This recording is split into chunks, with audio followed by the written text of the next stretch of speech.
Happy Monday to one and all. That's right. The happiness of the weekend is gone, and now we get into the misery of back to work. But you know what? The work never stops here. There's now going to be 5 days in a row of being live to cast some top tier Age of Empires 4. That's right, baby. And we are going to be riding deep. We've got plenty to sink our teeth into happening today. A mixture of live as well as recorded games coming up. I just realized I accidentally used the wrong link. Let me get the draft in there. We are going to be kicking off with Elona versus Voldemar, which is, funnily enough, a rematch from last week. Yeah, where Voldemar was able to begin that deep run. He was able to take down Elona. He then went through to be able to 3-2 Louis MT. Pretty crazy week for him there. We'll see if he can actually make another crazy one. Reminder, by the way, Opera GX, we're still welcoming them all the way through the month. So if you've not picked them up, if you've not signed up, make sure you do that. ! Opera GX in the chat. Click the link, download, and install, and you'll show up as one of those 72 new users. Hopefully, like, I'd be impressed if we get, like, 250, 300 again. I think that's a respectable number. But if you guys can crack that, blow me away, please. Salute. So, we are going to be kicking off with an Elona versus Voldemar set, but outside that, we will be looking in on Mahodo versus 194, the Great Unicorn. We should have Anasan versus Avali today as well. Deniska versus GoA, MeomaikA versus Anovaku. These are all series we're going to be looking in from the round of 32 to see who is going to make it through to face off against people like Louis MT, Mirad, and so on and so forth. We should also have, I believe, Core versus SAS happening in the evening. So plenty of games that are going to be coming up. Goal will probably be, I'd say, like 6 series or so today.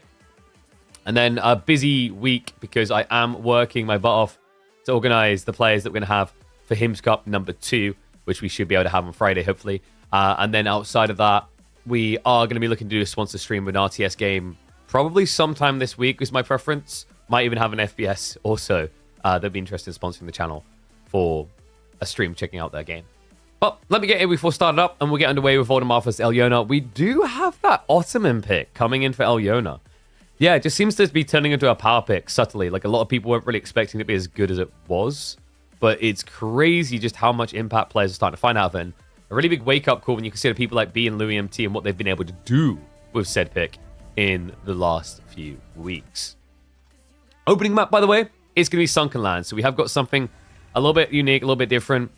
Sunken Land is going to be intriguing because I believe this might be the first time it's been used in competitive. So definitely intrigued to see what some of the top players are going to cook with that. Let me just go across to Voldemar now. And we'll get ready for G1, which, based on what I've seen loosely of Sunken Land, someone like Sushi versus Delhi would make a lot of sense. It's a comfort pick for Elona and quite applicable across the board. Ooh. Okay, no. They're cooking different. It's going to be Mongols versus Chinese. I'm not crazy about that for Mongols, if I'm being totally honest with you. They've been having a little bit of a hard time. So, Sunken Land doesn't have anything like water on it. So I'm like curious what the game plan is going to be here, but let's get in and find out. Oh, and I just realized that sponsor carousel shouldn't have hymns on it for today. Oops.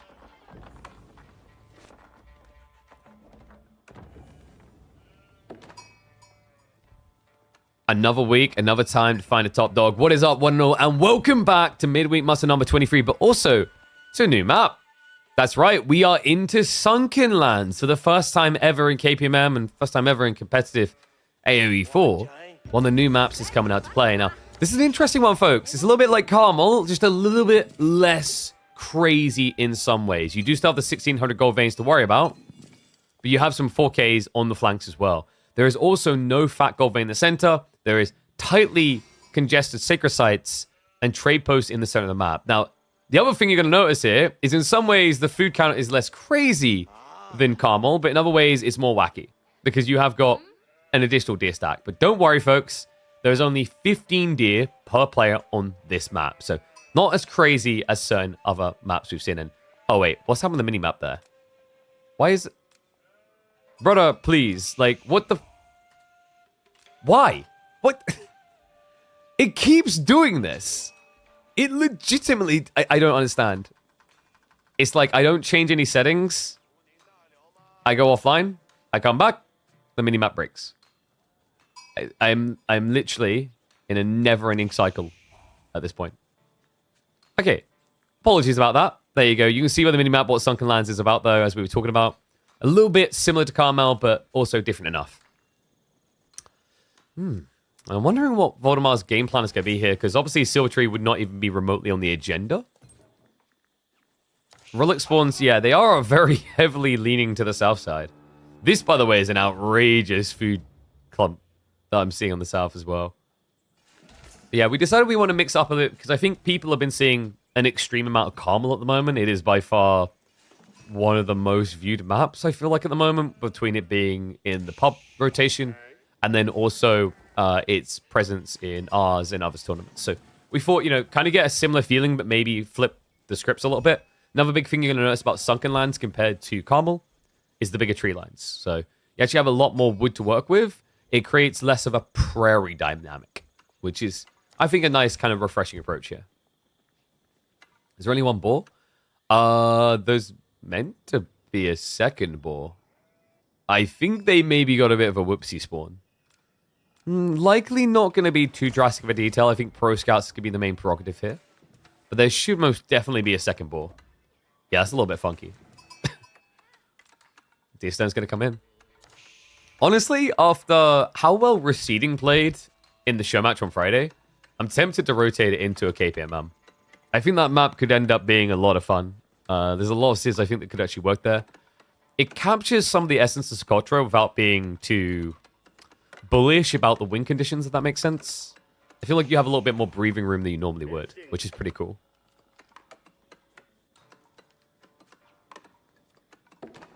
This is Sunken Lands? This is indeed. There you go.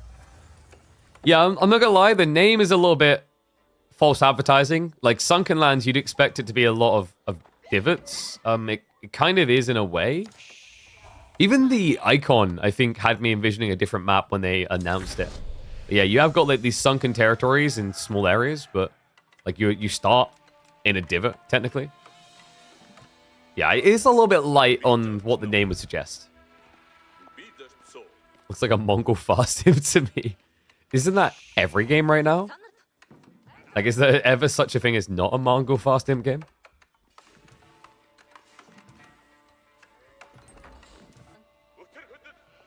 So, oh yeah, no.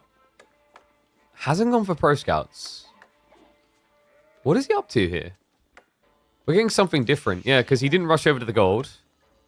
You'd probably keep at least like 2 on gold if you're looking for an efficient Pro Scout timing here. Voldemar, meanwhile, is going to be holding on to all the stone. He did go for the Pasha Uvu. Really tight spawn, actually, for Mongols. Like, to make the fast imp even more tempting, everything is pretty much underneath the TC.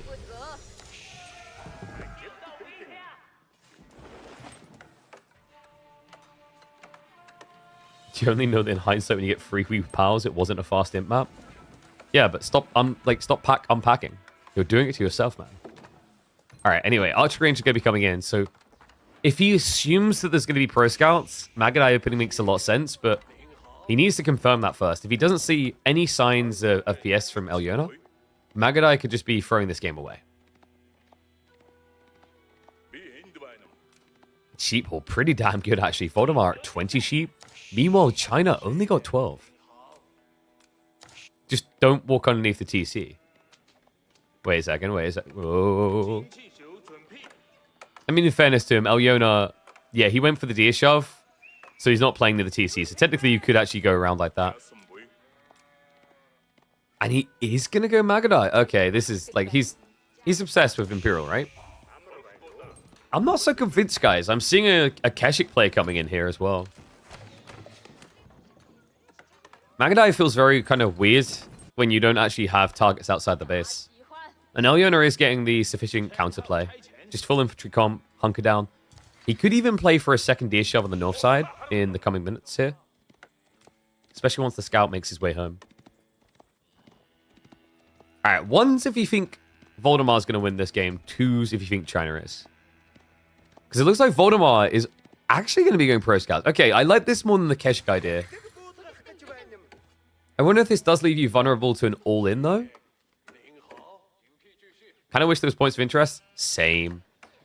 I think in some ways the devs played it a little bit safe with point of interest and not spamming them on too many maps. I think I would have been fine with them being a little bit more crazy with the new maps.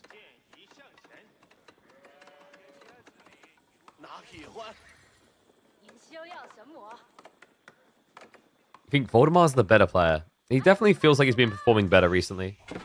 I mean, his performance in KPMM, you know, obviously, we won't talk too deeply about the Elite Classic 3. I think he won't mind me saying kind of the expected outcome there, but he did get some interesting wins along the line. If not on a series, at least on a game series level. Like, if not on a series level, on a game level. Brain, not switched on today. I once again didn't get sleep, but that's about to change. My partner's going on holiday with my daughter. I will finally get lots of sleep. POA to change completely the early phase. They shouldn't change many maps at once. Fundamentally disagree, because it's not changing many maps. It's the new maps you introduce and what they are. You still have your core bases of Dry Arabia, Lipany, blah, blah, blah, blah, blah, right? Like, they don't have POIs. But I almost feel like if any of the new maps weren't doing something fundamentally different, like drastically different, they should have just had POIs.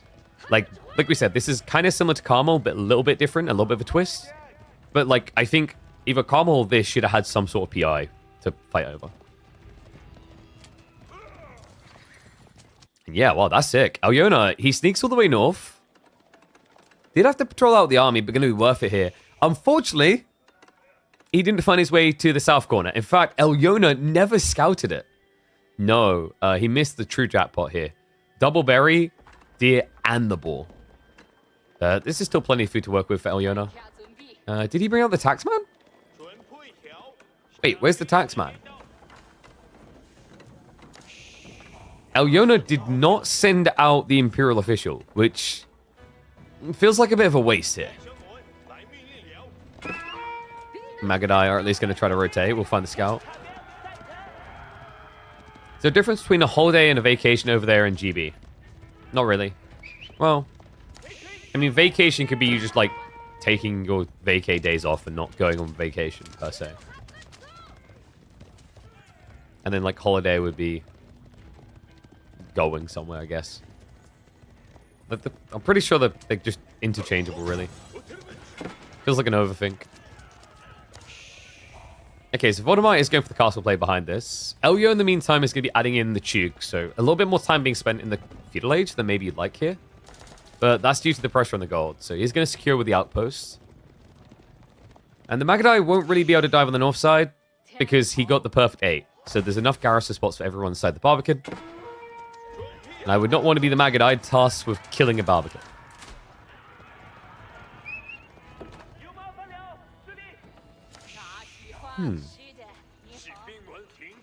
The tricky thing about this is, like, you look at the state of the scaling, you're like, well, Voldemar has a huge edge. He's going castle age. But then you remember what China is about. Raw economy power.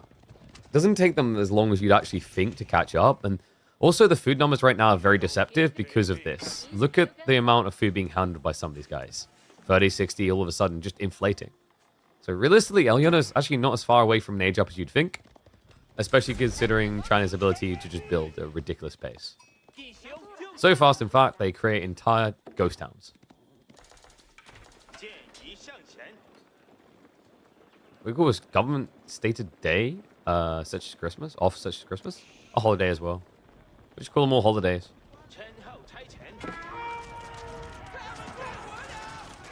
Or rather, we do usually refer to things like bank holidays.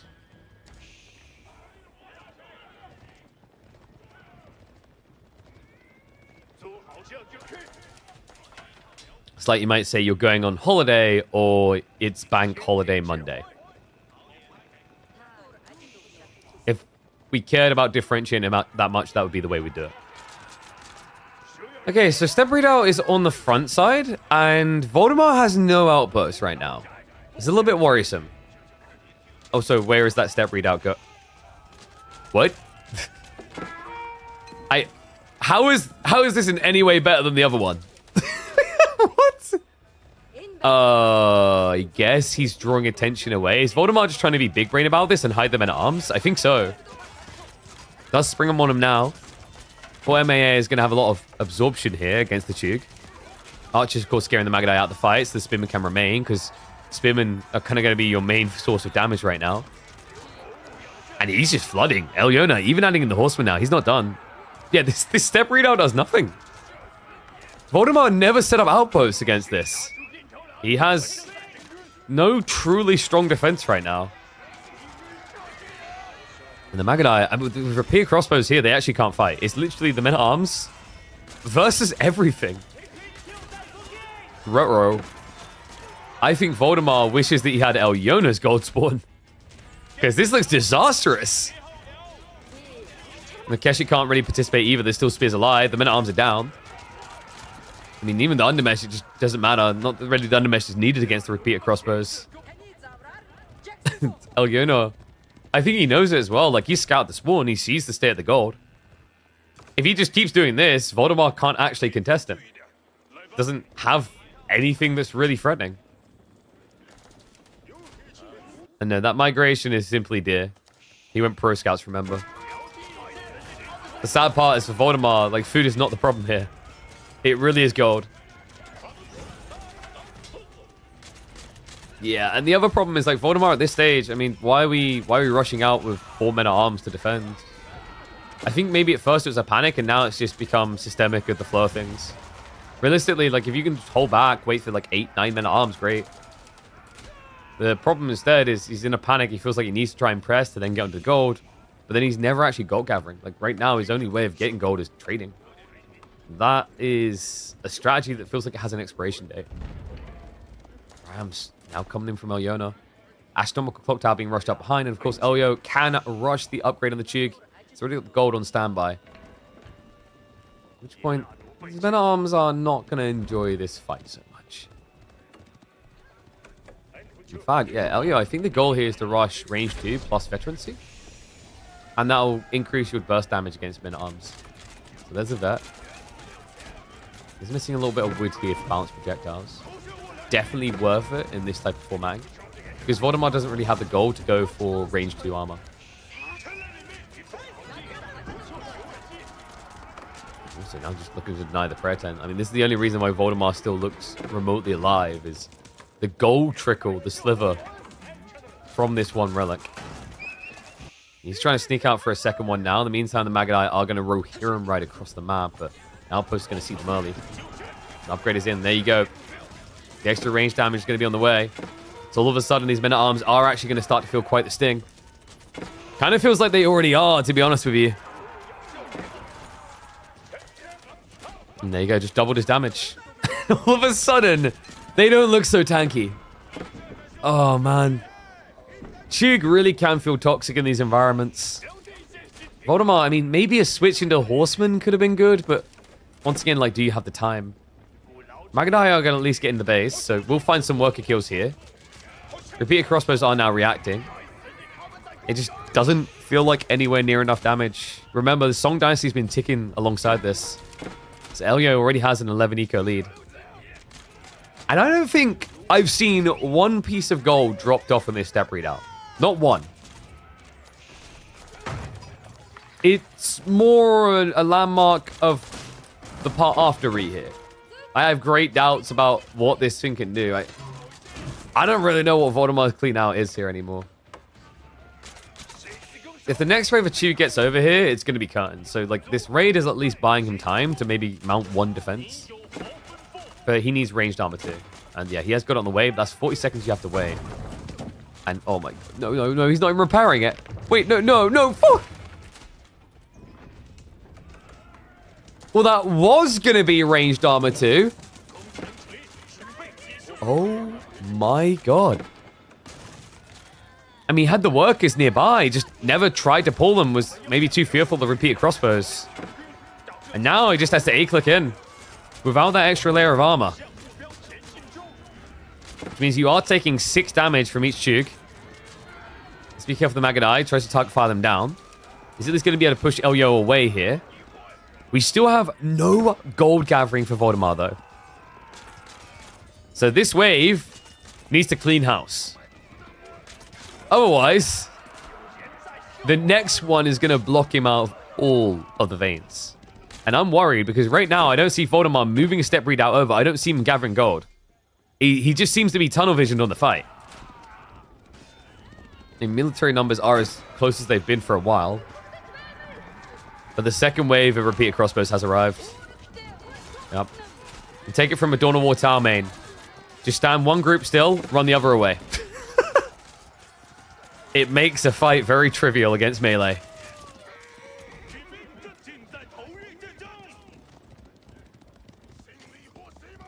Yeah, and I do wonder if Voldemar, was there ever a place where he could have went towards archers here? Probably not. The other problem now is his food not running out. I mean, he's been getting a decent amount of the deer back. He's trying for the prayer tent maneuvers around the map here. So he did re-garrison the relic. Problem is, when it's moving, you don't generate gold, right? So a little bit awkward in that regard. And I don't know. How different would this game have looked if he actually just got ranged armor too? That's the thought in my brain right now. Like, Voldemar, you know, there was a strategy, there was an idea in mind. And unfortunately, forfeiting that blacksmith on the front side, even building it there in the first place, just seems to have been the doom detail. Elio now has PG coming through. Like, this is a very big difference. For Palace Guard, the Tube numbers shouldn't really be falling as much anymore. And we have to remember there's also crossbows now arriving. The first ones just hit the fight. And I mean, you might have been able to sustain against repeated crossbows back and forth for a while. But now with the crossbows in there that you cannot identify, this feels like melt point.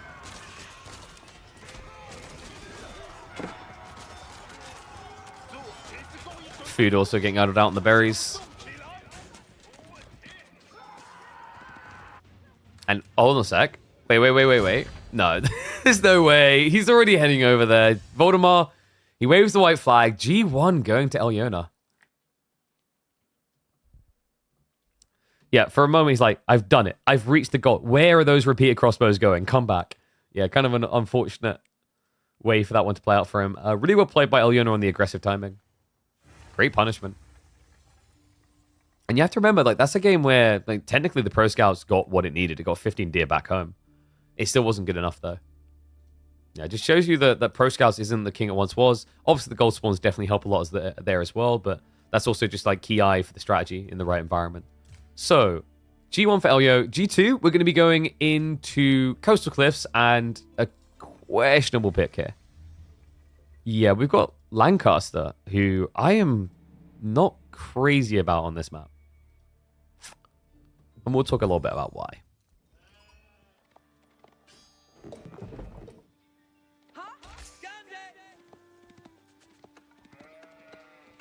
Oh, yeah. I don't know, like, I don't mind having the score blocked. It's just, it has an eye showing beyond it that makes it look silly. So maybe... Where did he put it? I don't know if down here is good, because we have predictions, right?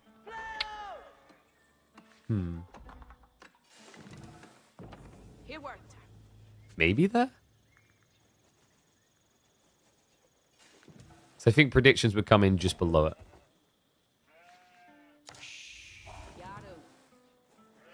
I'm going to have to figure that one out. I don't like the idea of putting it up here, because I think that's just way too high. That's too much on the right side. Like, too much info. We go like that. That probably works.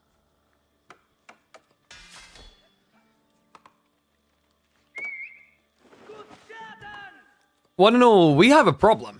House of Lancaster has appeared in my tournament, and I do not like it. No, this isn't a KP rant about Lancaster being OP or the manners being unfun. It's just a weird map for them. We are on Coastal Cliffs for game number 2 here. And that's what makes this so problematic. Coastal Cliffs was designed intentionally to almost grief stone-oriented civs. They spawn really far away from the TC. Extremely far away for a civ like Lancaster here. So it means that Voldemar's going to have to take a different direction with this. I don't know if the plan was to maybe go for a Lord of Lancaster type build against Japanese. But if it was, he might be solely out of luck. Look at Eliona's spawn. It's going to be a back spawning gold and a back spawning berry. Spin is going to show up there. So Elio may have to actually rush 1 or 2 extra out because he was a little bit greedy about his timing here. With only the 3 on gold. And we'll start to scurry them back. Yeah. You're going to need an extra villager or 2. Yeah, so we'll walk them out now. Interesting for Voldemar to go for the spear opening. We've been seeing this a lot out of Lancaster at the moment. Like, in theory, it makes sense. The thought process is, like, you get more food off the sheep than other civs, because you have that accelerated gathering rate. So you can actually afford the pump to a certain degree. And that also guarantees the space to then maybe be a bit more greedy with things like Lancaster Castle. I don't know if it was really worth here against Japanese, though. Like, there is an argument that you can now force him to react Yuumi. I just don't know if you want them to react Yuumi. This is a little bit of a weird matchup, actually, because Yeoman is slower than Yuumi, and Yuumi are substantially cheaper, actually. Yuumi are the most cheap archer in the game, while Lancaster, outside of a gilded archer, are the most expensive archer you can get in the game. So, like, that's a very polarizing difference. The problem you run into is with the Yuumi actually being even quicker than Yeoman, you will gradually get gap closed. So, if the idea from Voldemar was to force Archer and Archer, I think you're cooking in a different patch, is what I'll say. Just build this castle on stone, you're good. You build your castle out here, think about the ramifications. Like, okay, I'm going to build Lancaster Castle here, so I'll build Manors here. That means my main is actually very unguarded, and also my gold. So that's why Lancaster always looks for the gold and the stone spawns, so that they can guard both. The other issue is if you have the Lancaster Castle here, it makes it completely obvious what you're doing, right? You have no flexibility to maybe kind of like switch, say, 3 manas in, go aggro. Look at that. It's going to be that bit of kings. We called it. Voldemar, okay, so I'm starting to think the spearman opening from him was more because he was expecting Elona to do a spear opening and shove the deer in, which is extremely popular with Japan right now. So he does at least shove those deer further away, but, I mean, for Elyo, he didn't really care about it, it seems. The bottom right, stone and gold? Yeah, so I want you to think of the other issues of doing this. If you build a Lancaster Castle here, how are villagers getting to and fro? Like, it's such a huge gap. Your TC protects out to the berry here. The manors would protect out to, like, where my cursor is. That is a giant gap, right? Like, if there was a gap that big in the mountains to the side of where Leonidas made his stand, the Persians wouldn't even bother. They would have went round. Oh, wait. There was. They kind of did. So, yeah, like, you have to really think about these details when structuring the base layout. And yes, it is indeed Abbey. So Abbey of Kings does actually have some potency to it. I think once the dust has settled in, like, 2 months, Abbey of Kings will be king. It's very, very powerful if you can find the correct build order to flow through the game. The Lords of Lancaster, you know, when you get 4 of those, you essentially have what Atabeg give you. You have Elite Army Tactics health 2 ages earlier. It's crazily powerful. Really nice in the Azul exchanges in particular. Like, when you figure the value that people have been finding out of things like the Imam and the meta for Ottomans, Lord of Lancaster kind of does something like that. In terms of giving you extra raw HP, it allows you to exchange at different variant points more efficiently than other archer civs can. Same with spears. And it's going to be like Yuumi beginning. So, yep, we called it. Elona, he was forcing the reaction. Voldemar in theory got what he wanted. Does he turn this into an FC? This is looking like a fast castle build, which works even better with the Lords of Lancaster because Earls Guard higher base HP, so percentile increases matter. Also, the Lords of Lancaster themselves auto-scale per age. Yeah, and with the Deer Shove, this is guaranteed, man. He's definitely going for it. This will likely be White Tower then. The thought process is that White Tower gives you the extra free Earls Guard, plus the +1 on all the men-at-arms spam. So it gives you a quicker ramp timing. I will say the trade-off of not having King's College, so not having the possibility of, say, you know, hobbies to counter the Yuumi because they have hill forts, or having access to Collar of S's so your knights can actually beat Mount Samurai. Those details, those missing factors are going to worry me a bit here for Voldemar. Like, part of me actually kind of hopes he does just play it greedy with College. With the time he's got in mind here, I don't think it makes sense. Now, Oyo is very slow off the mark, by the way. He went double archery range. If he's quick about the approach, he can actually just force that White Tower we just discussed. But you need to be moving forward. And right now, he's just guarding. Yeah, and scout around the back. So Voldemar, he does see the single outpost. That's all the info he needs here. He's now convinced that it's going to be an FC build from Elona. Dangerous, though, now that he sees the Yuumi. Yeah. Assumptions have a habit of making an ass out of you here, so he's going to get intercepted. With the Yumi movement speed, you can actually chase these down. So we'll turn around with the Lord of Lancaster that feels impenetrable at this stage. But the problem with men-at-arms, and we've seen this with the originator Civ, like, you know, when you're up against faster moving archers, English men-at-arms in these formats would always just get ignored. It's the same for the Lord. Elona knows there's no threat from Hobblars. Alright, chill. You watched Hobbies lose like one game in an S-tier tournament, and you're convinced they're worth it. Chill, chill.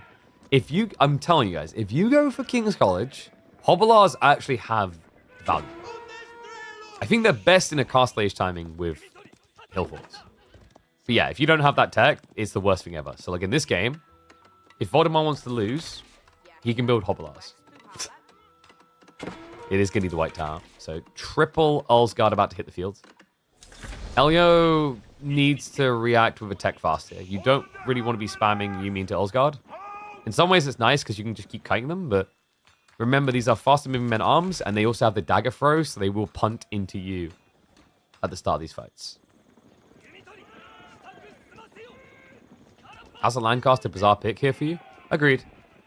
We talked about at the start, like any Civ that relies on stone to function, like I still now find Byzantine picks weird on this map. It used to make sense, but with the new Cistern Rush builds, not so much.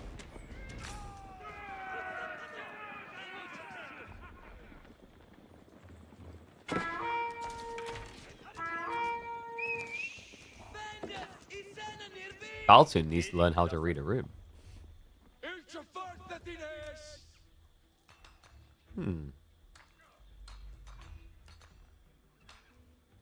Be lucky it was only 5 minutes. So Voldemar's goal now is to try and flood map, get relic control, which is actually like one of the win conditions for Japanese. So you're taking something away from them. But the problem with this Ulsgaard timing is you are wholly encouraging Mounted Samurai or Onimusha. Either one can counter. I think Onimusha versus Ulsgaard is a bit of a funky interaction just because the dagger punts can actually snipe you quite well. But Mounted Samurai for sure will be the golden answer to this.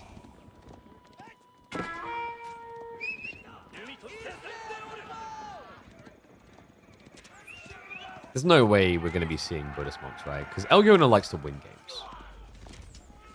Yumi are doing reasonably well, by the way. Yeah, because there's the problem here.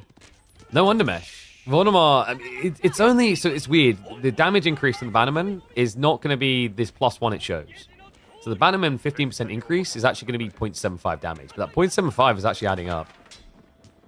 We'll scare him away. Voldemar, he did at least get a little bit of space, so he should be able to pick up a few relics, but... I mean, this feels a bit flimsy, this strategy right now. And after all that effort, he's now out on the Manus. Yeah, he's going for the stone.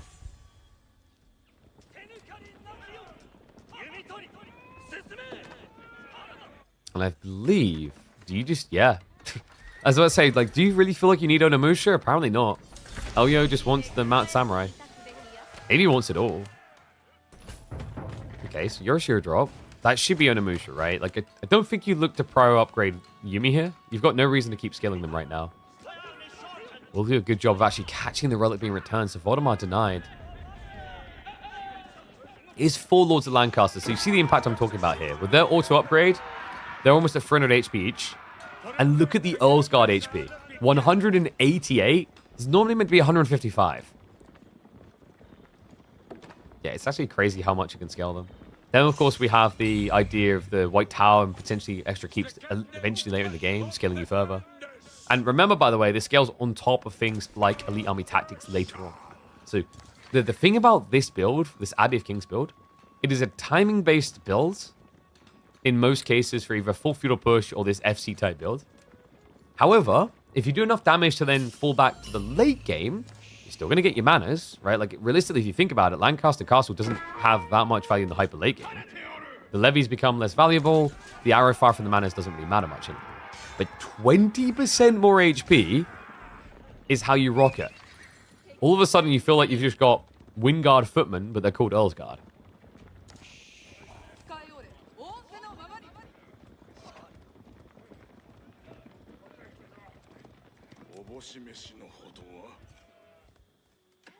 No Onimusha have hit the field. So Voldemar with the reaction to crossbows is going to be good. Just more cost efficient for him. Problem is you don't have mobility still. I'm actually impressed that Voldemar got 3 relics on this map. Like, it really was about that raw timing. And you had to play it delicately here, because, like, this is the tricky part. Like, technically, if you were just a little bit late, no relics. Because you just wouldn't be able to get anything home quick enough here. Everything that Elona is building is quicker.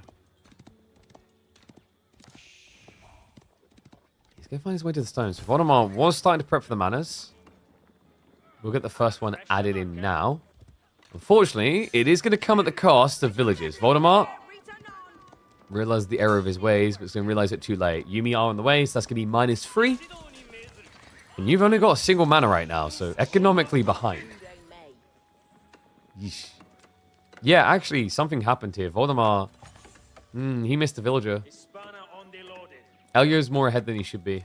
There's only 3 worker kills, but Elio's almost 4 villagers ahead. And there is no Yurishiro. That could also be coming up next. For the timing, it's going to be the force drop. Just wants to get the extra gold gen.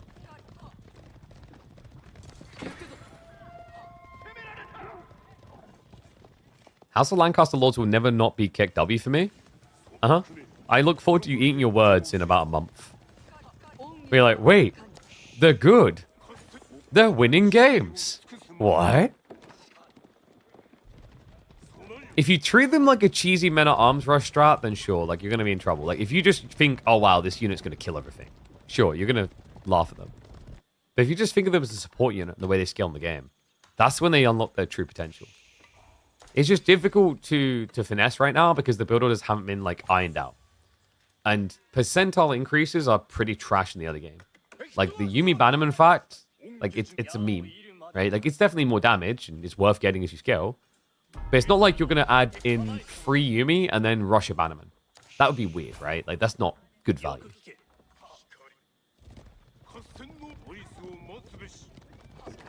I do think, by the way, where you'll see the Lords of Lancaster get the most value is in Yeoman Spearman type comps.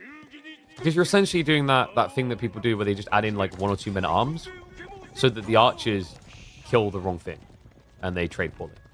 That's where it's actually insanely useful. Oh yeah, a raid like this would be insanely useful. Does get in. Nicely done. Picks 2. Walks away. No reaction. Yeah, Voldemar, he's making the correct choice going to Yeoman now. It's just so late that the Onimusha are actually proving incredibly valuable so far. On top of that, we do now have Samurai. Put Samurai on the way. A Duchy tech being prepped. Interesting considering that I'm pretty sure Elona did see that Voldemar has crossbows.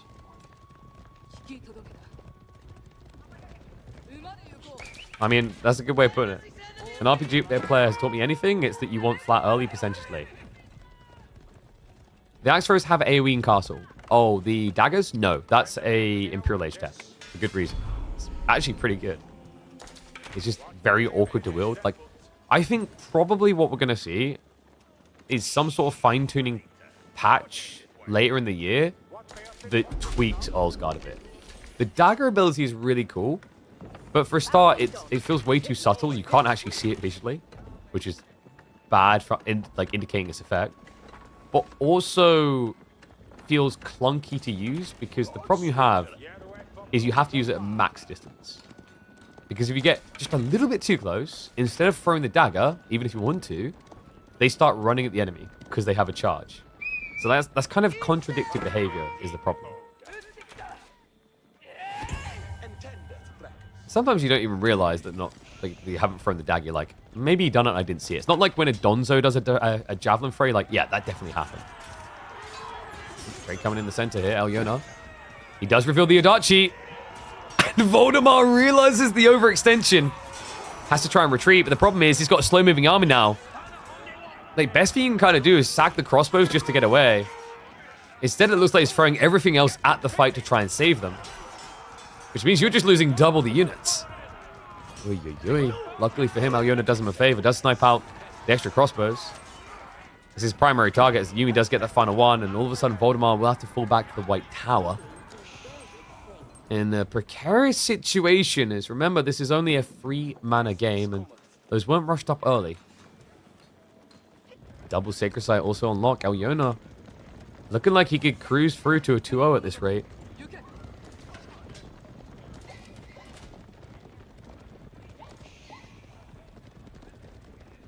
Oh, yeah, yeah. The double dagger can miss. But something that is, like, really funky about it. And I think maybe it needs a slight extensionless damage. I think it's got a Jutsu nerf so far, even though it, like, released like this. Is the daggers are meant to be good from throwing dagger drills. Because even though they get inaccurate, you throw 2 of them. But if you read there, you can see it says it also does a small amount of area damage. So, like, I think the area damage maybe needs to be slightly buffed with throwing dagger drills. Only slightly. That type of skill could very easily become OP. Especially if you get a quality of life improvement. Like, think about how Pro Scouts took over everywhere. And a big part of it was, all of a sudden, it was just more fluid. It just worked smoother. So, yeah, sometimes you'd be surprised how a QOL change can make a unit OP. Elona, now with the ram push in here. Yeah, and he's shoving away from the white tower. So it's going to idle the tree line. That's going to force some migration to the north. And a lot of the production is over on this side, actually. So Voldemar going to be reluctant to actually just retreat away from it. Look at all those dagger throws. We got him, boy. Sometimes you wish you could just save the shot. There's going to be an Odachi interception there. The Onimusha are actually melting through this quickly. Now, usually the Onimusha, best usage here, just snipe the Lords of Lancaster. You're removing 5% health from the entire army remaining. There's only 1 Lord left. Voldemar may need to pray to a Lord for some sort of divine intervention here because this is getting out of control. 16 Samurai in total. 14 Onimusha. He doesn't have a great answer for this. In theory, the Yeoman should just be able to reach over and snipe out the Onimusha, but it's only a 0.5 tower range difference, so you don't actually have that extra range. This is longbows by comparison. You'd more easily be able to snipe these guys that are ruining your game plan right now. He's getting moved deeper, so even knocking now at the monastery, not many melee units left over. Should be just enough to sweep this away. But we're now down to 6 minutes on the clock, and you see how quick those Lords of Lancaster melt. You know, did he run the samurai all the way away? I feel like there should be more here. Has he not been rallying them in? No, yeah, they're coming around the north side. Okay, so that explains a lot. Ram, by the way, almost got the monastery there. Voldemar will keep it alive, be able to actually re-keep the gold still. But Elyona's going for Imperial. No wonder things slowed down. This is ridiculous. Even in this current position, Voldemar doesn't have the lead after that. Yeah, Elona is about, what, 30 seconds? 40 seconds away from pulling the trigger. And no, this map does not have accessible water. The only thing that can get down here is technically Shinobi if you find somewhere that has a shortest distance blink range. But there is no way to do fishing here unless you're cheating. I like how I put an asterisk on that. Unless you're cheating, just in case someone's going to, like, actually KP you. And they'll send me the replays like, I got down here. Behold my power.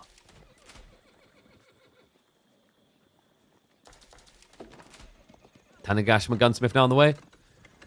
Interesting. I thought Elona might actually go for Castle the Crow just to get the 5-minute tick down to 0 for the Sacred Site. Castle the Crow would be very hard for Voldemar to break in 5 minutes. Also would give you huge influx of resource straight away. This works just as well. Like, your opponent has shown a propensity for, what, frontline men-at-arms. Roboticons could be good for that reason. Hand cannoneers in exchange against Yeoman might be a bit funky. But even just getting a cannon or 2 proves incredibly valuable when the armies are this small. Remember, with those tickets generating, you will gradually get cannons for free. Yeah, it doesn't work out. I think it works out to be something like about 400 resources a minute if you go for the cannons. No? Oh, sorry, no, slightly less. Yeah, 850. It takes 2.5 minutes with the tickets. Wait, no, sorry, it takes 2 minutes. Yeah, so that's actually a solid 425 resources a minute from the Tanegashima Gunsmith. That's pretty damn good.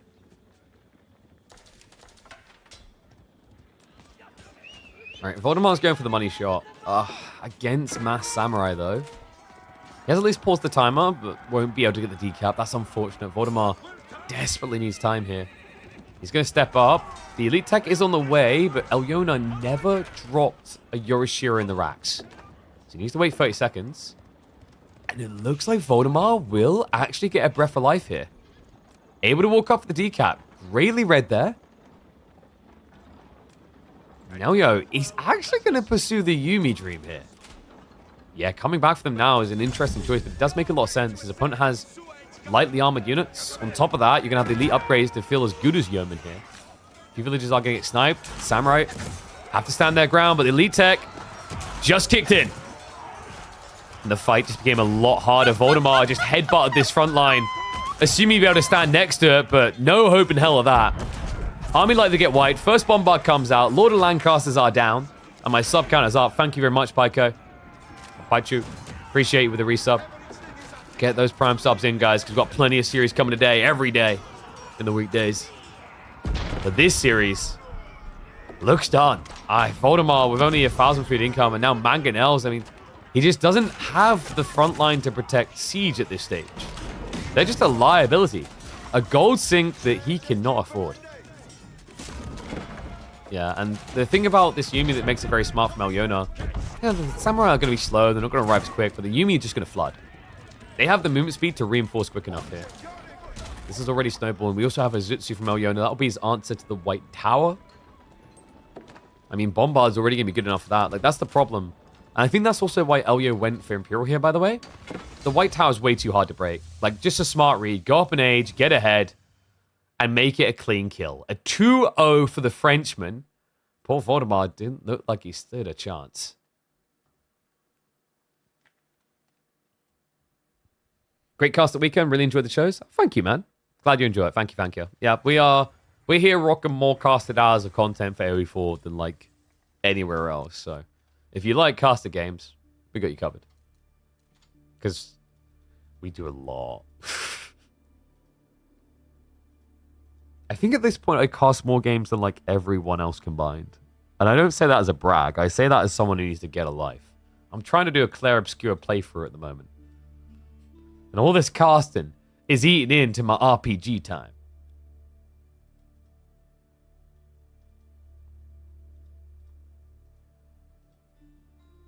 Done a crazy amount lately? I mean, we say lately, like, what do we define as lately? It's been months, right? Like, I thought about this the other day. We're May, 10 days out from my birthday. We started this on November the 1st. It's been a long time. And I'm like, I don't know.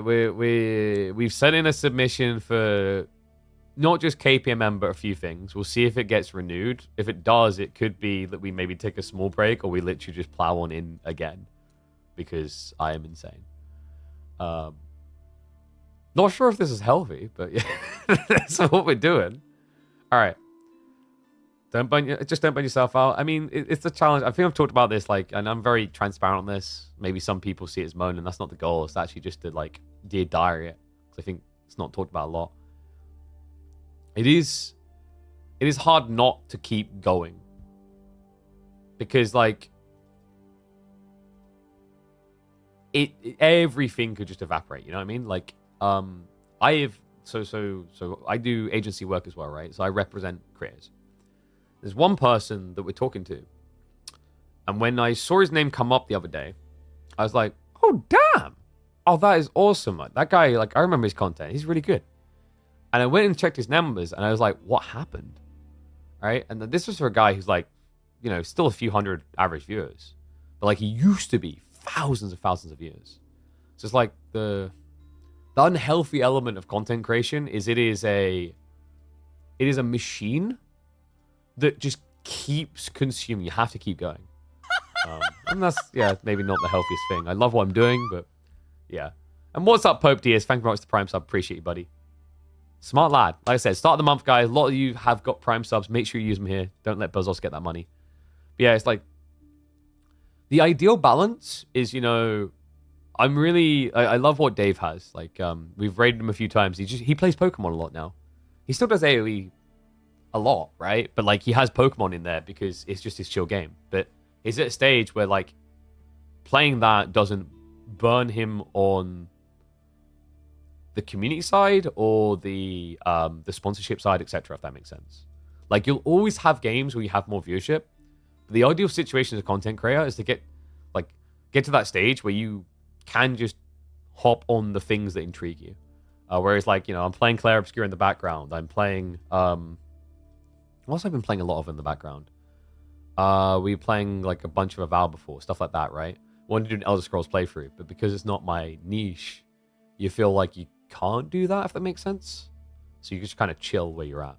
So yeah, like, I think the whole burnout point, I was feeling it a little bit on Saturday. I was like, there's a lot of days in a row of just AoE 4.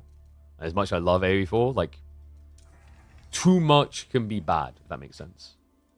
Because then, like, it numbs the special moments. So you have to be careful with that. That's why also we've got, like, things with, for example, the Hymns Cup. Like, a big focus for me is to try and actually find new formats, right? So we've done a different format with that on Friday. And next month, I'm cooking the idea of a new game mode to keep it fresh and different. So yeah, I think those type of things are very important. Especially considering like KPMM is at its core, at its heart, a traditionalist format.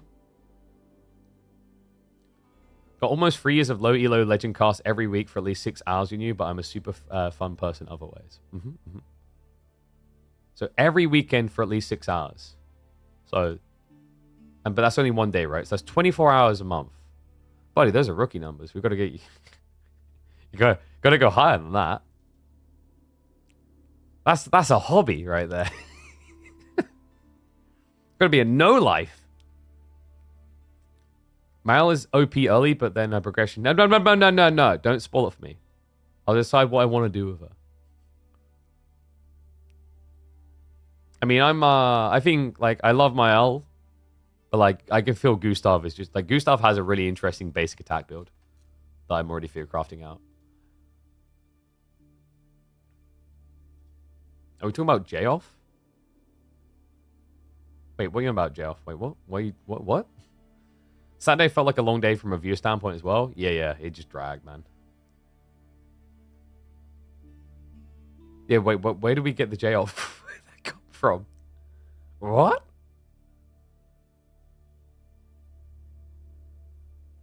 But yeah. That's why also, like, I was really excited about historical battles, and we tried to create some content around to keep things fresh, right? People didn't really. I don't know. The historical battles content didn't seem to vibe for people. So anyway, next set. Let me get the draft. I think we're looking on. Excuse me. Yes, we're looking on. We're looking on MeomaikA versus Anovaku. Let me just grab the draft.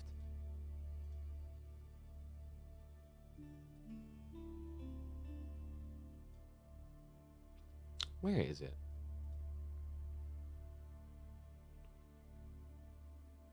Like, legitimately, where the hell is their draft? Ah, there it is. I've got it. Okay, so let me reset draft. It'll be Mio on the left side, Anovaku on the right, and he did get Knights Templar.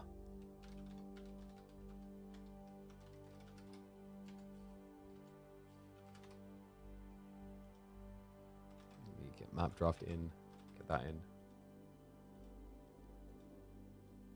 And of course, we'll have Sunken Land for game number 1. Boom.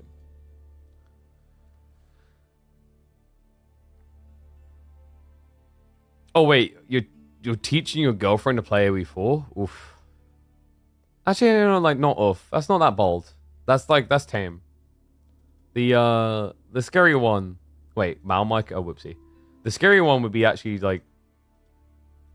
I don't think I want to be responsible for trying to teach Emma Dota 2. I think that would kill me. It's like... I remember, like, this is someone that came up with my mum, where... Because my mum watches a lot of streams, you guys know, you've seen her in chat. I was like, this must be very confusing to watch, mum. And she was like, compared to Dota, no. It's, like, easy to follow. I was like, huh? It's like, yeah, it's true. Like, Dota 2 is...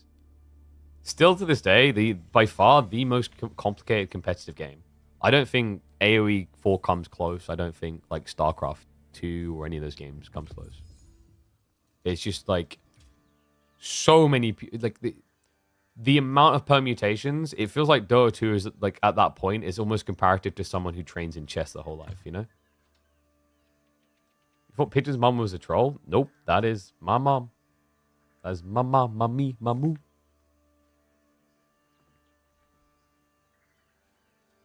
All right, you guys ready, though? Let's hype it up. This is interesting. Well, this is a first ever. Yeah, this is incredible. I can't believe it's taken this long for us to actually ever see this. One and all, we've got House of Lancaster going up against English. That's right, they're progenitive. I've not seen this yet. Not once. I've seen English a few times on the new patch, but they feel like they're mostly a dead civ. But especially in competitive, I never would have expected this, especially on a land map like this. We are in Sunken Lands, which is a little bit like Carmel, with some twists and turns. And we're going to be opening the series with Anovaku playing as English up against MeomaikA. That's right, that crazy Vietnamese guy we love to watch as the House of Lancaster. Yeah, interesting picks on this map overall. I mean, there's a lot of deer on this map still, so you'd think you'd actually be kind of leaning towards Pro Scouts. Neither civ does that here. Gold Veins as well. There is a decent amount in the corner. I think House of Lancaster on Carmel feels like a bit of a throw. Whereas House of Lancaster on here can make a little bit more sense because you at least have the 4K vein. So that's very important because for House of Lancaster, they're more gold-driven than most people realize. A lot of their options like Hobblars, Night Spam, etc., things that they do well, revolve around the idea of being able to get gold, or you're stuck playing manas. And it's not that manas can fail you. It's not that they aren't an MVP. But I think mana spam into like Yeoman Spears here could actually be a negative because it's English on the other side. And those Lombos are meant to be the kings of ranged battles.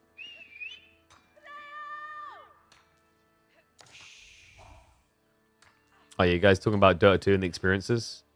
Yeah, I stand by it. Like, Age of Empires 4 is so much simpler to understand and get into. But even when you start to get in the build orders of things, there is a lot less happening in a game of AoE 4, even at the absolute highest level, than, like, happening in a game of Dota 2. There's so many different variables ticking every minute in that game. Like, you know, if Dota 2 was a solo game, if it didn't have the fact that it's 5v5... I think MOBAs in general wouldn't have done as well as they did. So we have got Lancaster Castle on the way. He is just going to be in standard mana spam build. Anovaku, is this Council Hall? Or is he going 2TC? Because I feel like if you're 2TCing, you'd be on the stone already. He's actually over gathering. I don't think he's sure what he wants to do here. Okay, yeah, Abbey of King's coming in. So does he go for like a Horseman... Abbey Kings all in? No. We are going to be seeing TC Boom. So, TC versus Mana Spam. You'd think 2TC would just be able to eclipse that, right? But it's trickier. The problem is timings. It's so much easier and quicker for a Mana to pay off than a TC. That's the very big conundrum you run into.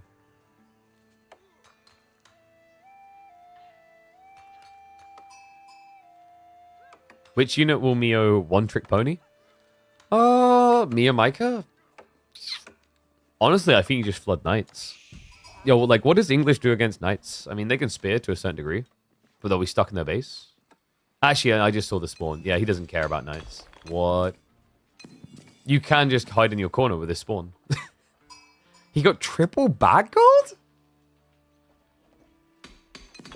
Damn, that's more back shots than your mum. I'm not going to finish that statement.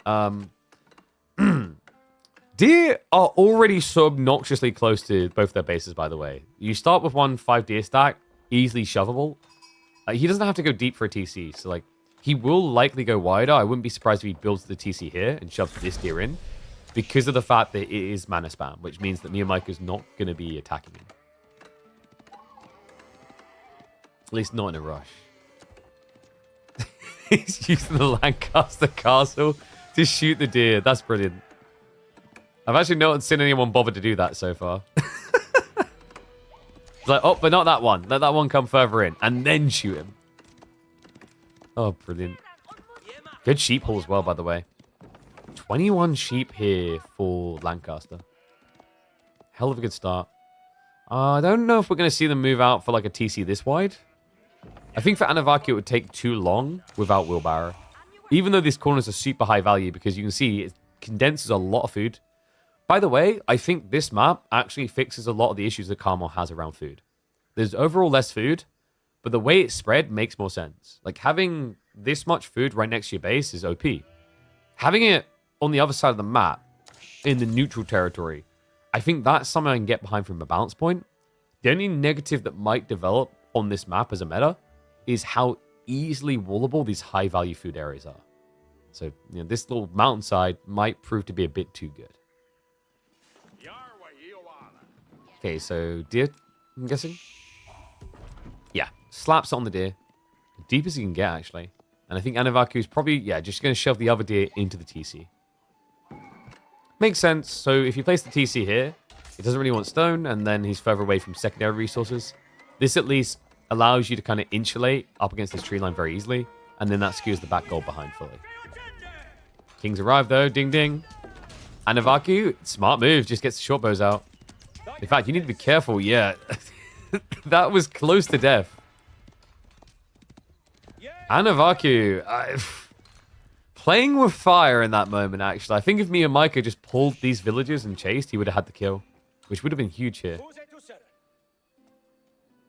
It's going to take a long time to heal now. What do you guys think? Ones, if you think Anovaku is going to win this game. Twos, if you think MeomaikA.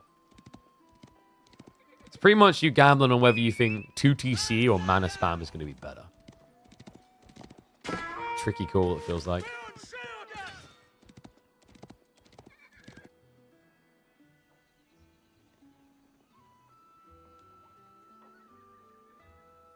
You don't even know Anovaku?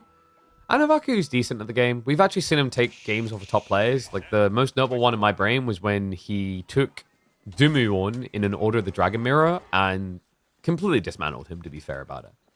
Like, Anovaku is a bit of an Order of the Dragon specialist, so it does make sense. But yeah, in terms of ranking, he's 264th for the mob right now. He finished last season 211th. He's consistently been posting in the top 300 for 4 seasons in a row now. So definitely a capable lad, and also a lot more consistency than MeomaikA by comparison. Like, MeomaikA definitely has the legacy on his side as a StarCraft 2 pro that has kind of been hit or miss on the regularity of play in 1v1 formatting. Looks like Anovaku is going to scout out early what's happening here. I think he did actually glimpse the white tower going up. So MeomaikA, I'm a little bit surprised actually by the white tower choice here.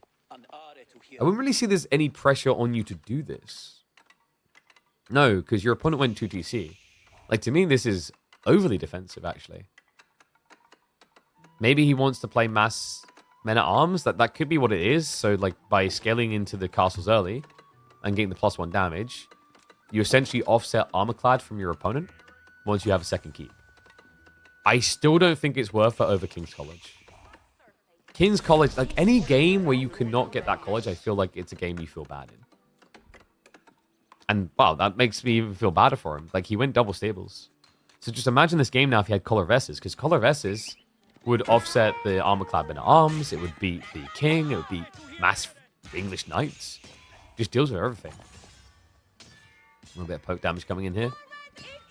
Has he got the dagger throw recharging? Yeah, so if he keeps chasing, maybe, and that's why Anovaku needs to break line of sight. So we'll get away with the scout. It has slowed down that timing, right? These Earlsguard could have been, what, about here? Basically about 10 seconds away from the base by now. King's College is more fun. It's not just more fun, it's just better. Like, you know when you'd watch someone build a Berkshire's English in their base? You're like, well, he done that because he was forced to. That's White Tower. You know, at least with the English 2TC build, you know, you had to do it because you were being too greedy, but it made sense. You were already getting something. You got 2TC. But with the mana spam, like, I don't think you need the White Tower for that defensive mechanism against 1 or 2 knights as much. And to give up so many options, like the Hobblars in this matchup could be surprisingly effective in the late game. You've got also Collar Vesses, so your knights just destroy everything. And then also, considering that, like, English plays Spear Longbow a lot in late game, and you go Yeoman, the plus 20% more bonus damage tech would also be huge. White Tower from Anovaku makes a lot more sense. He's getting idled out. No undermesh there, mind you, so MeomaikA not really able to consistently dive. Yeah, actually a little bit unfortunate. I think if MeomaikA had the undermesh, he would have just kept sending it here. So instead, Anovaku will be able to pull the villagers. The dagger throws not going to deter him. Second TC is at least being idled out, but He got the food there already. He's still got the food to fall back on underneath the white tower. Now the dive from MeomaikA feels a little bit too late here. TC's protected. White tower up. Meo instead will have to play the economy game. He's already looking after relics. How do I have the energy? You went to bed with me casting and woke up with me casting? Boom, baby. Deliver the content. Was it my go live was? Like, not even a subathon. Choo choo. Commitment. What can I say? I want to see this community grow into bigger and bigger things. Can you explain that bonus tech from King's College? Does it just multiply off like Expo versus Armor? Yes, correct. So there is a tech. I've forgotten the name. It's something tactics. So not to be confused with the army tactics. But what it does is it adds 20% bonus damage to all your units. So, for example, if you have Coloresses, that actually means that you, instead of getting +6, you're going to get plus 7.2. So, you know, and then for the crossbows, like the crossbows coming out here, if these were Lancaster crossbows with that tech, instead of getting +10 to heavy, they'd get +12. It is very much a later in the game tech. I don't rate that tech highly in Castle Age, but Imperial is where it gets kind of nuts.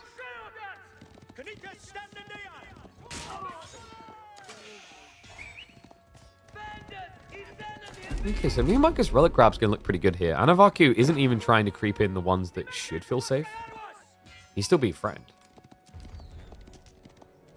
And Meo may be 10 villages behind, but we have to remember he has got 3 manas. He's going to have 3 more on the way shortly.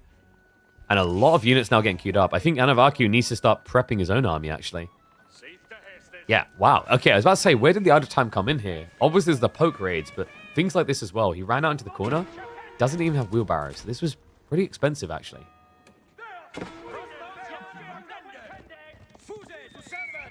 Credit to Anovaku, he's at least doing a good job scouting here. He's getting a lot of free information with these type of rotations. Key for him as well. Like, his goal is to be able to pivot accordingly. He needs to see the yeoman, though. And, yeah, there we go. I hope he saw that. It's actually quite important. Yeoman will just disintegrate mass crossbow.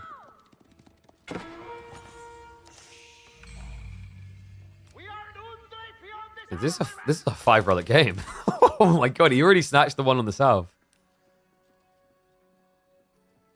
Another problem here for Anovaku is he needs to make that farm switch still. It is cheap, but it's still a resource sink that isn't units. Yeah, and he's going to have to make it soon.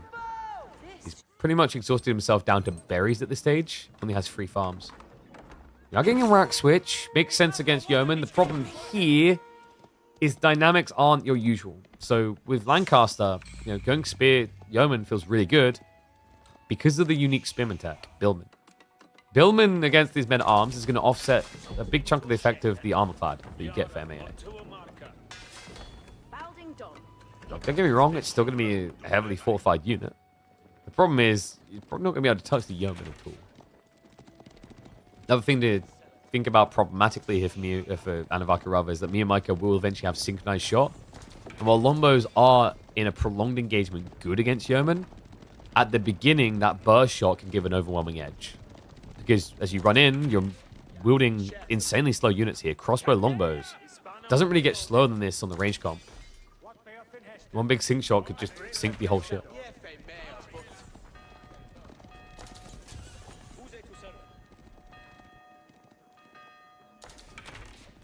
What do you dump all the food into? What, Anovaku? He had double TC, right? So you always have to remember, straight away when you see this type of number up here, like take whatever food income they have and remove 300. Because that's for villager production alone. Yeah, it's like, this is why I always warn people about, you know, rushing 2 TC isn't always just a winning strat. You have limited food and you're burning through that food twice as quickly for villager production alone. That's before thinking about the fact you're probably going to have to add in units to contest your opponent. Ain't cheap. Tap attempt. He's going to get denied. Well played. Does cost him the king, but MeomaikA, yeah, a little bit scramble brain on the engagement there. Didn't really need the yeoman to rotate in. But look at this. He's been given the golden situation. Unfortunately, he doesn't have the golden tech. He's going Hobblears without the King's College. This is To be very plain and simple about it, disastrous. We just watched Luciferon yesterday lose what looked like an unlosable game because of mass Hobbler spam. This game is better for the Hobbler than that one. I'll give him that. But he is missing a key tech. There is a tech in the King's College called Hillforce. It doubles the production rate of Hobblars, which is crazy. It means you produce them every 8 seconds. And the other thing it does is it changes your damage on your first strike from 9 base to 22. You did hear that correctly. And here's the other thing about that unique tech.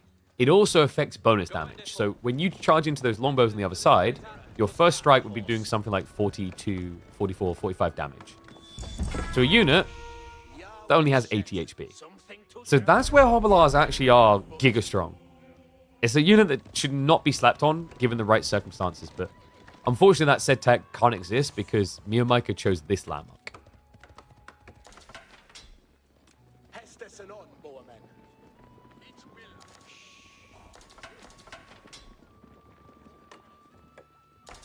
Calming moment here as Anovaku is going into Armclads.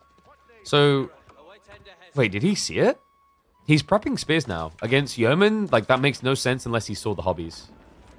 Really big deal, actually. Doesn't need to be careful because that synchronized shot is on the way. So if you put your spearmen together in one location, that sync shot hits, they're going to melt. Because remember, the synchronized shot does apply bonus damage as well. That's why spears in particular evaporate.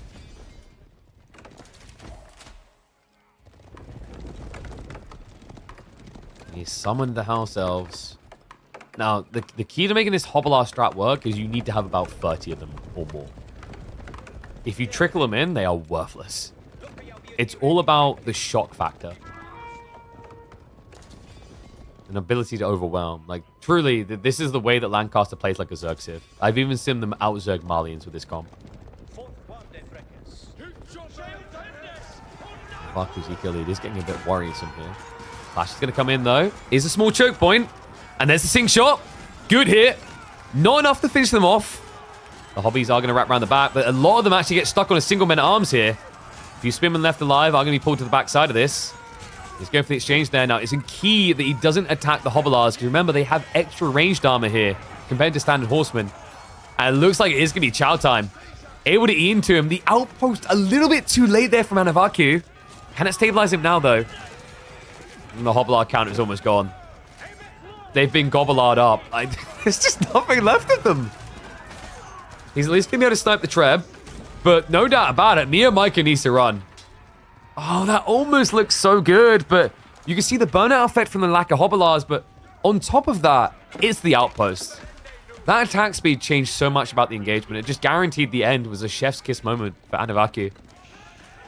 Now, the crawl begins. Sync shot. Another thing that was awkward in that fight, you saw it. The health bars were so low, but not finished off. MeomaikA didn't incrementally target them down. It's not like he picked 4 Yeomen to kill a 10 HP longbow here or there. He just kind of A-clicked into on the front side or overkilled on each. He had just maybe 5 more Yeomen. That fight would have began with Anovaku being an extra 8 or 9 units down. Yeah, with a lot of overgathering here, which is crazy considering how small his eco count is by comparison. Anovaku getting deeper in that farm transition. It's only 14 so far, but this should ramp up fast now, considering there's not much food left. Trebs are knocking the door. And you know what they say about Hobblars, guys? If it didn't work, you just didn't Hobblar hard enough. If it didn't work, you need to hobble through the strategy again. He's going to go in. No, please get the Treb kill. Oh, my God.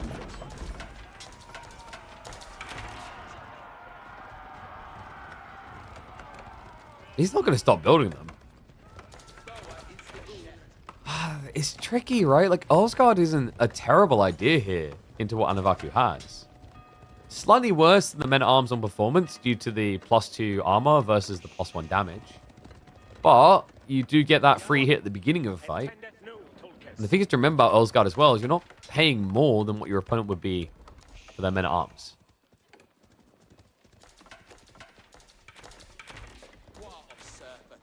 It's kind of refreshing to see English. I mean, I still think this attack speed aura is toxic as all hell, but I don't mind seeing them every once in a while, considering it feels like it has been a long time since we've seen them play more of a standard build, shall we say, where they actually add units and try to fight, where there's not water involved in the equation.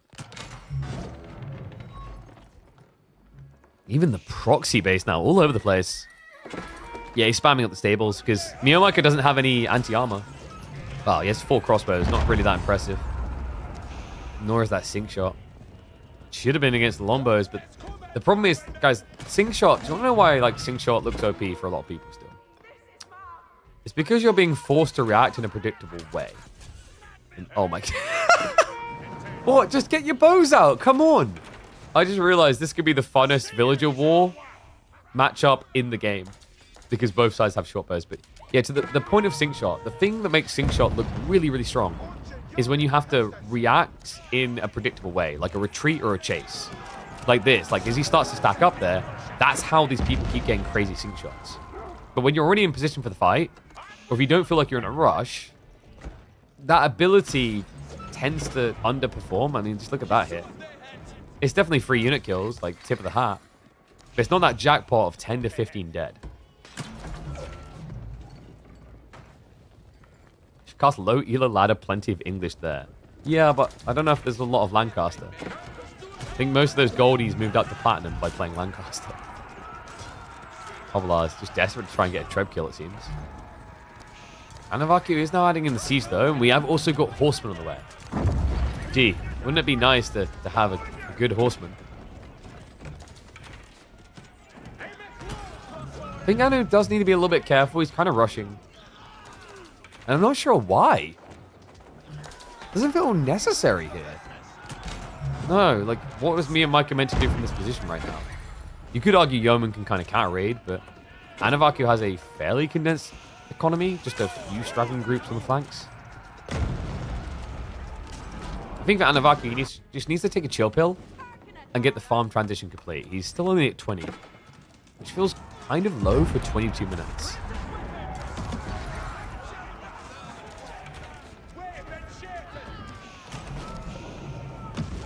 That mango's kind of potato aiming, not gonna lie. Ah, decent wall up there, though. Mio not respecting it.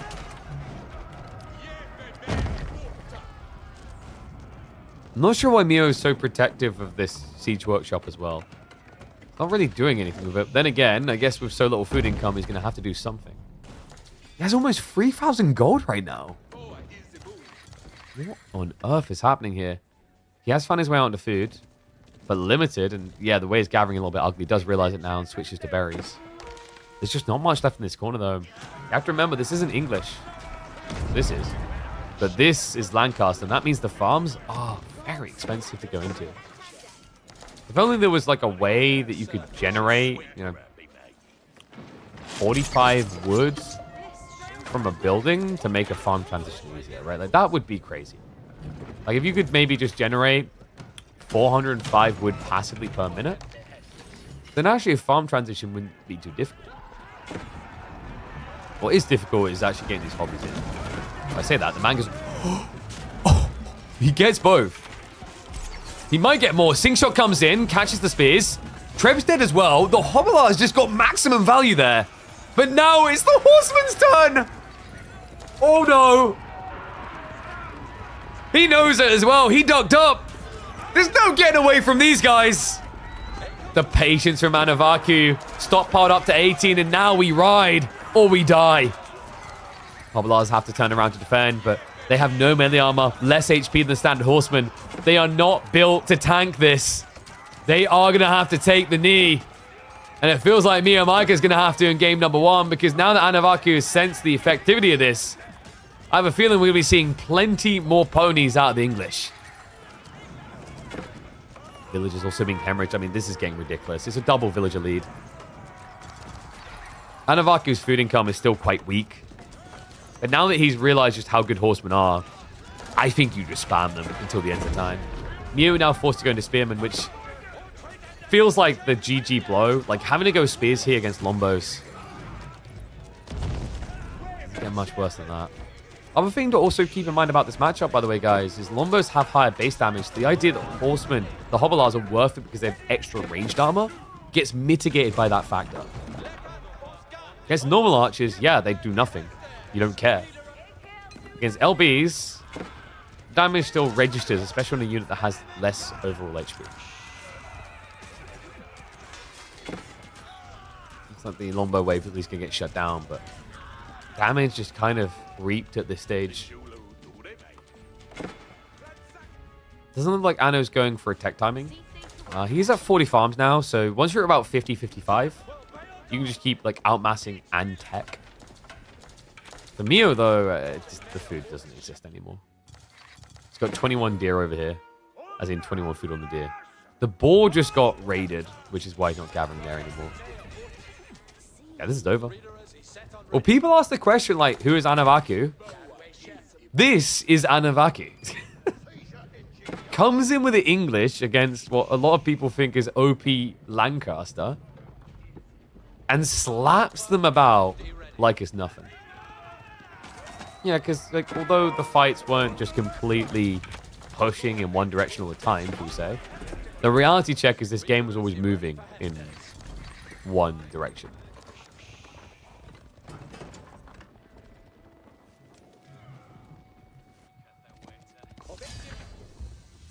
There's no doubt about it. Apparently, old is better than new, but I guess a community of boomers like us already knew that. People tripping thinking Lancaster OP. Yep. Like I said, like everyone who cries for them to nerf doesn't understand what needs to be nerfed or why it needs to be nerfed. The things that need to be nerfed because they're on fun. But they're going to need buffs alongside it. Otherwise, they're just going to be the worst civ in the game.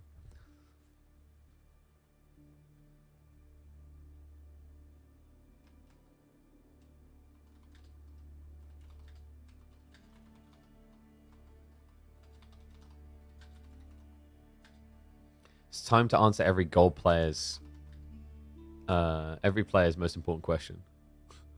Maybe. I don't know.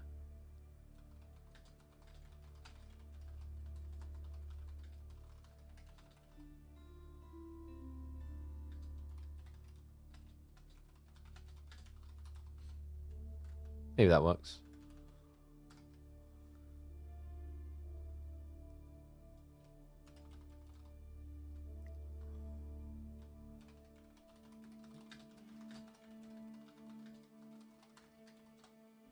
Alright, so I'll think on that title a little bit. Game 1, Anovaku does grab it, hook, line, and sinker. Next up, where is he taking us? Okay, so we're going to Enlightened Horizon. I love this map. And this has to be the Knights Templar pick, right? No. It's Mongols. I mean, they will be better at playing the opening. MeomaikA is also something of a Mongol aficionado. He absolutely loves this civ. French on the other side,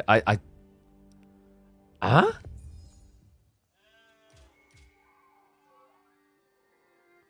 I'm not personally convinced by this. Let's see what he's cooking with. What's up, McGrew Styles again, bud?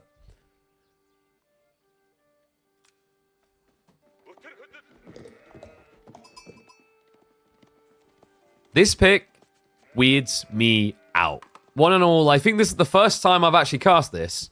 French on Enlightened Horizon here in game number 2. A bit of a weird pick, if I'm being quite crude about my feelings on it. We're on a map that right now is being dominated by Dark Age aggression. The point of interest that gather resources and the wolf dens that burn down to give gold feel too desirable to pass up. Now, Mongols make sense for MeomaikA. That is a pick that can play Dark Age aggression.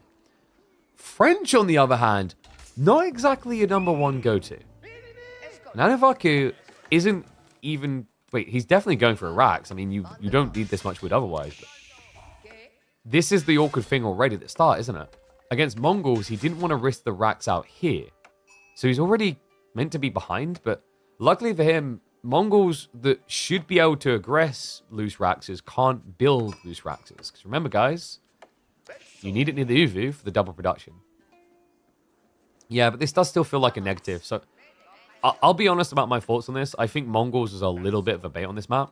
It's mid of pack, not top of pack, because of this detail. In the highest level, at this point in the game, guys, this is already captured.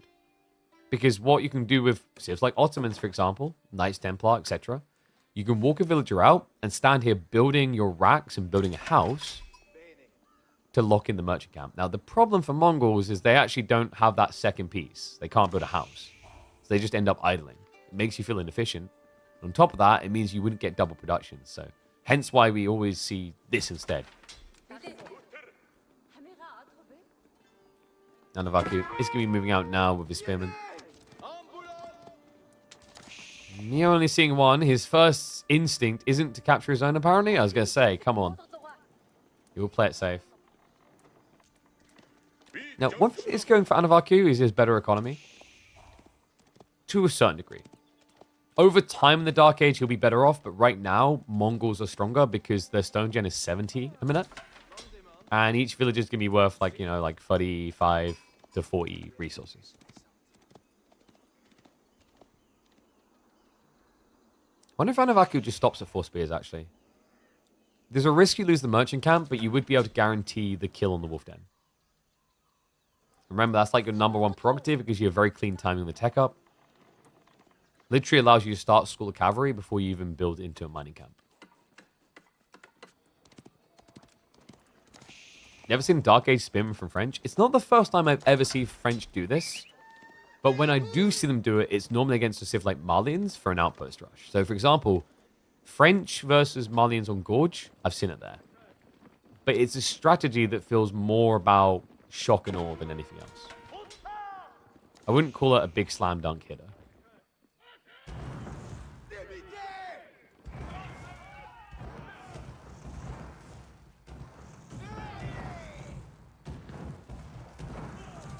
Someone's going to be coming in. It looks like MeomaikA has sloughed the mark, by the way.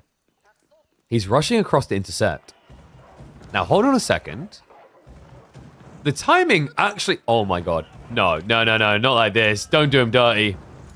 He needs that extra torch now. Anovaku gets it just in time, but something interesting just happened there. MeomaikA received bounty for that. What? Why? Wait. You can see that Anovaku definitely got the gold, but MeomaikA got bounty for the kill in the den as well. And from my understanding, the dens aren't meant to give you bounty at all. Unless I've missed something. Someone might want to clip that. I think maybe what happens is to claim the gold, a player is given ownership of the wolf den when it starts burning. Because that's the other weird thing. It was already on fire.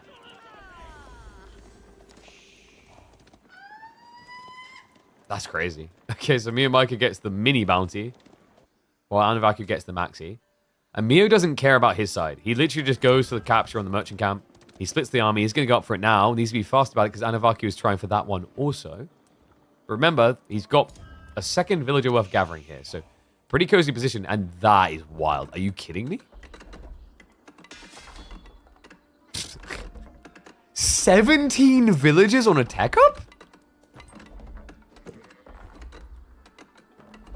I don't... Sometimes I just... I'm going to put it very bluntly. I just don't understand MeomaikA. No one truly does. Like, he does this. Honestly, more than you'd expect. This is wild.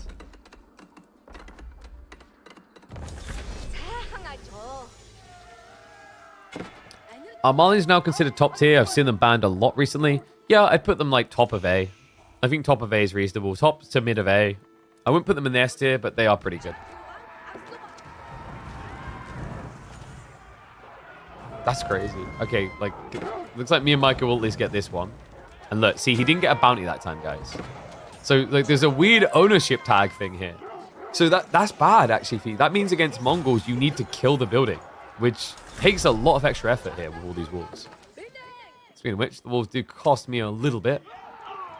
It still has spearman advantage, and that's going to be important because Anovaku is immediately going into those knights, as you'd expect.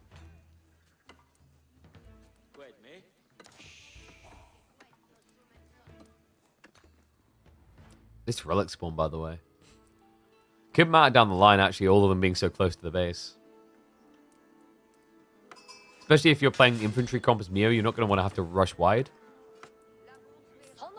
Now, one thing that will make Mongols feel quite weak if this game goes on too long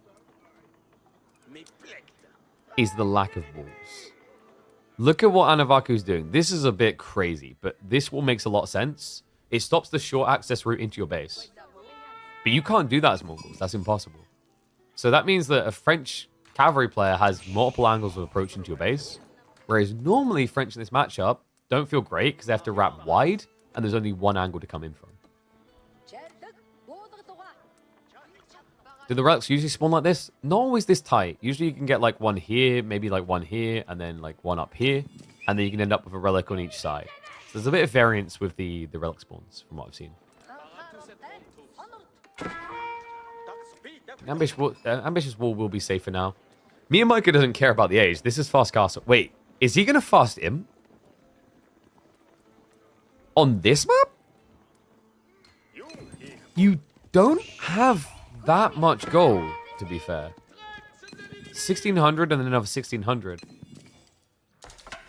It's not impossible to do, but it doesn't leave you much room for error or unit production. Then again, MeomaikA was in competitive doing this fast imp build other than anyone else. I still remember the first time he done it at KPMM against Lash. When we had, I think it was when we had Atacama. And it was quite ludicrous to watch, actually.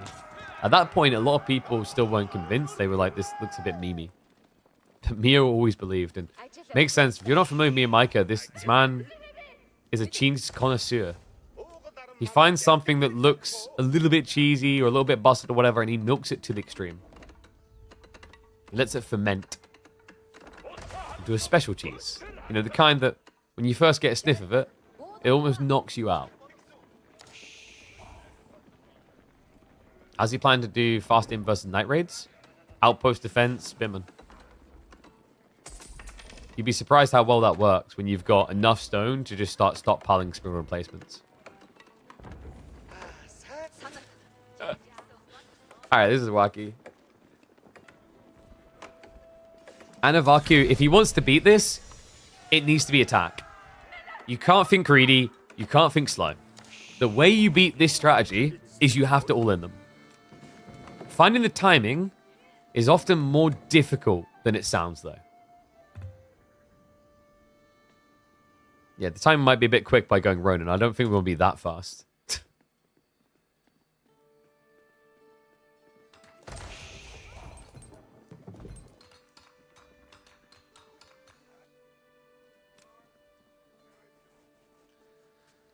Okay, so is Anovaku... I feel like he's maybe hanging back a bit too long here. The biggest concern I have is that Anovaku is not finding out what his opponent is doing. He might already suspect fasting, but if you did, surely you'd be more up in your opponent's face right now. Oh my god, wait, did he just bait and switch him? Mio, he's queuing up the Keshiks. What? Alright, this could be disastrous. If Anovaku walks up now, expecting to be able to kind of poke raid, he could lose the little army he has, and then be stuck. And remember, guys, this map is not kind on the gold, so French Knight spam, it's not as viable as you'd think, actually. You only have 3,200 gold in your safe corner. And you have to consider teching up is still a thing that Anovaku needs to do here. So it's going to be double Keshik X2 with Step Lancers. Anovaku, he doesn't see gold gathering, but he doesn't see the step readout either, so this doesn't really tell him anything. In fact, props to MeomaikA on this. He went for the dangerous gold first, and that's important considering the lack of walls, etc.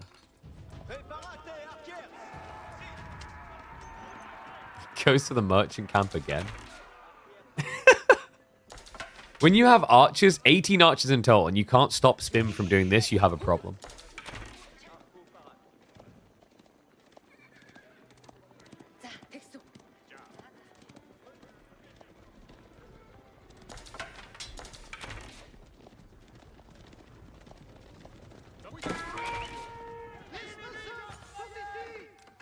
Brighton as well. Yeah, MeomaikA is actually playing the Age.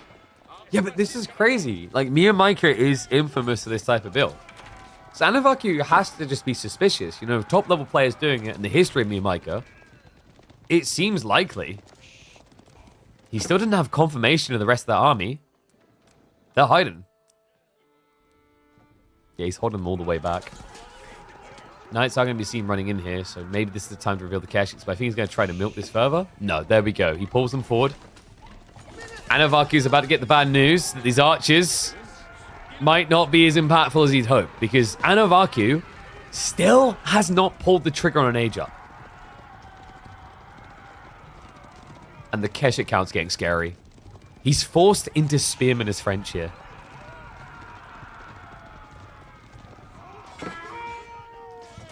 He doesn't mic them away either. Yeah, actually it's not getting caught, so that's one knight down. Army's rallied in the center, but I didn't feel confident about this.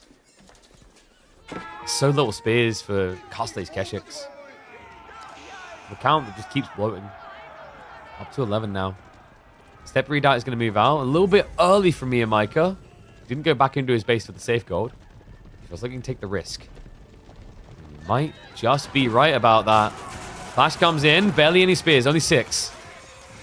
Keshiks are going to pull to the side. Spear on spear now. Movement speed gets used instead of the armor, which is intriguing out of MeomaikA, but is going to allow him to just chase beyond here. So all spears get wiped out. Now the archer's in trouble. He might be able to clear the spearman, but the issue is the Keshiks are going to go up to full health again if he doesn't get more threatening units out here. The problem is he's trickling spears. Not good. To make matters worse, with MeomaikA's timing now into the shamans, this worked out perfectly for him. Yeah, gets access to the step redoubt, reclaims the merchant camps, can go for trip relic right in front of both their bases. And Anovaku, I mean, at this stage, you just have to get behind the walls. There's no fight to be had anymore. He needs a tech. He hasn't got much to work for, or with rather, for that tech. No, this is a little bit worrisome. When you consider the veterancies he'll have to go into, like maybe Spear Archer, that's going to gobble up, what, 500? So that's going to leave you with like, 600-700 to do into like alternative techs. And I just don't see a world in which Anovaku gets to do knights. He's losing the cavalry game as what's meant to be the best cavalry civ in the game.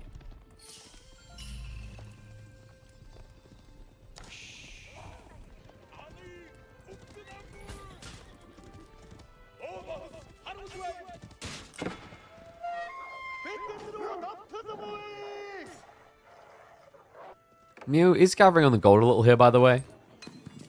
But the nice thing about Step Redoubt, you just have so much gold coming in. There's so many big veins. You could just justify trading for food to rebalance your eco a bit. He's going to move for the Uvu here. Interesting. I guess you could argue full production can be worth it.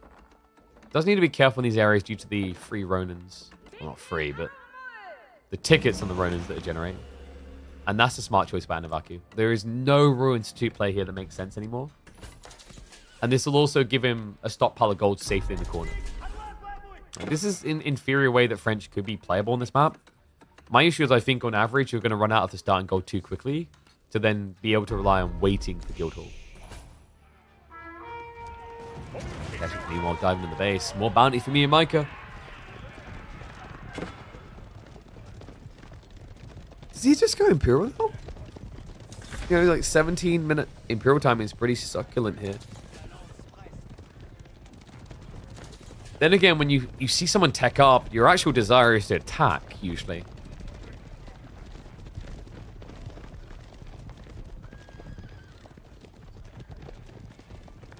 EOZeco is crazy. Step Redoubt for you.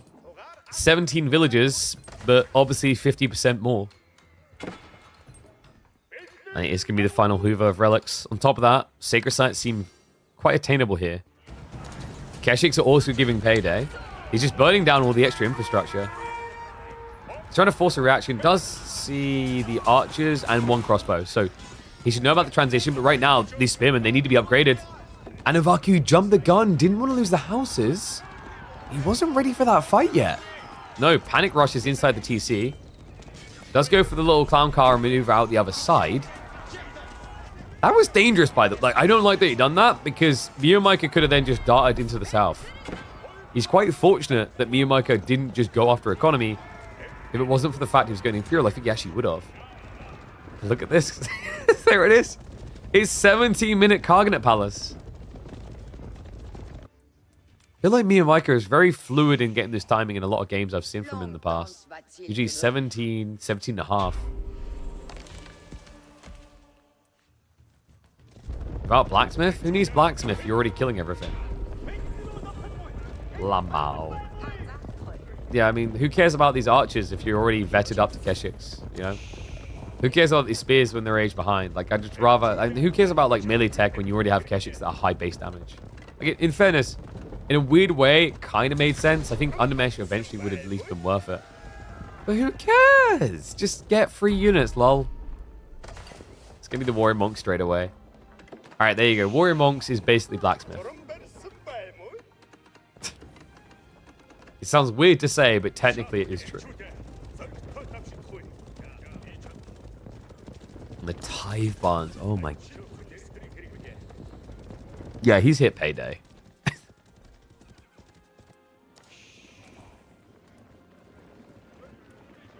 He's military academy. Agreed. That is the one reason why I'd say I'd agree you go Blacksmith here in a rush. He's not getting as much value as he definitely could be. Knight's next on the checklist. Not great here against the Master Spears. I feel like actually a few Magadai would be preferable at this stage. Maybe in Horse Archers. We have Anovaku out on the map now, having to take those risks, but just look at everything, man. It's relics, it's sacred sites. They're also so far away that you can't send units over to decap them right now. I know he's on an all-in collision course. Elite Keshik upgrade is about to kick in. We also do have the Whistling Arrows, so much more impact from the Khan in these fights. Yeah, especially the armor arrow. Just feels perfectly made for this occasion. He's going to start squaring up. Baits him in. Clash comes through. Neo has not activated the arrow just yet. I guess, there we go. No, he's not even using it. That's just the Saint's Blessing. It doesn't matter. He upgrades the arrow to not even use it. He wipes the entire army. And this looks close to over. All Mio needs to now do is attack. That was a complete clean. He lost what? Maybe 5 Keshiks for that? And there's already 5 more coming. So Mio, instead of actually going straight for the kill, is going to move out deeper in the map just to secure the big gold vein. But Anovaku's running on fumes at this stage. Guildhall was switched over to gold early on, and that's unfortunate because it means you don't have the food transition into Red Palace. Yeah, this choice of Guildhall with this type of build for Anovaku was about trying to find a way of winning with a castle army, I think. Now he has to do a mass farm transition against an opponent who just completely obliterated you. And that was pre-biggest text, by the way. Like, by the time you have your farms up, MeomaikA should have things like biology coming through.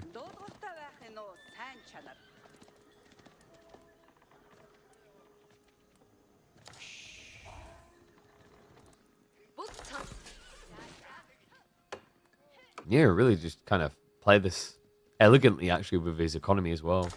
It's not that he needed to rush out and he got the fight at the lucky moment. You can see he actually left a lot of surplus back at home.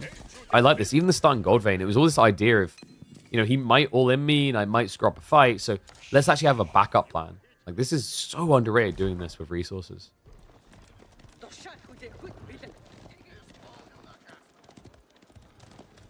Mio's being rude. Slowly choking Anovaku out instead of the honorable death by all in. But, like, okay. Isn't Anovaku then being rude? But not just going next? I mean, like, you can spin that rudeness either way if you want. Wait, is MeomaikA, like, MeomaikA, is that... It's a full warrior monk strat. What is going on here? This isn't even intentional. Whatever, he'll always have the aura. I mean, honestly, who needs blacksmiths when you have warrior monks? Oh, that's incredible. He does have melee text coming through now. But remember, the warrior monk Saint's Blessing gives you +2 anyway. And the armor. That gets him the win. Mongols, a decent pick on this map, but the French definitely a big question mark. Even crazier one, the bounties early. This choice to go into mass warrior monks caught me by surprise, but I'm gonna say it. Who cares about blacksmiths?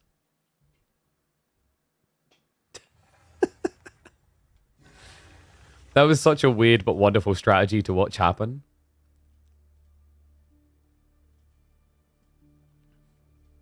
I want to be like with the... This is the thing. Like, these are the YouTube videos that are annoying sometimes. I want to be like, who cares about blacksmith? Just get warrior monks. But then one, people expect Rus.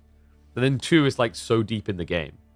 So like, you want to make it about the bounty burn, but it was a one and done. It wasn't like he was exploiting that regularly. You know what I mean?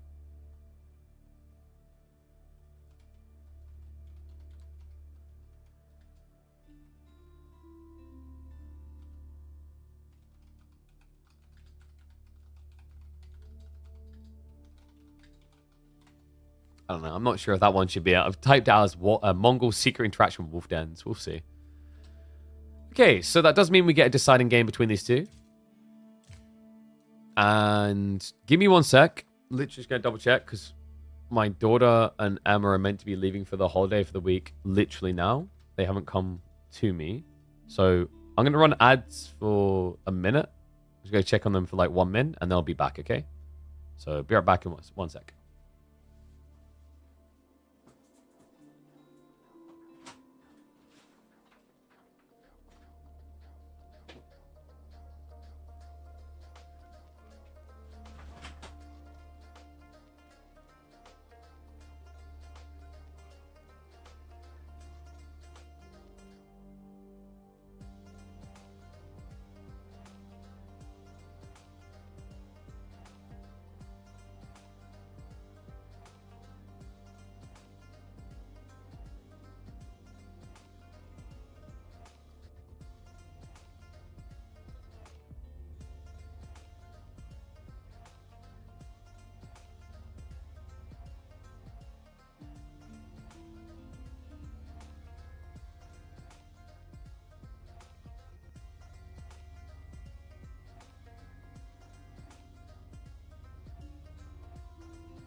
Well, that's just rude.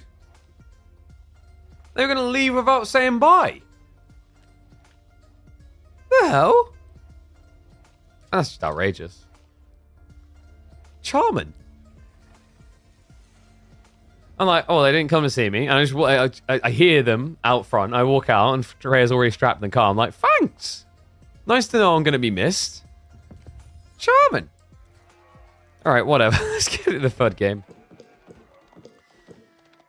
So, deciding game here.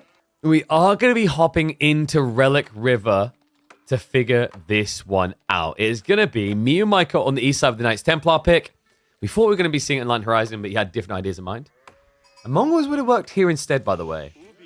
Anovaku has done something funky, though. I think this might be the first time I've seen Byzantines picked on this map. Yeah, curious as to what the game plan is here exactly.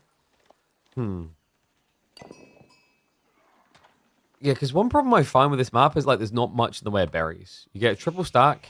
You do at least get the 8 stack, but it's really, really far away. Sometimes you get lucky in this one, sometimes not. And it doesn't feel like a reliable pick, because the other thing on this map is quite often you can get a deer close enough to your base, you get a deer shove in. Byzantines can do it, but they just don't want to use it, remember. Byzantines want the olive oil. Is this a good map for KT? I think this is a great map for Knights Templar. As long as the spawns aren't kind of clunky, sometimes you don't get the fat tree line for whatever reason. If you get the fat tree line, great. And then the thing that makes it really nice is the triple sacred site. It's very hard to actually shut Knights Templar down on the initial rotations because there's just so much versatility on where they travel. So, like, one thing that's actually really good against Knights Templar is to dock drop their ass on the south side, so you know if they're coming here. Now, funnily enough, something that Knights Templar can also do is the dock play. You guys remember, we discovered this on Dry River in particular. It was people like B that led the way with it. Actually, he was more Delhi. But other players discovered Knights Templar can actually feel good against Delhi on that map because of the water. Despite the fact, normally on a land map, I'd favor Delhi. The reason is the efficiency around wood gathering. Knights Templar are so good at this dock play. For a start, they gather the wood quicker than anyone else because they don't have to wheelbarrow drop off. They also save 50 wood on having to build a lumber camp. And they also get food from gathering the wood. So there's actually a lot of thumbs up about Knights Templar on any map where there's an opportunity to dock. Yeah, we'll probably see him go up to about like 4 fishing boats. And then look for a tech play.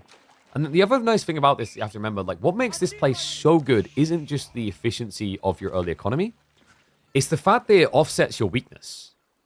The weakness of Knights Templar is that when they're going to go to the next age, they're going to miss out on 3 villages. That's a lot of economy this early on, right? Like, look at the rough timing. Like, Anovaku is teching now. So let's say on average you're around like 15 villages when you're aging. 15 villages and you're losing out on 3. That is 20% of your economy. It's a huge hit in theory to timing. And it's meant to be a checks and balance point for Knights Templar, which is why the fishing is so good.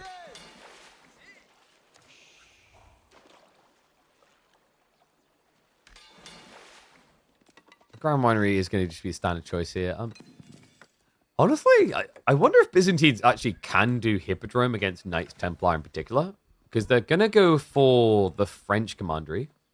They do that like 85% of the time at least. And then they're going to go archers. So technically, like Hippodrome, the horseman counts everything. I think the issue has just always been Triumph is weird. It's an ability that you think should just be like OP when you read it on paper.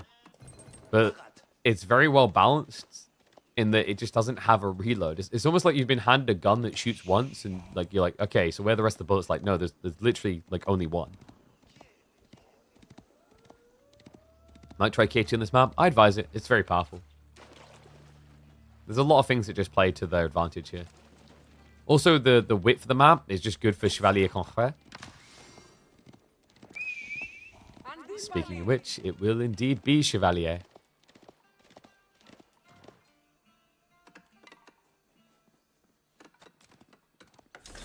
I'm not sure what sounds more French, Chevalier or Chevalier. It's Chevalier. Has to be.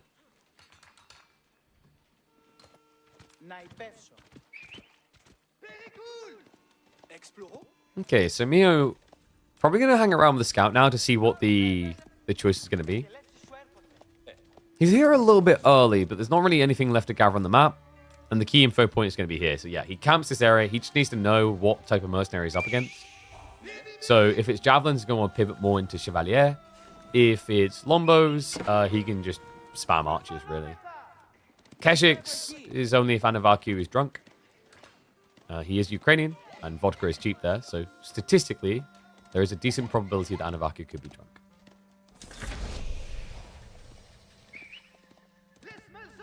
Don't pronounce the R when it ends a word in French. Yeah, but the problem with that is, once again, Chevalier sounds much more French than Chevalier. You know what I mean? Like, even as a French person, I think you can appreciate that, right? Chevalier? Chevalier? No, it doesn't? Well, as the man who does all the impressions better than everyone else, I'm saying it does.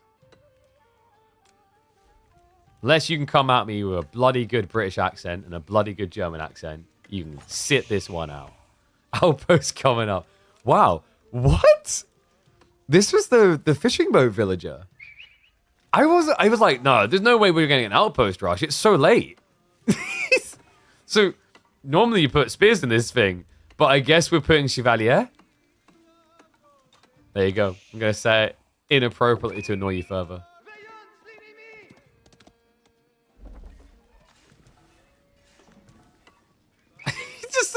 Okay, well, no, the villager just revealed it. Yeah, he's pulling them now. No way does this go up. Unless the Chevalier... Look at the timing! Outpost is going to get denied, though.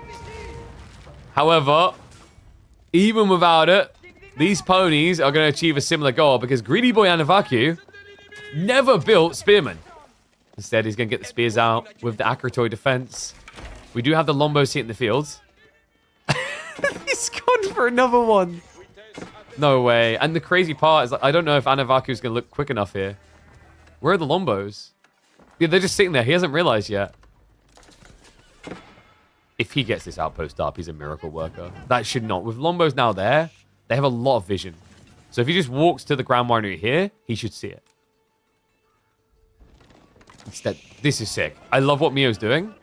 The Chevalier to the north side just forces a reaction away from the outpost plan. Unfortunately, Anovaku realizes it. MeomaikA not going to be able to get the outpost up. It's going to be a double tap kill. Chevalier, they did at least find, was that 2 additional worker kills? Yeah. So not too bad for him. He's extending his lead. Why didn't you just pick French? Like, can we just be blunt about this, Mio? It looks like you just want the French bit. He's like, yeah, but Anovaku took it away from me.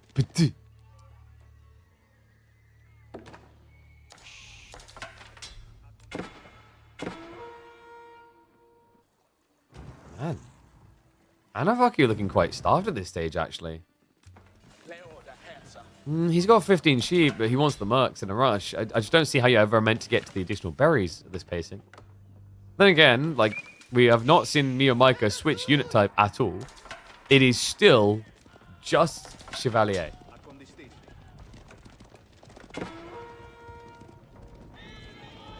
And also now pilgrimages.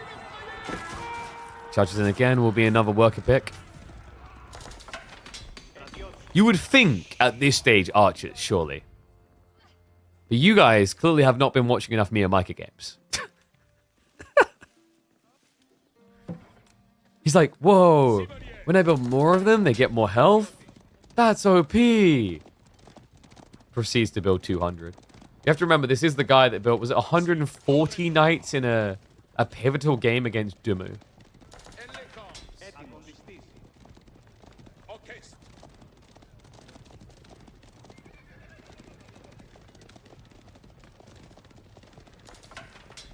And yes, the fish only spawn down here, so it's a guaranteed detail. You know where to find them.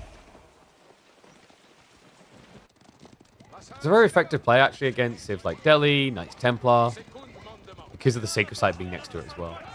So you can play blocker.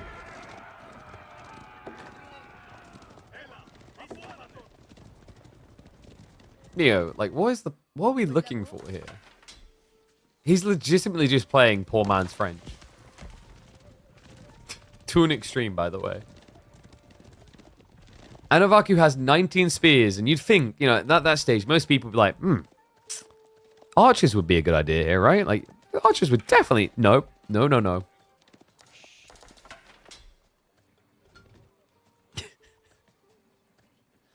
I think this is why people enjoy watching Mio so much. Like, he just takes these... so simple that you look like a caveman builds, and somehow makes them work. Like, he's the guy there just jamming a circular block into a square hole. And he keeps thumping it and thumping it and thumping it, and it won't go. You're like, stop it, stop it. Like, it's not made for... And then all of a sudden, the slot just breaks. Just sticks his fist through the side of the kiddie toy. I don't know about this, though. This is looking weird now. Did he really think he had more time? I think he thought he had more time. Oh my god, it's a panic to switch into archers now. He wasn't expecting this many Limitane. Dives in.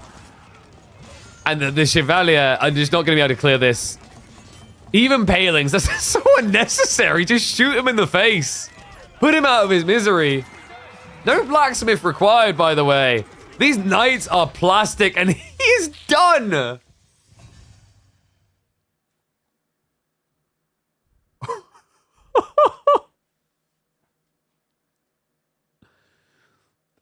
I really wasn't expecting that, but I guess I should have with MeomaikA playing. Oh my god. What a monster. Alright. So that does mean it's going to be Anovaku through to the round of 16. His next matchup will be against Myriad. I think that has been scheduled for a few hours from now. And yes, Anovaku takes out Mio. Do you have somewhere a guide on how to make the game look so good? It's not really that difficult. At a simplistic level, it is literally just go into your game settings and put everything to max. Sorry, graphics. High, high, high. Everything to max. That's all we do. Yeah. No, that's pretty much it. Outside that, we have a slight filter application to increase the vibrancy of coloring on our screen. So that's why the colors on our setup will pop more than any other stream you'll see in AoE4. And you can replicate that with both NVIDIA and AMD softwares. They tend to have color built-in settings that allow you to up the vibrancy. All right. So, let's see what else we can hop into. So I think I want to look at Deniska versus GoA. That could be quite interesting. You guys want to see that? Deniska. He usually comes in with some wacky strategies. And Lakeside actually got picked this week. Interesting.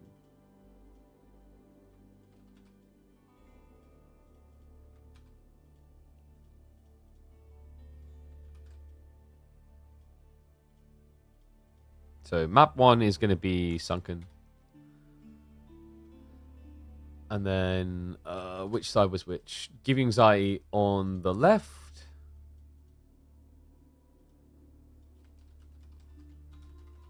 And Deniska on the right.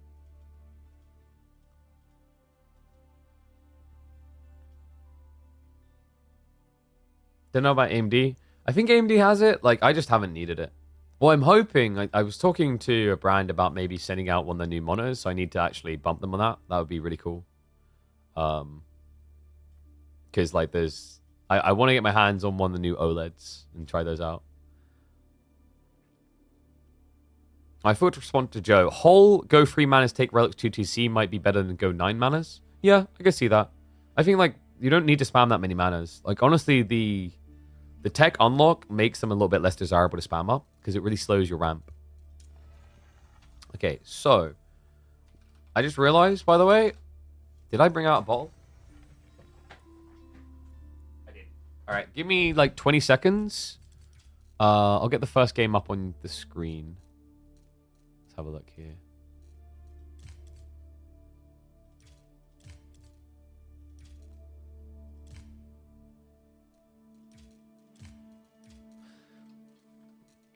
One second. Are we missing game 1 of Deniska versus GoA? We might be.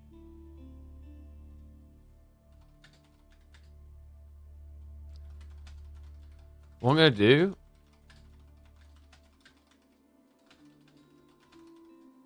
I'm going to message Deniska because GoA's profile isn't showing all 3 games. It's only showing 2. For a second, I thought they forgot what the starting map was. So I've just bumped Deniska. Hopefully he responds straight away. And then we can catch game 1 of the series. Otherwise, we'll have to hop in from game 2. And while I quickly wait for him to reply, I'm just quickly going to go buy a break and grab a bottle so that I can have one of my milkshakes, okay? So be right back in a sec. Sorry, I know it's another quick break, but if I do it now, we don't have to do it mid-series. Be right back.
And we're back.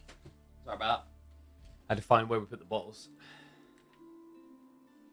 Okay, did I get a response from Deniska? No. Doesn't seem like it. So, we'll have to start with G2. Bear with me a sec. Not ideal. Deniska won the first game. So he won Sunken Lands. Yeah, I don't like coming in mid-set, but like, if it can be avoided, but like legit, it's the GWA's got his data open, Deniska hasn't, and GWA's is bugged, so like you can only see 2 of the 3 games from the series. But we'll hop in the second one. It's going to be GWA's Abbasids.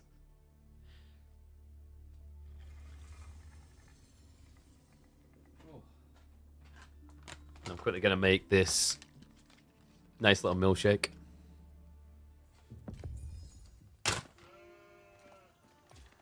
I still need to find a new sponsor for that. Yeah, I'm handy to work with. I just want to find one that makes sense. There was one I had my eye on, but it's been hard to actually find a contact point. It's like a German company. But I remember I had their shakes like years ago at Red Bull World Law Legacy, and I was not feeling very well at those events, and those things kept me alive. Ugh. So it would be cool if we could actually figure out something there, but let's get rid of the games. Okay, I think everything... Oh, wait. Let me change it. It's not Sunken Lands now. We're in Dry Arabia.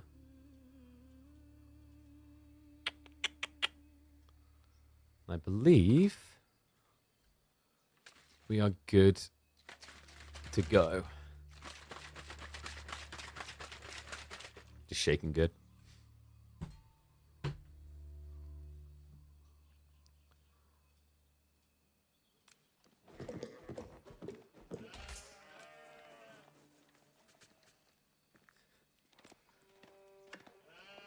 He's at it again, one and all. Welcome back to the channel for Give You Anxiety's Abbasid Masterclass. That's right, the most aggressive player in Age of Empires 4 when you put him on the black flags. On the other side, maybe on the receiving end of said aggression, is Deniska, player out of the CIS region, talented lad, has been ranking the top 100 frequently, and is already in the lead in this series. It's going to be a Byzantines pick in the yellow. Dry Arabia, of course, our destination. A fair and balanced map. How is GoA going to use that to cause imbalance and irregularities in the force? Because if you've not watched a Give You Anxiety Abbasid game before, I'm going to tell you right now, you're in for something different. When you open a game and you see Abbasids, I know what you're thinking. It's reasonable what you're thinking. Oh, yeah, he'll build like 2TC, 3TC. He'll go Castle Age. Maybe there's a trade win game somewhere there. None of that. This guy only knows one way to play Abbasids. I have cast a lot of GoA in my time, and he is one of the Ram fam.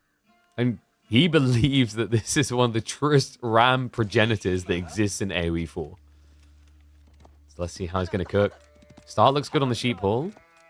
I think Deniska... Yeah, Deniska got enough on his own as well, so he's not going to feel too starved here. Give You Anxiety, like, there's a bit of linearity to GoA, if I'm being totally honest, and I don't think you'll mind me saying. When you ask the question, what landmark choice will he make? There's usually only one button that works for GoA. He goes full American on this, like, W's for the win, bro. Full frat party. And then just hits it for the military wing. So don't be surprised to see aggro opening.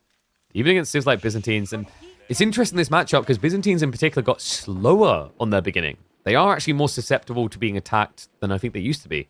Courtesy of these new system builds that involve pulling villagers off of food and gold early, as we're seeing here. Good spawn overall for it, by the way. Deniska, he did actually connect on all resources and all villages. In fact, like, he actually technically wouldn't have even needed a second system here to buff the Grand Winery. And, well, will you look at that? I may have watched a few too many GoA games in my time. It is indeed going to be the military wing.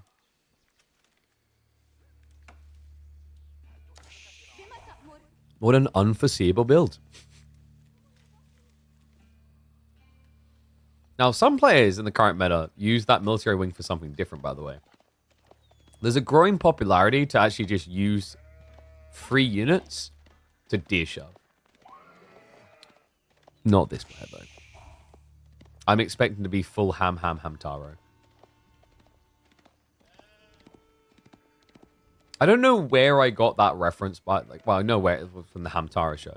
I don't know why I got that ref. Like, always when I say full ham, it's Hamtaro at the end. And it's weird because as a kid, I never watched that show. I only had, for some reason, the Game Boy Color game. It's my sole reference point to it. Was it even? I don't know. Like, I don't know. Chat can tell me. Was Hamtaro even that popular?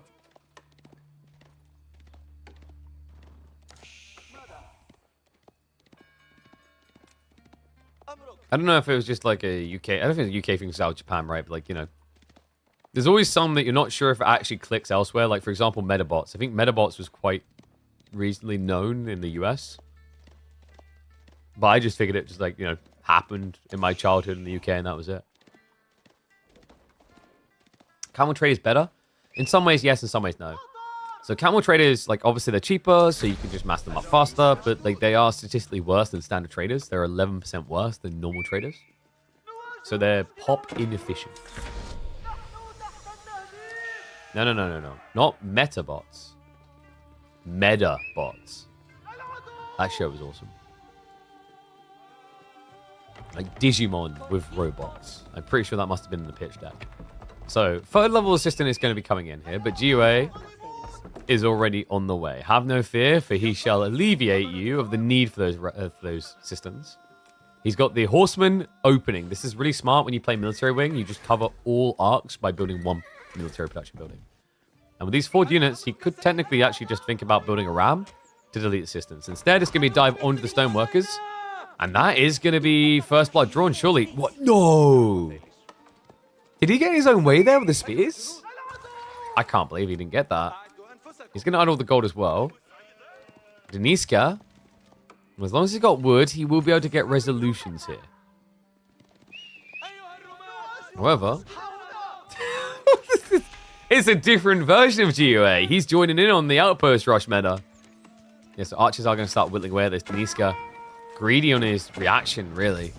No outpost, no early stables, or rather an archery range. Normally, the play against this Abbasid wing is to go archery range, build 3 archers. That, by the way, is the exact reason why GoA went for this horseman beginning. It's actually very smart, guys, because the way horsemen are going to scale here, realistically, your opponent's going to go for mercenaries that categorize as range units. So horsemen will be the counter to the premium arc. And more so than that, it is going to be the archer opening. Oh, yo, this does not feel good. GoA in a very dominant position already. Gold, berries blocked out, Stoneford spawn. There's really nothing for Deniska other than gathering wood. It's a good thing he did get as many sheep as he did. Otherwise, he'd already be dead.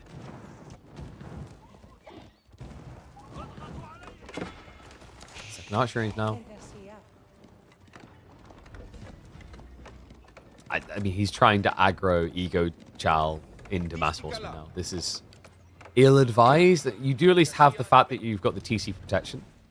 Honestly, like, GoA could start considering a blacksmith next. Undermesh Rush would make a lot of sense here. He's not done with the outpost yet. It's going to be additional ones coming in. I thought he'd actually creep towards the tree line.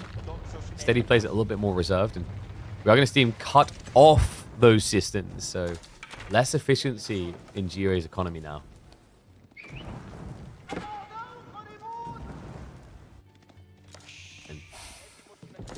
Yeah, I don't know what the hopes was with that. That was ambitious. He was trying to secure the berries far.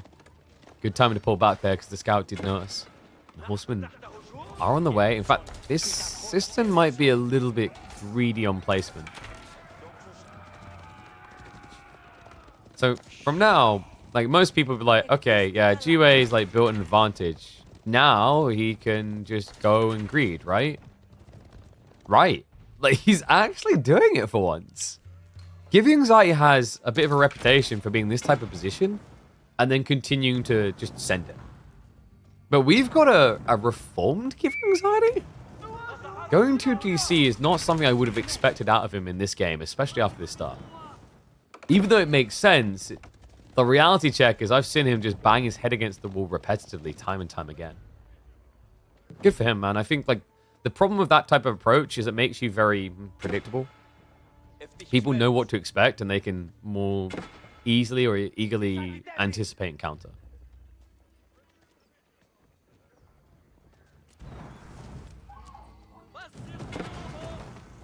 Now to delete the systems for good. It's funny because with the changes, this actually got buffed. It used to be that actually killing a system off like this was a negative because you allowed your opponent to pay less to replace it somewhere they could use it. Now just being 125 flat, it actually hurts.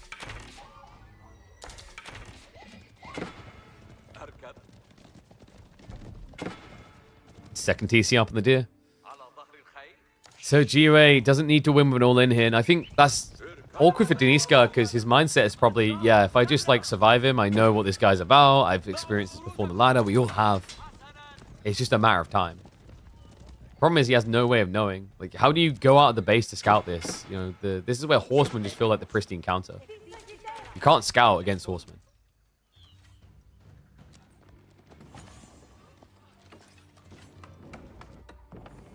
Gio, one thing I do beg of you. Yeah, there we go. Please, for the love of God, Golden Age it up. Smart as well. This is level 3 system. So 18% buff. The Golden Age almost mirrors that with 15%. So you can't even argue Byzantines have an edge for a bit because systems. It's a fake detail. This is definitely ambitious, by the way. I think GoA, he slept on the scouting, didn't he? Yeah. If he knew what was happening on this west side right now, this many horsemen could easily clean house. But now it's going to be too late. We're up to 5 Limitani more in the way. I thought I would die before this happened. I can't believe I'm seeing it. GoA is playing a macro game. What?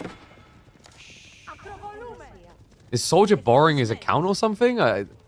This is not the guy that I remember.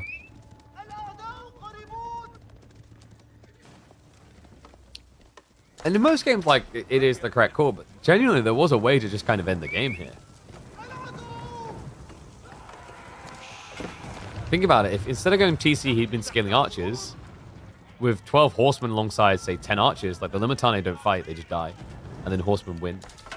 Even more so because, like, the big reason why GoA could have done an all-in here is his opponent doesn't have access to gold. Ergo, you can get a double-up advantage with blacksmith decks.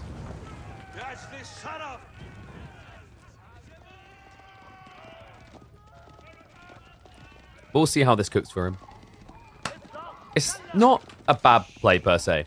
I just think, like, it's very shocking, considering how he likes to play, that he didn't take the all-in.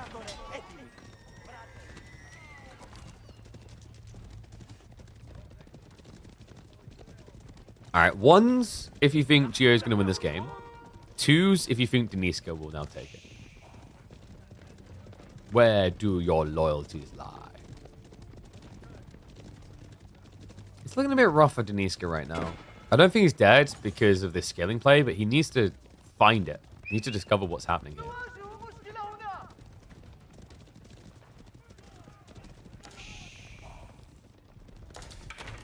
Okay, no, yeah, we're going game 3. What? Yo. Deniska, we gotta talk about this. I'm seeing Kashix. And I have many questions. Oh, God. I mean, so here's the problem with Kashix, guys. Kashix is it's a timing-based strategy. Kashix is to protect something. Greed or punish greed. Anything else and it feels weird. For example, like if Roost were going naked fast castle with a loose high trade house, Kashix hit the timing. Or used to anyway. If your opponent's going like free TC, it's the timing. But what is the timing here? I guess he just feels like he needs cavalry units, but then why not just build horsemen? Because you'd think defensively longbows in particular would make sense here. And the way he's walling, it seems like he wants to defend. You can just try to sliver the Kashix out, but with just so many horsemen, they're not going to be that impactful.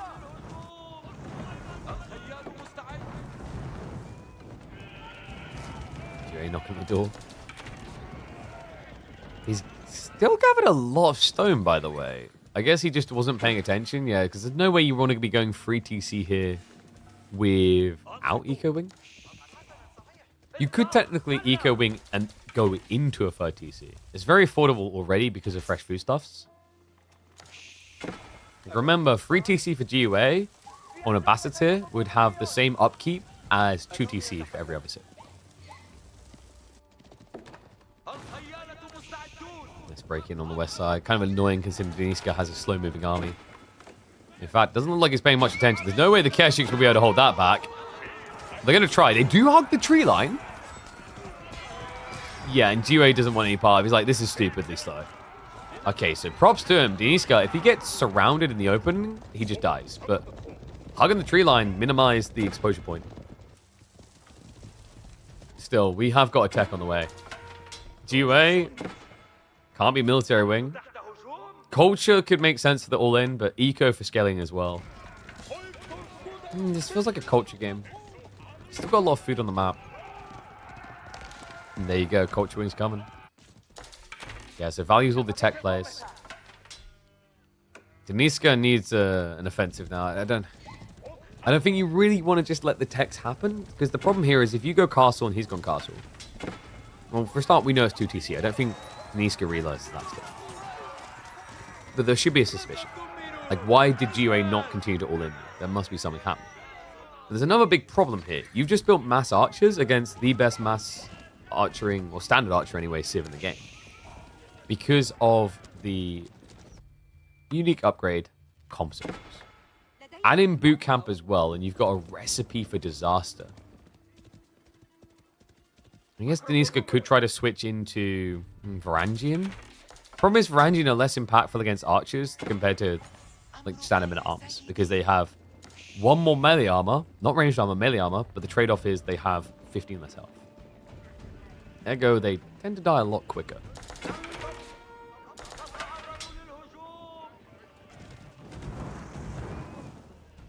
This is just classic GoA. Not backing up, just keeps poking. Because he's suspicious now. He's like, are you teching?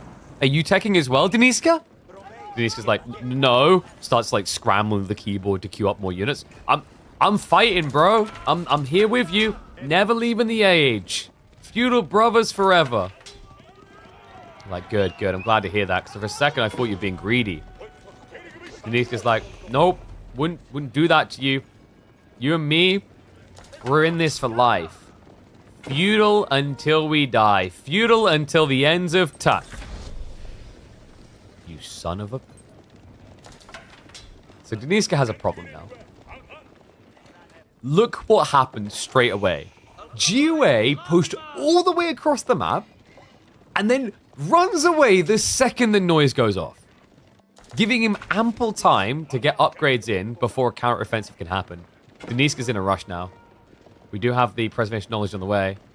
And yet, he just got hit on the backside by the horseman. So, GoA is not enough just to run away. He's going to guarantee he can't be chased. In fact, that was crazy. Deniska backed up. Whoa, he thought he was being full attack, didn't he? Yeah, because he didn't have vision here. So he saw a few horsemen and thought that was the full offensive. Oh, this is bad now. His only choice is to mirror castle. Meanwhile, GoA, Lancers already coming in here. Relics being rushed, and we do have that Compos we mentioned earlier. Now, good news for Byzantines here is you can upgrade fast. Dialecticus is going to allow you to unlock in like 30 seconds. Bad news is, although you'll be able to mirror the veterancy, you can't mirror this Compos.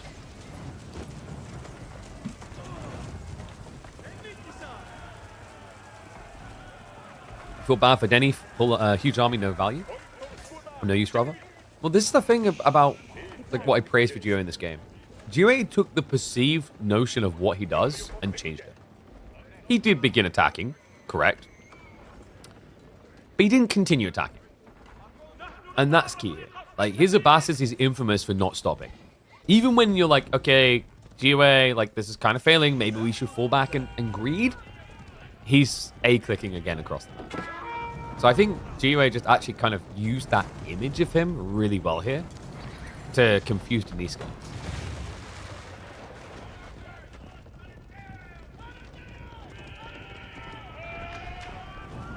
Now, jump into the base, the outpost to be taken out. Could just cut the aqueduct here to cause some inefficiency, but I think he doesn't want to hang around too long for good reason. Army was trying to cut him off there, so gets out just in time. And remember, this is all space. GoA is 2TC scaling. Relics are also coming home. In fact, very easy 4 relic game for GoA. Mangoes now added into the equation. Don't worry, guys. Deniska can now add, alongside his Keshiks, Ghoulems to fight these Lancers. Yeah, this feels a bit sad.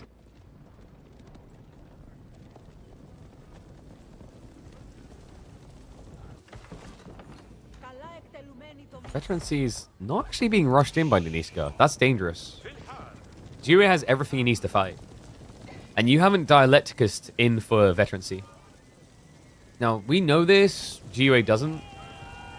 Maybe normally be like, well, the player will play so slow that it won't matter. Welcome to GoA Gaming. I have units. You have something I want to kill. Let's A-click. Gonna charge in, villagers on the front line. To run fast. Keshik reacting now from the flank. Compass bows make it tricky. And also these choke points are perfect for mangonelling. I think with the change to mangoes, they're more rewarding now when you dive into enemy choke points. Obviously defending as well, but this type of situation, it just means that Deniska has to find an open area of his base to try and combat him. He's forfeiting a lot of territory. Olive Grove count looks pathetic here. Yeah, Deniska almost out of food, actually. Difficult transition ahead of him. And the assistance he's going to go after is like, please, do fight me. Otherwise, it's going to cost you. Military lead has shrunk slightly for GoA. The dive damage is definitely adding up for TC. And this is choice to go after the mangoes. Houses are starting to get targeted. Now, remember, Deniska doesn't have much in surplus. So could end up housed here. There is something ironic about this. I just can't put my finger on it. I don't think that's how the elements work. But I have to consult the avatar.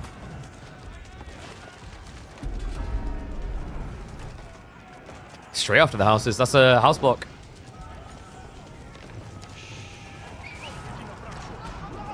Mango hit. Nice start there. Deniska, there's really nothing behind this in terms of like what he could be doing with his villagers. So it still hurts him. And the villager pool. Whoa, boy, whoa. More mangonels being built up now. GoA already lost them all. Doesn't get to complete it. Forces the Keshiks to commit in though, so now can try to envelop them, but the Limitane is a problem here. GoA has got that extra HP on the archers, so they're not easy to snipe out in counter. Still a decent number of Lancers left alive here. 9 of them on the front side, but the Limitane count good enough to scare him off. Has to retreat. An amazing defense there by Deniska. Can he muster more though? We talked about the food issues in the corner. It's now become the truest of problems. He's got 2 olive groves to his name and 0 food access in the game. Yeah, which worries me for the remass.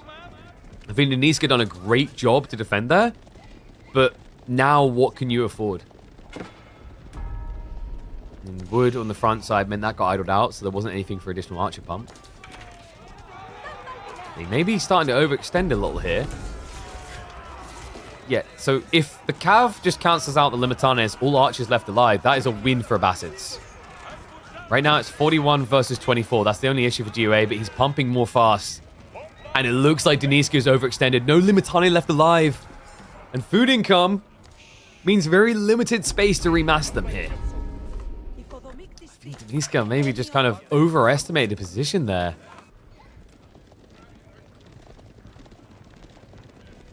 Starting off so well, but I mean, this follow-up dive out, it catches the best off guard time and time again, it feels like.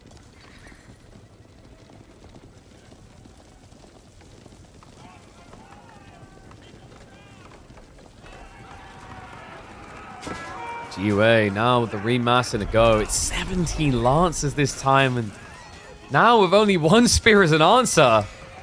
I think he's broke him here. Outpost being rushed up, but like, do you really have the time to get a Mangonel in placement? Doesn't feel like it. Cues it up. 30 seconds away. And no system to rush it quicker. And the choke point is at least stopping the Lancers from getting in fast here.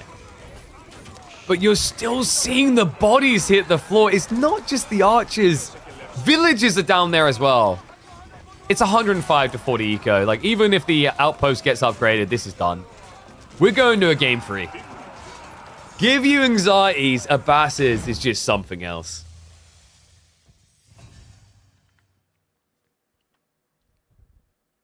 In fact, watering stone makes it susceptible to fire. Wet stone may explode due to water inside boiling. That's why clay is dried for weeks. Yeah, so, well, but that's explosions, not the fire, though, right?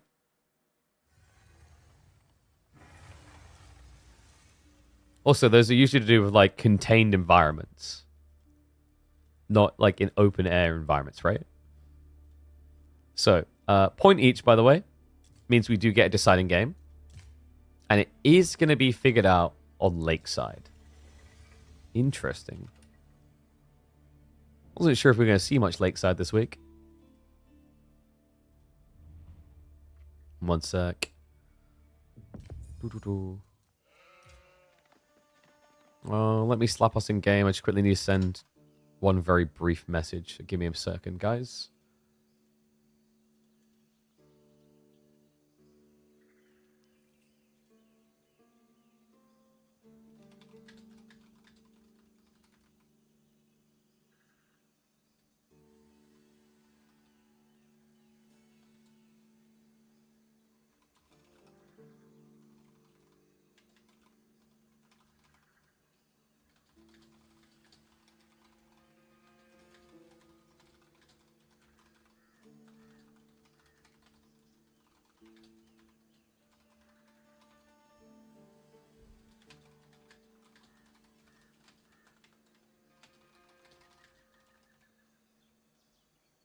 And there we go. Yeah, I just have to message about our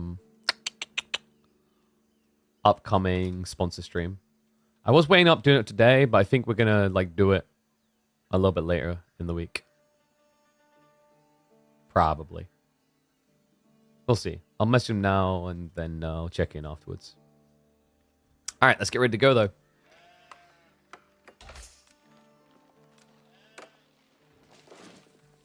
A deciding game number 3. One and all, welcome back to the channel for Deniska versus Give You Anxiety, a series that is definitely entertained after the Abasa pick for GoA. But now it's Sushi time, and we're back on Lakeside. It's been a while, actually, since we've had this map. Curious to see how the approaches go. I mean, Deniska's pick of Order the Dragon makes a lot of sense. It's looked quite good here, historically. Sushi's a little bit funkier. Not really the Civ I would have immediately gravitated towards, especially low-value meditation gardens often. Then again, looks like you got actually a pretty good spawn for it. Yeah, so for those that have not seen Lakeside or need a refresher because it has been a while, reminder, Lakeside is the one that has 1 deep water fish per side. So the idea with this map, and by the way, we usually call it pants. That's what our community refers it to, and you can see why. The idea of this map, in theory, came from a well-meaning place. If you only have 1 fish, there's not going to really be that much priority on food from the fishing. It should mean that, you know, 2TC or Pro Scouts and other plays are good. Reality check is it didn't change anything. 1 deep water fish was enough to convince people they needed to play Dock. Most of the time, we always see Dock. I feel like 90% of the time, the person who docked wins. So, a little bit of a rough start here for GoA, considering that he did not go for that dock play. Yeah. I wonder if he'll look to play delayed dock into aggro. We have seen that as quite a popular build. Just forces your opponent to react on a delay, and also, at that stage, they've added in the fishing boats that now don't get to work. Now, one thing that could be interesting is we just had a deep in the Pro Scouts meta. And this map has a lot of deer, but I gotta say, guys, last time we saw this map in competitive, we were still in the Pro Scouts meta, and it didn't matter. The 31 deer was just not desirable enough for people to interact with.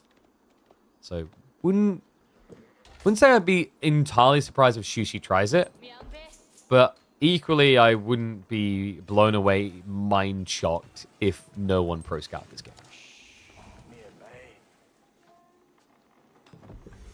And there's that mini garden, pretty much where we'd expect it. There's nothing else higher value, really. Yeah, you could get like food and some wood. It's not worth the walk time.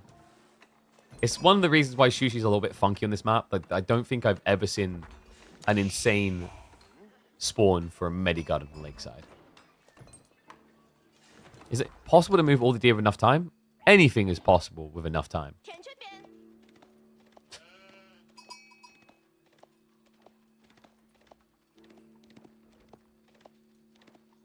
Like, you know, with enough time, you watching all the ads would be worth more than you subbing. Unfortunately, that's not how time works, so that's why you should subscribe to the channel. Does the map only have 2 fishing, or is the minimap bugged? No, it's 2 fishing. 2 deep water fishing and then shoreline fish. But shoreline fish rarely feels worth it. So you do this play for the deep water. I mean, it's going to be Ark on the other side. No surprise there. Another thing to keep in mind is this map is a little bit of a relic rusher because you have 3 relics spawning in a line in the center. So he who plays out fast usually gets rewarded. But not just from an age-up perspective, it means that there's a lot of value in being feudally present to block the relic rush. Now, funny thing about Order of the Dragon, normally they aren't your relic rushing Civ. You'd think because of Regnates, but the reality check is because of a lack of units, most of the time, Order of the Dragon these days are actually getting Burgrave.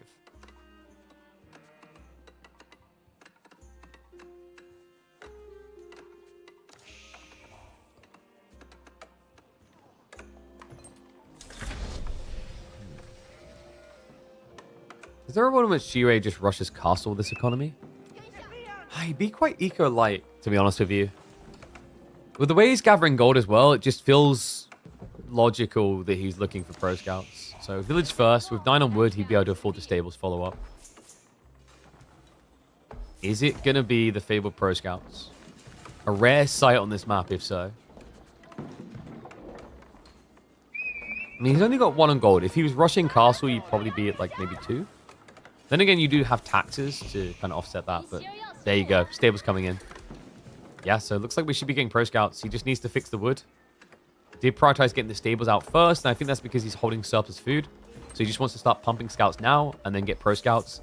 The reason you can do this as Sushi in China is it only takes 30 seconds with supervision to get pro scouts. So it's actually much better to start pumping the scouts out now and get them in position, because by the time you start the tech up, it'll line up nicely for when they arrive at the deer. Deniska, on the other hand, is all about that greed. If he scouts this, which he's going to click on the gold, he only sees 1 on gold and sees that there's already almost 400 gone. So this should be alarm bells. So with this info, what Deniska could do, he could actually go Regnants. Usually he feels too greedy with Order of the Dragon, but this feels like the perfect game for it. Yeah, it just feels like a charitable donation moment for him, actually.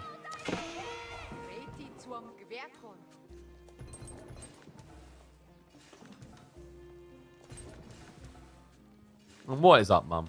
Yeah, apparently people thought that that was a troll. That is actually my mum. She turns up here. She's like, I don't play this game, but I watch.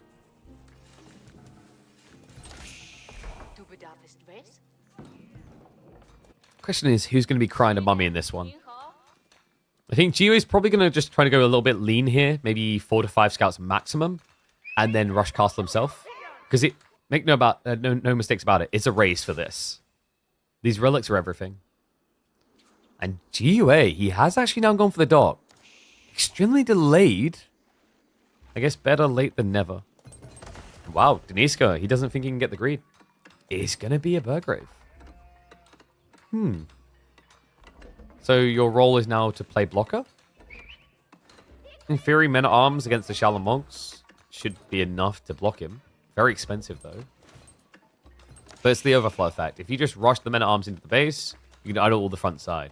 The gold, berries, the deer drop-off location, all of it is on the front side of the base. So if Deniska just starts pumping out men-at-arms and doesn't stop, which is realistic because he has the fishing to back him up on this, GoA could actually see a failure to launch type feeling.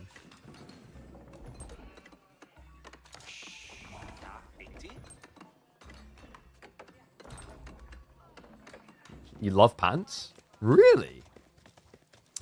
I think this map is another classic one where, like, started off with best intention, but everyone just inherently fished. Like we talked about at the start, he who wins is he who fished. That's my only negative about it. Just feels like the deep water fish is still too good. What Civ has the best basic archers? Abbasids. And I don't think it's close. It's composite bows later, it's boot camp early. Both of them are great. Like no other Civ with basic archers really matches that. You could maybe argue HRE. HRE would be the other one because of marching drills and how good their economy is. And what is up, Draktet? Thank you very much for the raid, mate. Hope you had a good stream. Why nobody choose Ottoman here? We have seen auto picks. They're pretty decent on this map, actually.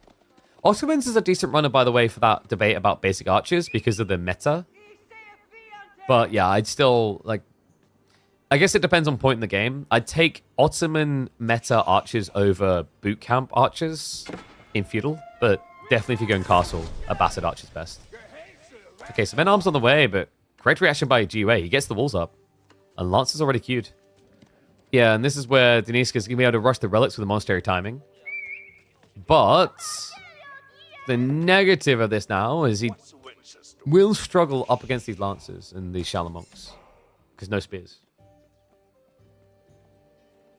The wall from yellow, it's a blocker to the back rotation.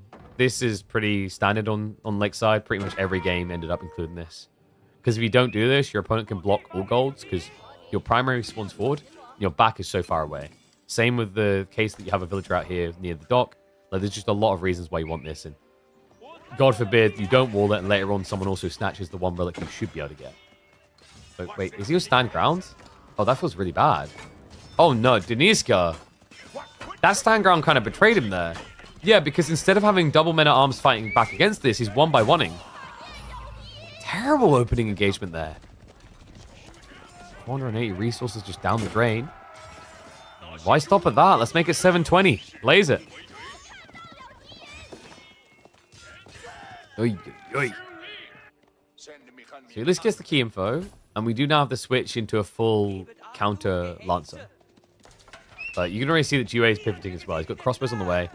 Relics are at least looking good for Deniska. There should be 4 relics in this game for him. After that, he can go into the Inspired Warriors.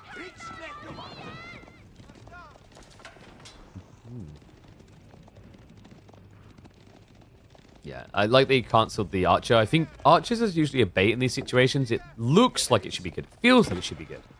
But even more so, when you end up with this many relics, just go Gilded Crossbow. They are literally the best unit OOTD has. Even when you can't use the ridiculous attack speed bug.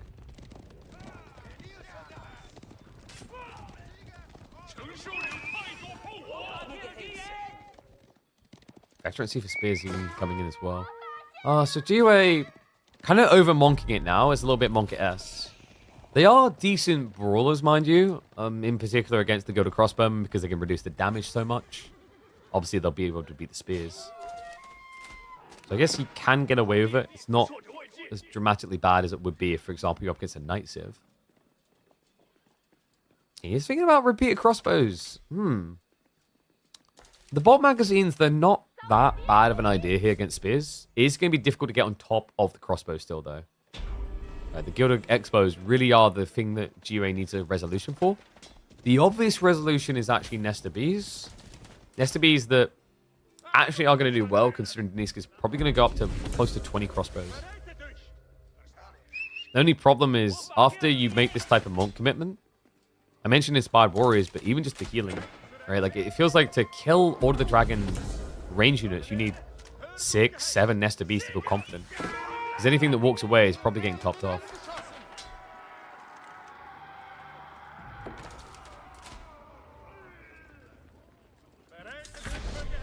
Why aren't we gambling on this? Because we'll be gambling on other series later. You've got to save your coins.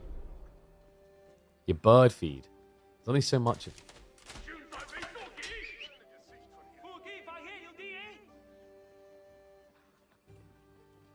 Okay, so what's the play now? GoA is still leaning Lancers, so he wants to raid. I think Lakeside is really difficult to do that on. Like, arguably, Lakeside still needs another iteration. This cliffside shouldn't be so fat. It's way too easy to wall yourself in. Like, this tiny wall pretty much stops Lancer rotations because it's too close to the TC to go here. So yeah, like if GoA wants to dive in, it's going to be painful. And will attempt it. Well, the good news for him, Deniska did not invest in any sort of spring placement. The crossbow will get overwhelmed. Spearman. Just one Spearman's all it takes to freak him out here. Double injury on the Lancer. No worker kills, though. That's the important detail. And that was a positive exchange for Deniska due to the fact it was double Lancer going down for a single Expo. Yeah, and also with health bars like this, I mean, if you micro it right, I could see the Spearman losing, but if this Spear goes down straight away, this is going to feel like a terrible exchange. Like, you'll probably be left with one Lancer and not with much HP. Is Nestabee's catapults worse against All the Dragon than other civs? Nestabee's can feel worse, but actually catapults feel a little bit better. The reason is that while catapults got nerfed in Castle Age, one thing got buffed. The focus damage is higher. It just spreads less. That was the trade-off. That means against a comp that has less units, you can actually theoretically do more damage. Because each entity is inherently worth more. Now, they do have more health to trade that off, but the logic is at least you're getting more bang for buck on the shots. Usually doesn't play out that way, simply because the crossbows are hard to reach, and they line formation instead. Like, in theory, with all the civs in the game, if there was one that you didn't get nerfed as hard against with mangoes, it was Order the Dragon.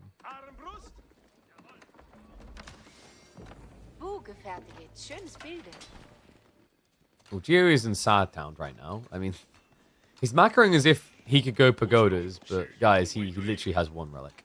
This is not the game.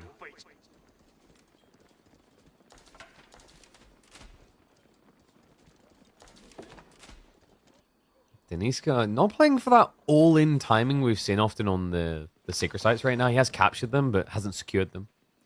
Stone's starting to be gathered up, but I'd be surprised if we get a castle drop. No, he's going to rely on the poor man defenses. Dangerous to do this right now, though. These are going to get sniped out. Luckily, the villagers do not get noticed by GoA, so we'll steal them away. Although that was a good strike for GoA, he can't afford a direct engagement right now. Just look at the size of this army.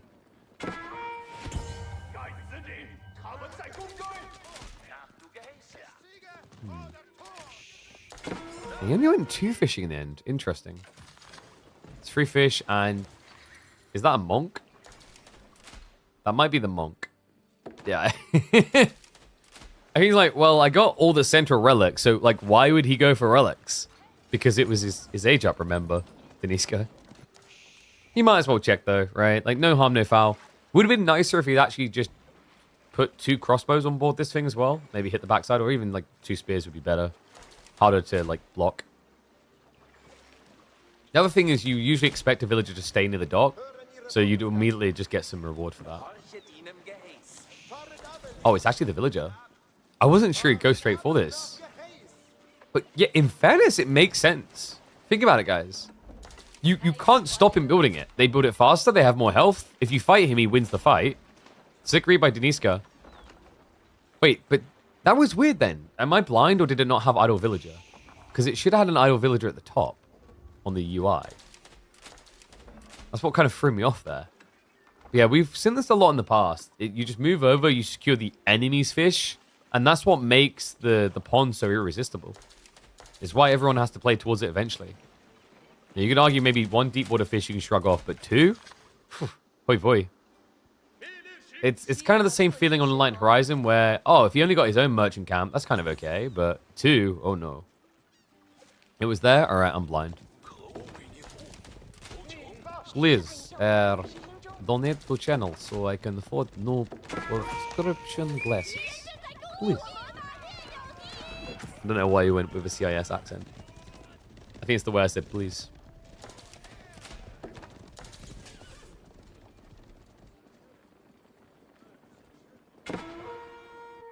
And Arch ships out. GoA just got the bad news. He didn't even realize. He's actually lucky he's not losing the villager. Okay, he hasn't realized, so he is going to lose villager as well. GoA? It's not even Fisher anymore. Oh, no. And Deniska is now going to head inland. He could set up a proxy base. It'll be lumber camp instead, but honestly, I highly advise just dropping Iraqs here.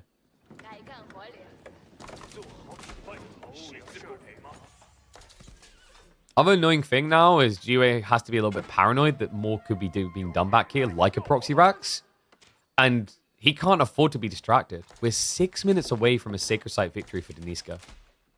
A goal that is feeling realistically more and more attainable, actually.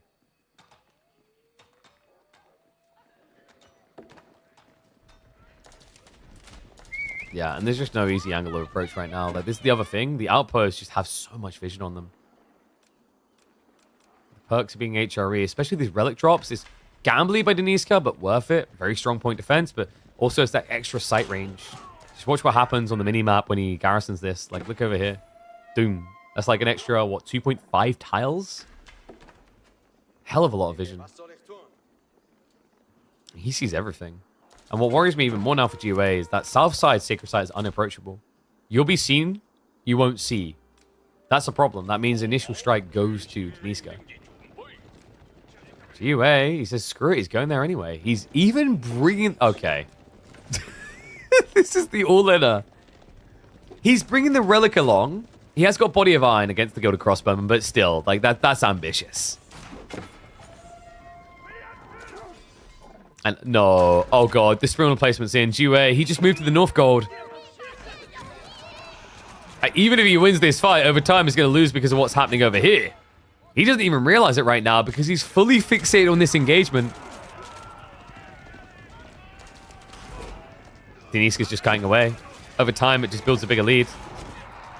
Forces the dive, and now the keep drop's coming in from GoA. A Warlord trying to make his stand. That is going to force a retreat out of Deniska.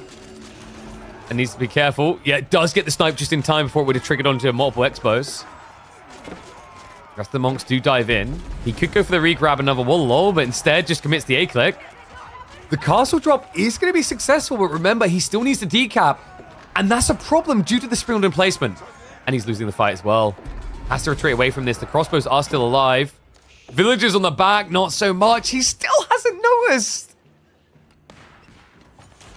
One villager to decide a game, it feels like. Deniska with his back sneak. And GoA, zero reaction. He must be on like that Wi-Fi connection. A little bit of buffering going on here, finally. Just in time to save one villager. Now mass stables in the center. So Deniska switching to Horseman makes sense. He's up against mass ranged. The decap is just so difficult due to this relic emplacement. The timer just keeps on ticking. We're now 3.5 minutes away from a Deniska win. And that would, by the way, lead him into a set up against Louis MT. So he needs to be on his best form and behavior. And he says to hell with it. Full dive. So just camps to the Tug. He's going to start sieging the outpost, actually. Okay, Deniska's like, wait, I wasn't expecting that. Because this actually does kill it reasonably quick. It's going to force his hand. He has to move over. Decap. He's going to complete, though. There's no way. You can't get in there quick enough. So, yeah. Fourth is the outpost and the relic. However, it was a relic exchange. Because remember, GoA brought his relic to the fight. So in the end, they just swap shinies. GoA is at the hardest point in the game, by the way. This. If he can get past this point now, there's a resurgence point, theoretically. It's such a difficult uphill battle, though. You've barely got any crossbows. Your opponent's going mass men at arms now. You have at least got the castle, but Deniska's going to address that too. We have got siege engineering coming in.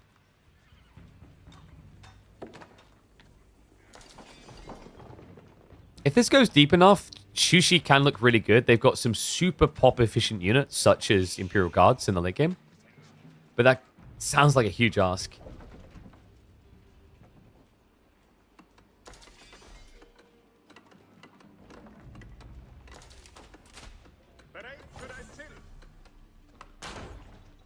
Deniska still not doing anything else with this, by the way.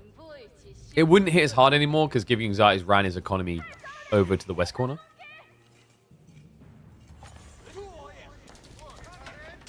$52. Really? I mean, he doesn't see is the problem here. He doesn't know what he's really up against. Keep drop as well. Like this from Deniska. Just gives him a reset point if the fight goes sorely. Because remember, like, the comp he's gone for is quite immobile. Men-at-arms, crossbows, they don't run away well. No, looks like getting right blind. This Stealth Forest looks like a death sentence for both, actually. Ball from GoA is not going to be quick enough. Nope, there's an opening there. Uh-oh, and now he sees the farms. Deniska is going to charge on in. Horsemen are not easy to kill here. And Jubilee, he only has 7 spears. They're not even upgraded. The timing is perfect. He gets on the farms. Deniska is going to shut him down. Crossbow's now moving in range. The men-at-arms to follow up the horseman is even worse here for GoA. Barely has any anti-armor. And now the leak over. Just a few troopers to go in to burn it all down. His hopes and dreams have been crushed. Givyungzati will fall here by the lakeside. Damn, what a timing out of Deniska. Executed this really well. And puts himself on people's radar. You got to be paying attention to this guy. Getting a little bit deeper in the KPMMs. The question mark is, can he do any damage to the infallible Louis MT? We'll find that out soon enough in the next chapter. GG, Mr. Deniska. Good series.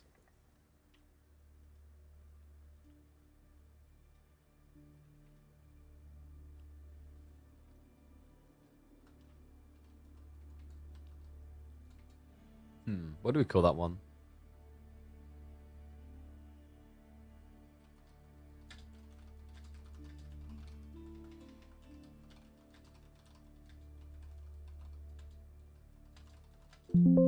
The player that breaks every player on this map.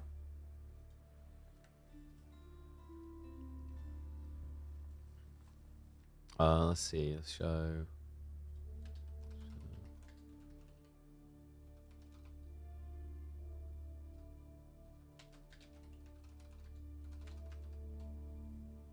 Sit with 2 new users? Yeah. Come on, let's get those numbers up.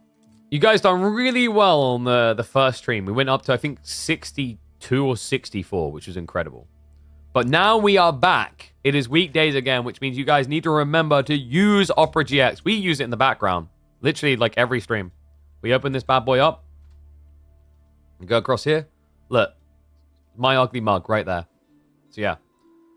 I'm using it. You should be using it. If you don't know about this, guys, this is incredible. We were Googling Hamtaro earlier on it. So this is a great app for gamers. You can optimize it so that it doesn't use as much of your CPU or RAM. It also has a built-in VPN because you don't need a complex VPN for some simple tasks. So if you're not looking for those more complicated things, then actually the Opera GX one is good enough. It's built in the Chromium system, the same one that's used by all the major browsers, so you know that you're getting nothing to worry about there. Basically, if you've looked up Chromium before, you'll know exactly what we're talking about. It's secure, reliable, has nice embedded features. You can actually bare bones a lot of this to make it even more efficient than things like Chrome.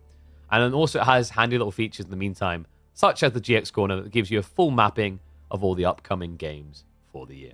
Absolutely love that little detail. But yeah, if you want to support the channel for free, easy way to do so is putting in !Opera GX, downloading, make sure you create one of their free accounts, and that will register you as your new user. And who knows, maybe we'll get Opera GX to come back for the 3rd time. Do players get 20 ELO in KPMM? They do indeed. Is Louis playing today? Haven't heard from him yet. It's entirely possible, considering otherwise he could end up with 3 series in one day. So I've got conf in about an hour and a half. We're going to have Mahodo versus B. In the meantime, though, let's have a look at the brackets. I'm going to do a quick update so you guys can see where we're at with these series so far. Because we have casts. Is it 3 series so far? Might be 3. Is it 2 or 3? I'm doubting myself now. It's bare minimum 2. I think we might be at 3. So, we did just have... Right, give me a sec. Photoshop's being slow today. So, we just had the Deniska set. So, we can update that now. We know that it's going to be him versus Louis MT. MeomaikA versus Anovaku is an interesting one to check back in the VODs on because Anovaku came out victorious there. And we did see Voldemar versus Elona rematch from last week in which Elio was able to win and is going to be the first person of KPMM 23 to make it through to quarterfinals. So, boom. There you go. Interesting.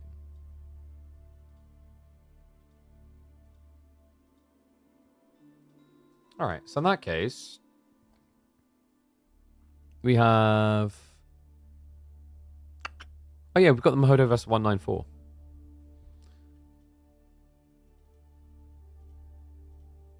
And then what else we got? So Myriad versus Anovaku is also happening in about an hour and a half. Oh yeah, I just got confirmation as well. Core versus SAS is not going to happen. Core had to forfeit. So he will not be participating in this one. I think that might also be no participation in the next one.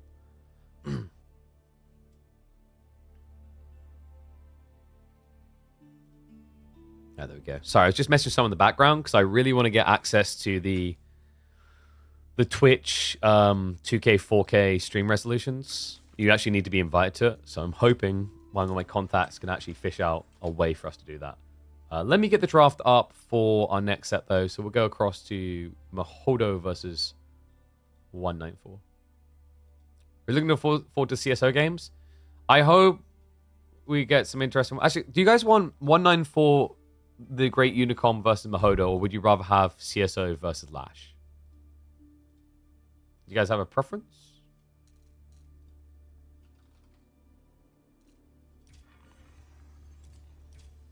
God, my hearing's weird. Ever since I got ill, my hearing's really weird. Alright. You guys want CSO? We can do CSO. I'm going to warn you, though. Holy Elona got drafted. But you asked for it, so whose fault is it really? Right, let me wipe the draft, and we'll add them in. So Sunken Lands for game 1.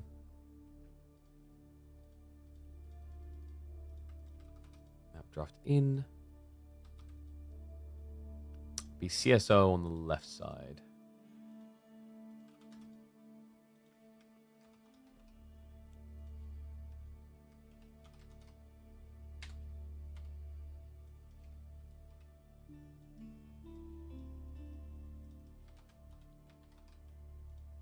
Boom. Yeah, I think CSO was the big surprise for a lot of people. Like the way he's been playing in the group stage, a lot of people kind of shocked by that. I don't really think anyone's bingo card had CSO making it out of group stage for EGC. Wait, what? HRE and Roos both got through? In fairness, Holy Allen's in the draft. So you understand the KT ban. I don't understand HRE getting through, though. That'll never make sense to me. That's crazy. All right, let's get ready to go.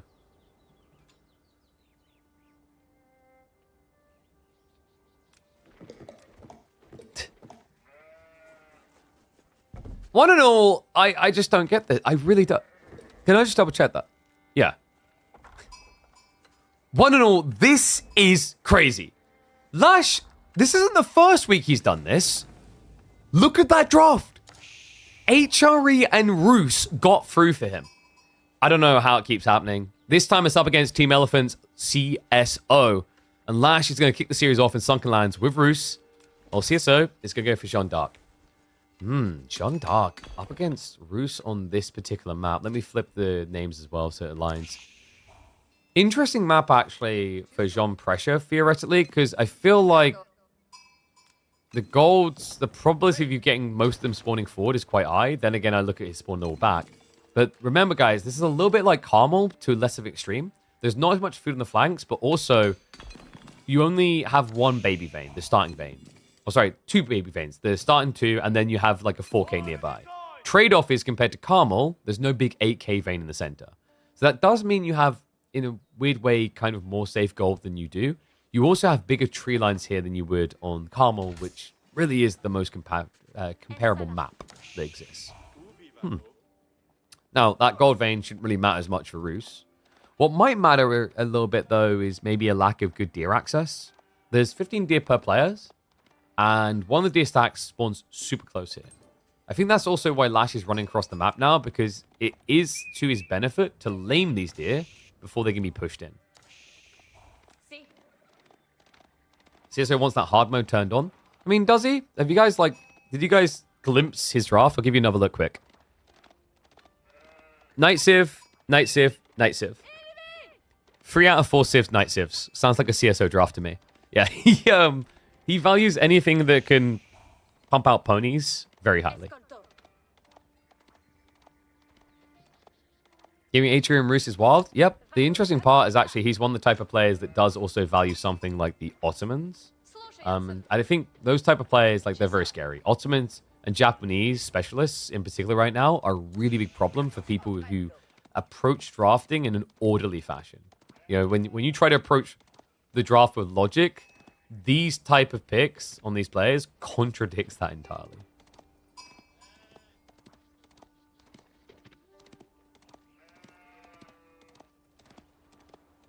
So Skullcalf coming in. We have actually just got standard golden gate on the other side. No surprises here so far. What I'm wondering is if Roos are just going to try the fast castle here. I mean, it would make a lot of sense, actually.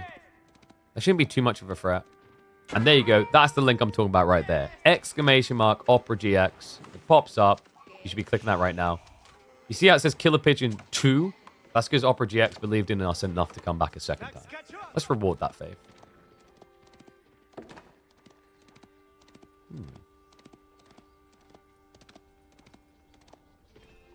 And yeah, to answer the question on YouTube, Deniska from the previous series is indeed from Russia.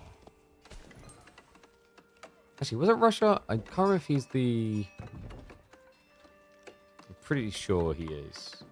Yes, he's Russian. There's another player we have from, I think, Kazakhstan. I can't remember who it was, though. A long mill drop on the back from CSO. Likely we're looking at pro scouts here, right? There's a lot of gold being gathered. So it would be survival techniques. It could just be a double night pump, and I kind of prefer that. Just keep the pressure up.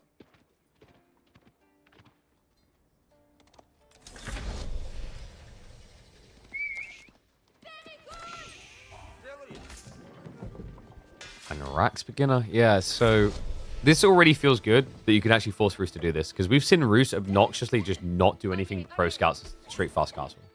So it's already a good sign for CSO that he's forcing participation. And now it's going to be the anti-shove. Yeah, this is crazy. Lash, he went free scouts but didn't shove the deer in. The reason this is kind of crazy is, like, he probably wants to do pro scouts, but preferably you want to be able to diversify where you need to go.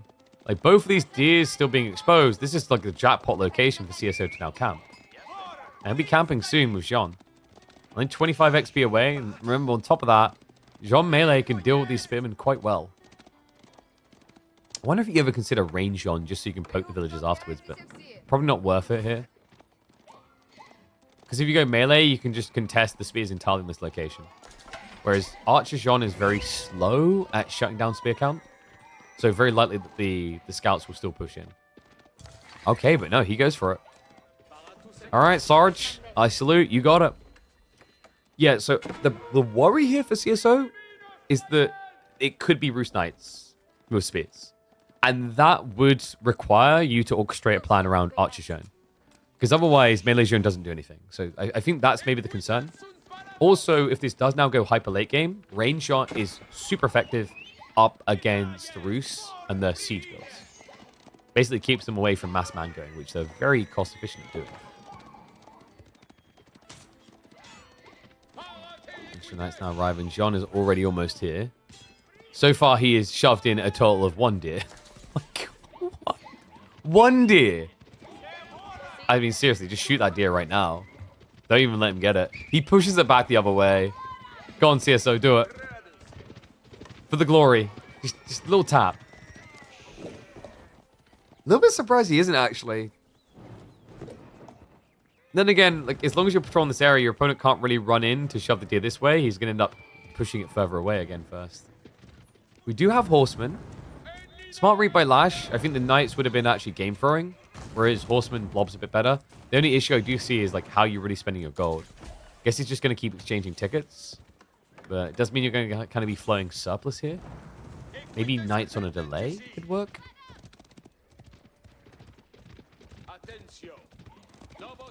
New to AoE 4, but you have Civ experience. What, as in, like, you played Civilization? I'm not sure those are comparable, but okay. Any thoughts on what Civ I should play to learn the game right now? Sure. So French has always been a really good starting Civ. English, because the defensive orientation is quite nice. If you don't like the frustrations of having to deal with like mass villager production and being on point always, in a weird way, House of Lancaster helps players with that because you have the buildings construct instead, so you don't have to manage economy. I'd say those are like the obvious starting civs that come to mind. But the more important thing I'd actually advise is just try all the civs, read up on them a little bit, and think about what civ you like the sound of. What matters a lot more than necessarily what's easiest is what sounds funnest or most engaging to you. Because if you take the easiest but you find them uncompelling, let's say, for example, you know, you hate English, but people tell you English is great for starters, you will stop playing the game before it matters.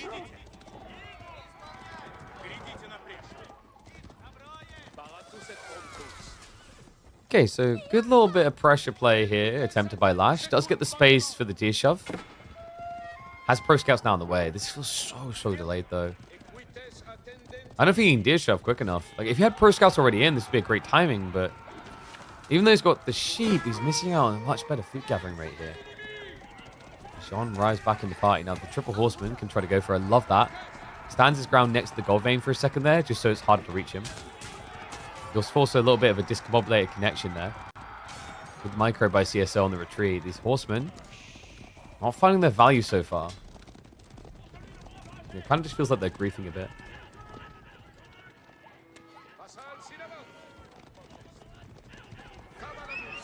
Economy heavy total playstyle in early game. You have a large army for late. Lancaster. You want Lancaster. You literally like just describe Lancaster mana builds. Or you could go Abbassids. Lancaster, Abbassids, or English with that description. You're basically looking for someone that can instantly get easy food access and make it last. Okay, how are we still not seeing any deer? It's time. Lash, he has got Pro Scouts now. So finally, at almost 10 minutes in the game, the Roos are going to pick up the first deer.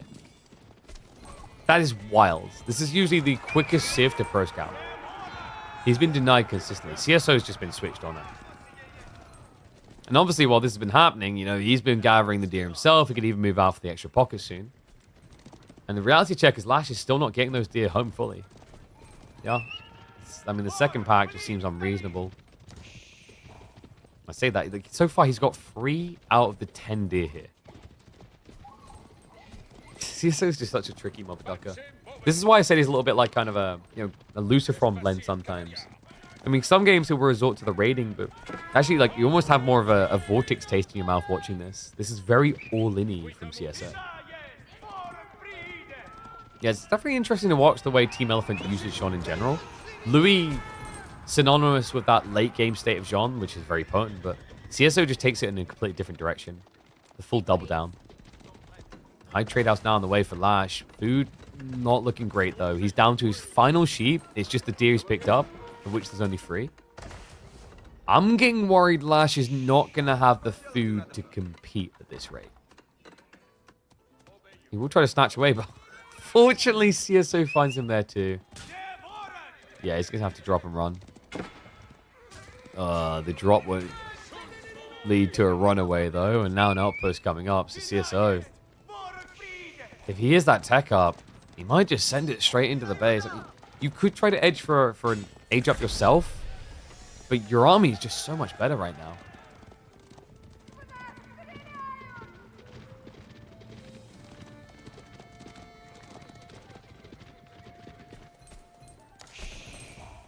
Lash is going to be switching the crossbows, so definitely the right call, but infancy stage, right? Like, you don't have anything right now. I am still worried about the food state. Did he at least get more back? He got 1 more back? Oh, no, 2. Wait, no, 1. He legitimately only got 1 more deer back. This is becoming brutal. CSO's just doing such a good job at completely eliminating Pro Scouts from the game.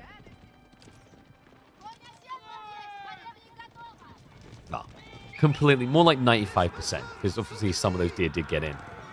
But not really enough to have a real economy here. It's not like you can build siege as a response to that problem as Rus. For multiple reasons. Your gold is on the fort, but it's also like, do you really want to be building siege against mass knights? Against ranged Jean as well? Hell no. And yeah, for those that haven't seen Sunken Land before, this is how the corners work. They're where the food is stacked. This is why I've said this is a better version of Carmen. Because the food is so far away from your base, it at least feels reasonable there's that much on one screen. And it's also only one deer stack worth 5. Like, overall, this is like a better Carmel. I think the only thing I'd change is I wish it still had the 8k vein like Carmel has. Which is now around the poke. I mean, last just... Right now, his army gets countered by archers is the crazy thing. Like, he hasn't offered up a unit comp that destroys someone hanging around with feudal age. That's worrisome. You know, even men at arms wouldn't feel great here because your opponent has 20 royal knights. And you'd think at this stage, right, go castle. Like, surely go castle. But CSO understands. If he does go castle, and that involves, say, backing up, he maybe offers a way back in for Lash. He's trying to force Lash to give him a reason to truly leave.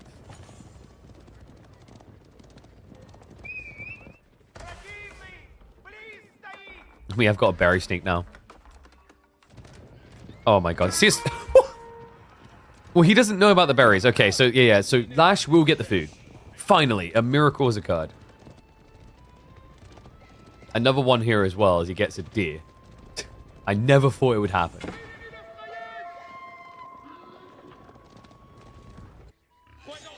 Looks like CSO is prepping for his own food expansion. Boar now being claimed.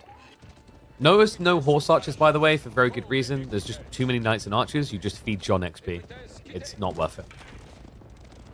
You need a unit that, if required, can stand its ground and trade well. And that's not horse archers. Crossbows are better for that.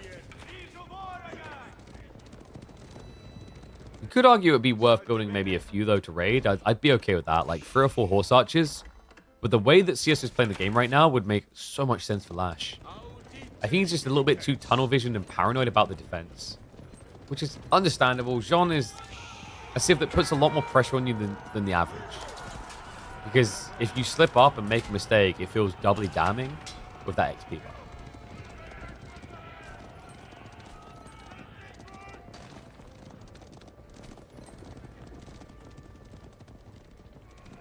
Uh-oh. He saw it. Wait, he didn't? No, he just punted a guess. Yeah, so he now knows about the food, and all of a sudden, all the knights go running. Lash, if he hangs out here, he might actually get wiped. The Wooden Fortress, not really that threatening. It doesn't even have castle turrets, but the army is close enough. CSO, however, wanted the fight, so he forces his hand. This was intentional. Now able to start sniping that back line. The crossbows are just as valuable of a target, actually. They're better to kill than the spearmen. Not just because of the XP, but also because the threat to your knights. And now he comes back for that tower. I don't really see these villagers going anywhere but to the afterlife. He's going to start target firing onto John. Just close to the level up, but he actually might lose her before it completes. There we go. The XP's in. Triggers it. Just in time to get shot down. Needs to get out of range, but fails to do so. But the knight count is out of control here. CSO still able to A-click the fight. It's like Jean isn't even a factor here. Just great control of the archers as well. Down the retreat, the remaining crossbow's dead. Lash has been just rushing the gold to be able to bolster more, but the food has never really ramped up in the way you'd maybe expect with pro scouts. The wood just doesn't feel good. Yeah, and Nas giving denial on that Wooden Fortress. He never actually bought into castle turrets, so knights should be capable of bringing this down. Especially now that Jean's back here to assist. What was the summon? Did he go for... Yeah, the champions. Makes a lot of sense. There were spearmen in the fight still. Then again, I think either would have made sense. Like, riders would have been great here because you force your opponent to crossbows. Jean, of course, can now just snipe that backline so simply. Lash on his last leg here. Villagers also being hemorrhaged again. And although he's got the resources for castle, it almost feels like he doesn't even need it. He's going to break him. Lash. No standing army left alive. Even if it was just Jean left, it would be too much. He doesn't even show the tech up. He just gets the win. Nicely played there, CSO. Dominant feudal presence, actually. So what's making this guy scary? He's just not greedy. I'm not going to say he never greeds, but most of the time you're looking at someone who's going to try to turn it into a bloodbath, and he does it so, so well.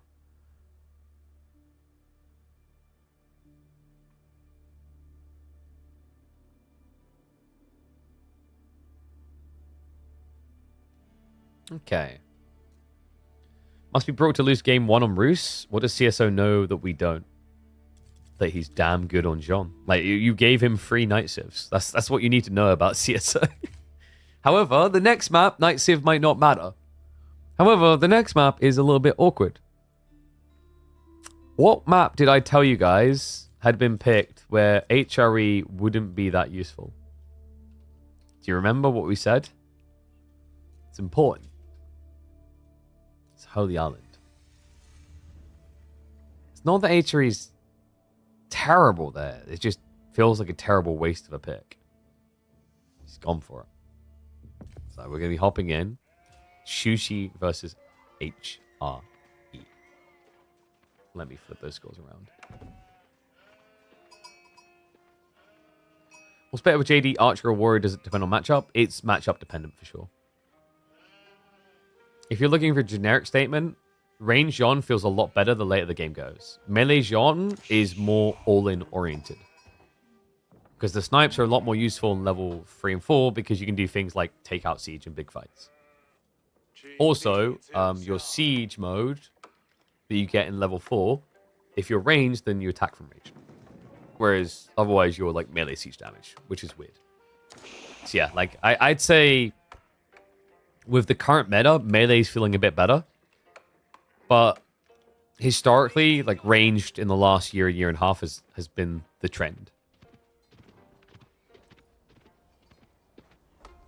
Alright, let's 2x speed just for the other game.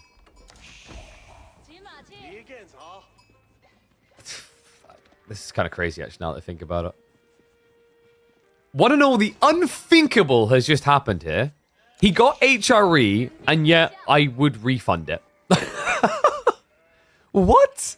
No way. Let me flip those scores around, actually. This is wild. So, the draft for this series, incredible for Lash on the north side. He got both Roos, and he got HRE. He already lost with the Roos, and now we hop into Holy Island, a water map. It's not that HRE is necessarily bad on water maps, it's just there is much better ways to leverage them, and arguably better civs for Holy Island. Such a sushi. Yeah, we're going to be on the 2x speed for the other game here, just so we can get into the feudal. The fishing opening is going to be mandatory on both sides. And we're going to quickly see why Sushi feels good on this map, guys. Because this map, Holy Island, tends to give ridiculously good meditation gardens a high percentage of the time. I'm looking for the one that he'd be jackpotting for. This wouldn't be too bad if you can clip the double stone. Maybe even over here. Like, it's very deep. If you can actually find a meditation garden here, you've just hit a home run. Wait, do I see people talking about Black Riders? All right, we may be living in La La Town there. Like, I'm not sure you're going to be able to see those coming out. Black Riders are inferior, really cool unit. It's just so hard to scale into. It's hilarious, though, because, you know, Reddit balance logic. I remember when the Black Riders got revealed, there were, like, Reddit's comments going, it shoots and moves. It's so OP. And yet, I very rarely ever see Black Riders, and I even more rarely see them win. Now, in fairness, we spend a lot of time casting pro games, but even when I've looked at ladder games, they don't look that good.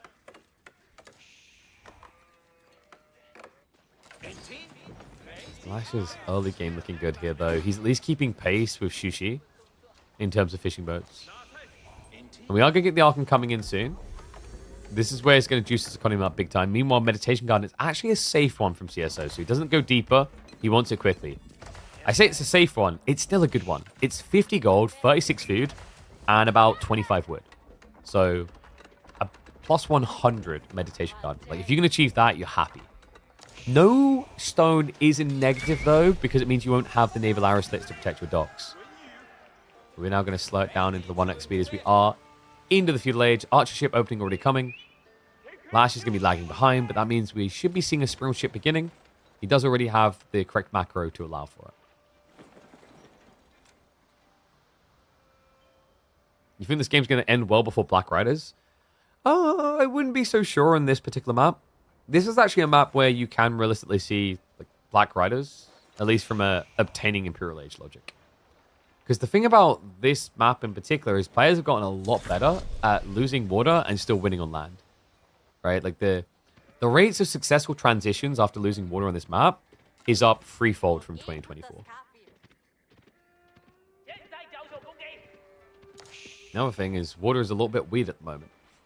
Almost feels like you don't want to overinvest into it because of the demo ships. In fact, that's why I've got a smile on my face. That's why I'm kind of glad we kept Hood Island in. Just because that detail in particular makes it quite the wacky experience. For those that don't know, demo ships got a slight whoopsie on the update. They hurt your boats when they blow up near them. So all of a sudden, demo ships isn't just an obtuse thing you do. There is a risk.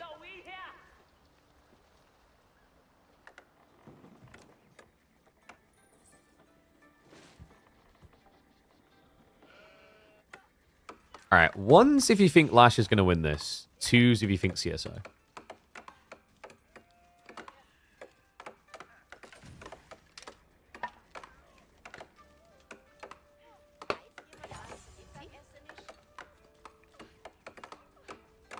Well, that's painful. No oneers? But HREOP. How could this be?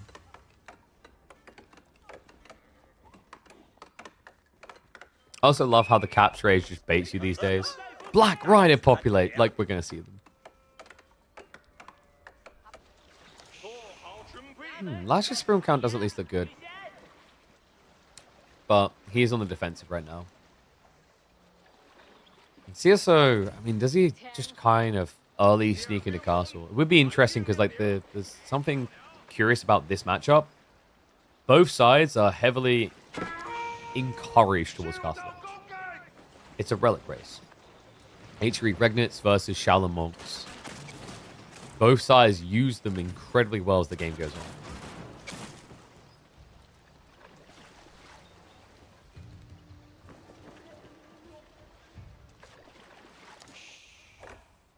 We do have the racks. Okay, so this was a classic play for HRE back in the day.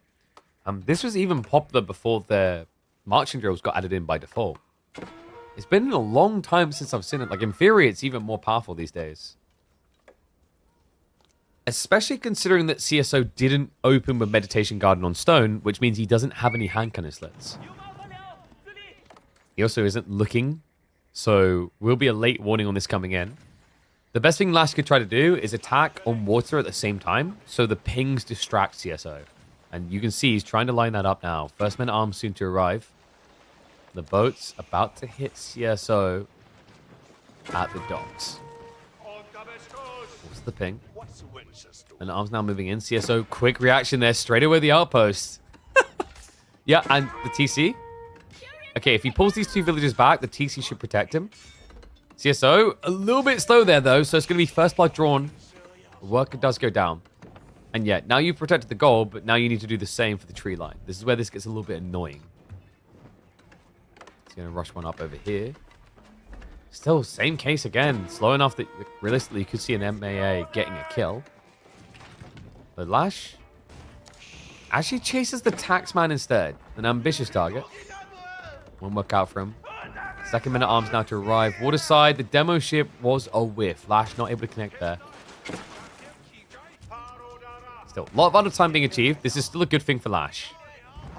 Just a case of how long can he actually get out of it now. And also the trade-off is right now, militarily, he's weak on water. That's the choice he made. Like, men-at-arms are not cheap at this stage. Forces the archer range drop, so CSO is giving reaction to the Chug. Makes a lot of sense here against this. Men-at-arms did die, so there we go. He's dealt with the aggression there, and in the meantime, he's pressing on water. CSO Goes in deep. And what is this economy? Like, what? How? Where did this come from? Shaolin Monastery out of nowhere. I mean, this is the crazy thing with this Civ sometimes. It just catches you off guard. The discount, the great gathering rates. CSO with the shock and awe when it comes to eco. Fishing boat lead as well. Only 3 on the Shaolin Monastery, though. Showing a lot of respect to Lash. He's not overgreeding. Means that Lash could actually catch up in. I think he's maybe feeling it a little there. That something isn't right. And there's your guarantee of it. He just added in a second prelate. He's looking for castle as well.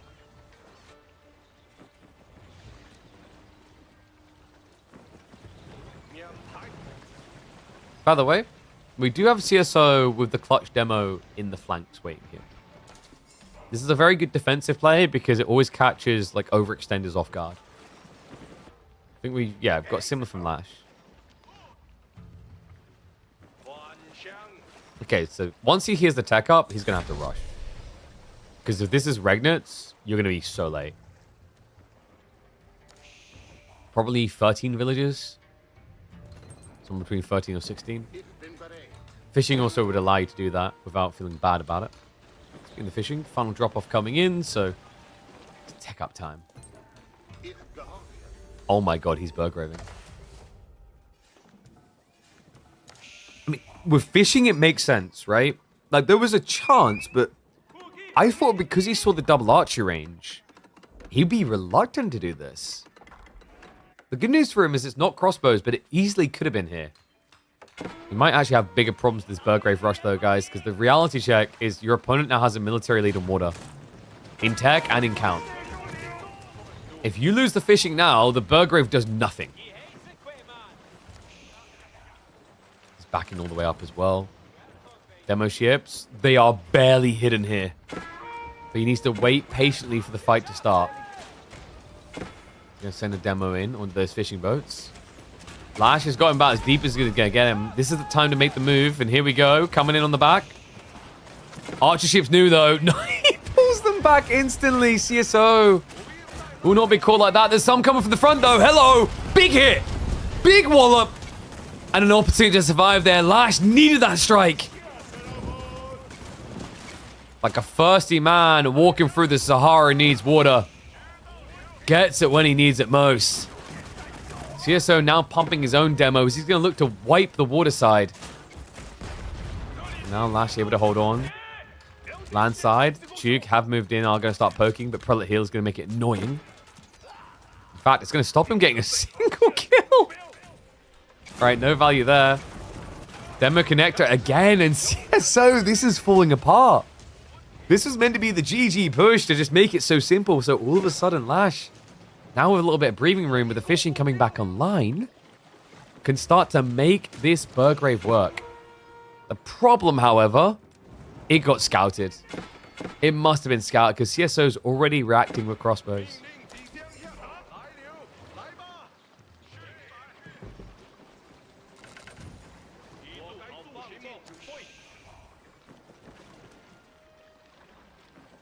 Still, that food income isn't crazy. You can see the pain point for Lash. It was a lot of out of time forced.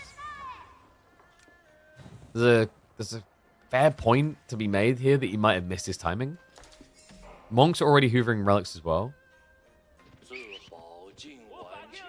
Did he just confuse himself? Yeah, CSO ran a Monk to the location he'd already picked one up in. Like, well, if I'm here, I might as well take a Sacred Site.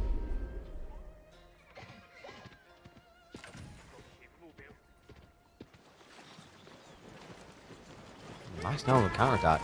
I'll be careful though. 5 demos.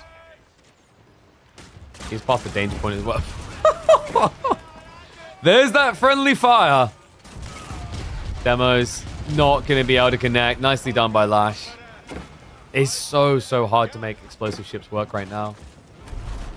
CSO's going to keep trying though. 5 more just got queued up. Landside Lash. I mean, you wouldn't actually think he's got a Burgrave, being fairly fair. It's 4 men at arms. He could have achieved this with a normal Rax. Totally underwhelmed by this. No, and this is the brilliance of CSO. Like, he continues to force the fights waterside, so his opponent can't actually use the Burgrave. Let's be a little bit careful of those demos. Ooh, hits himself. Flash hanging around a little bit too long now. So we'll get hit by a few detonations here. You're seeing how these demo ships are a double-edged sword now. Men-at-Arms have at least made their way into the back tree line. CSO's chasing crossbows now, so should eventually be able to get rid of that. The Horseman switch. So Lash, he went Burgrave, didn't use Burgrave, and now he's flooding Horseman instead. This is not your typical Burgrave build. I think for CSO as well, the big problem is just not sniping these demos. You saw how impactful it was. Just getting one caught in the enemy fleet guarantees like a wipe, essentially.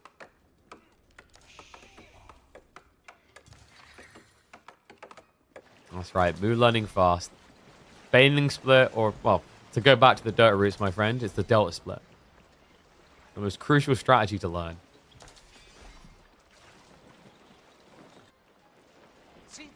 And when I said this is a flood, by the way, I wasn't kidding. Veteran C Military Academy on the way. Food count looking a little bit better. He's even adding additional fishing boats now. Feels like it's coming at a slight cost on water, though. He's falling behind there. So he needs to make these horsemen count. And that... Wait. Okay, that's... You know what I said about double-edged swords? Yeah, this is a double-edged flaming sword. Because although this is going to increase the explosion range against the enemy, it also increases it against you. He's trying to exploit the fact that CSO just hasn't really been reacting well to the demos so far. Good payoff. Archer ships in a bad position, though, and that was ugly from CSO. New demo coming in. Yeah, it does hit him as well.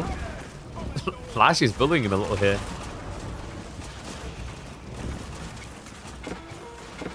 Signals are locked in the meantime for CSO, so more gold gen pump. Actually doesn't really have much he can do with it right now. He's got way too much gold. And the fleet is failing him a little. Men-at-Arms now added back into the queue for Lash. He is approaching that tree line. It is only crossbowmen to defend here, so big idle time achievable for Lash.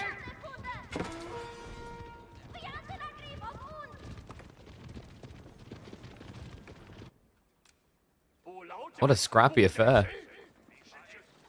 Yeah, I don't know, man. Like, is this Lash leveling up his water play, or is this the weak point at CSO is what I'm now wondering. Because it feels like there's been a lot of slipsies, and I wouldn't say it's necessarily, this isn't to discredit Lash's play. It's not because he's done something overwhelmingly crazy. A lot of times he's just kind of sending a demo in, and CSO's just not keeping track of it at all. Could be worrisome, because I'm pretty sure Holy Island is included in the Elite Classic 3. Oh god, that's the worst guy to attack. The one Shaolin monk to hold them all back. Well, a few more horsemen are now going to arrive, but the PG's now out. So crossbows will be able to stand their ground. Waterside. There's a demo backstab here. Not going to be good enough, though. Second wave on the way for Lash, but if he plays it like that first one, it's just going to be a waste of troops here. On top of that, we have got the boat line creeping up here. More and more docks on the way. Oh, they're like now being deposited. CSO's getting everything. Remember, this map has a lot of gold value in the relics as well. 6 compared to your normal maps having 5.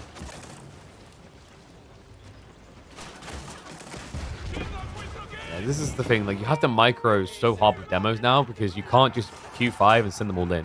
They need to be split on different lines. Otherwise, you just get kind of a cascading effect as they knock each other out.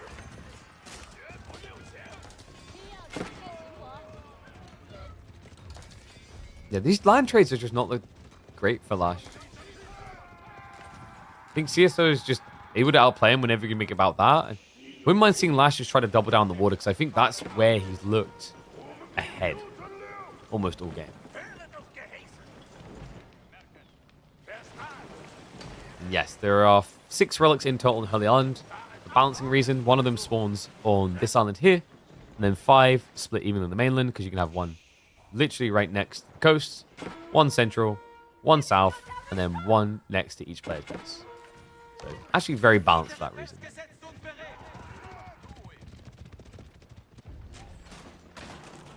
Golds? Maybe becoming a problem here for Lash. He never went for those relics, remember?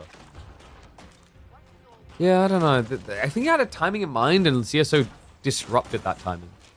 Because this Burgrave, at no stage in this game have I felt like it has been there. Obviously, Burgrave does have a permanence to it now, which is the extra charge damage. I just don't think that matters much here. Meanwhile, advance on land. It's moving towards the economy. Demos are creeping in, though. The archer ships. No, this is the cascade effect we talked about. Just ripples through. Does get 2. But that many demo ships doesn't feel that worth. It does at least give him the Spring ship lead now. He might be at risk on land. Army cleans up. Lash, barely any land military to speak of. The CSO, plenty to keep on pumping with. Meanwhile, his own demos are now on the way. Full line formation coming out from the Spring fleets. Quick pull away before things become problematic. The demo... It's just once again only 1. Just be careful. Actually, almost caused another one of those kind of rippling effects. CSO's just struggling to get the micro right for this. He's essentially just selecting 1, clicking 1, selecting 1, clicking 1, which, yeah, that's whole. This always has to work, but it's the fact that there's no sequential lineup. They're essentially coming in 1 by 1. You know, because, like, if I was going to attack an enemy army, I'd want to send my guys in 1 by 1, because jumping them, like, you know, 5 versus 1, that's just rude. Well, a disruptive rude moment approaching here. Managed to get a bunch of bodies together again, but CSO's army feels quite unbeatable straight up right now. And he's coming for the 6th relic, right? Why not? Oh, I'm sorry. Is this your base? Ah, you won't need it much longer.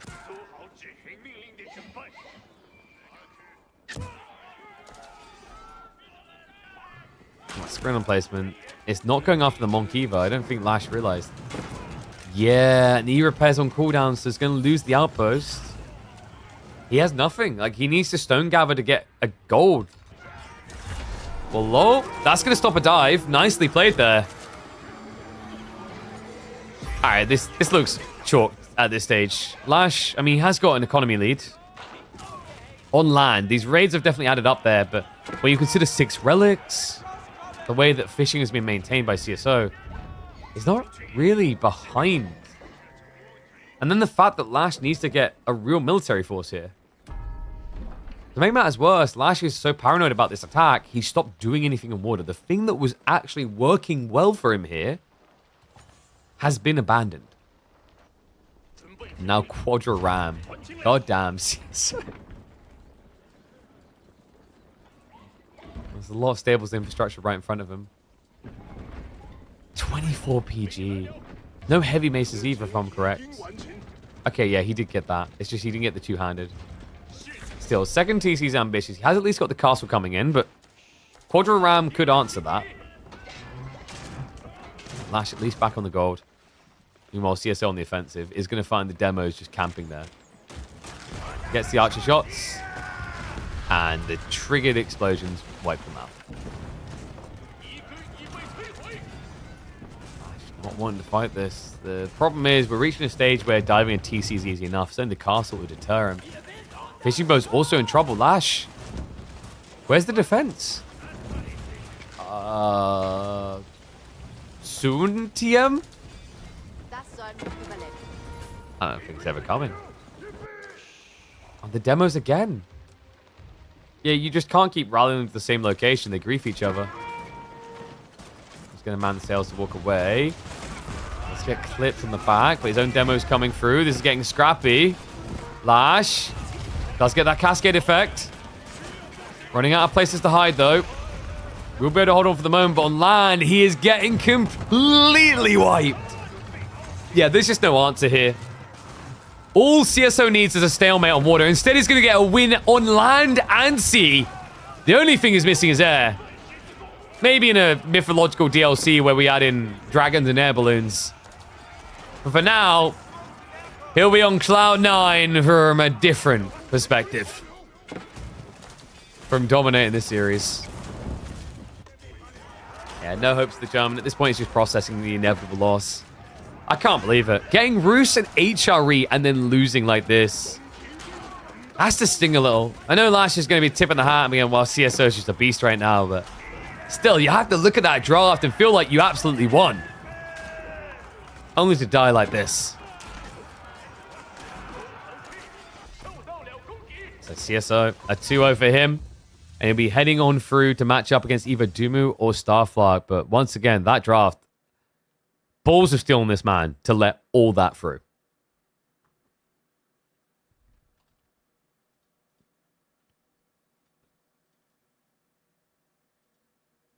Okay, so another series complete.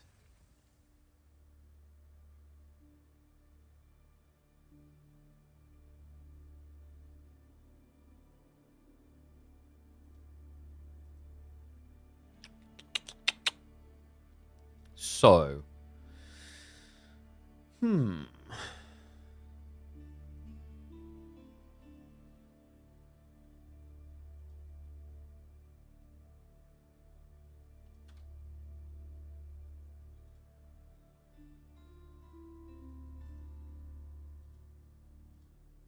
one sec. Need to quickly send something.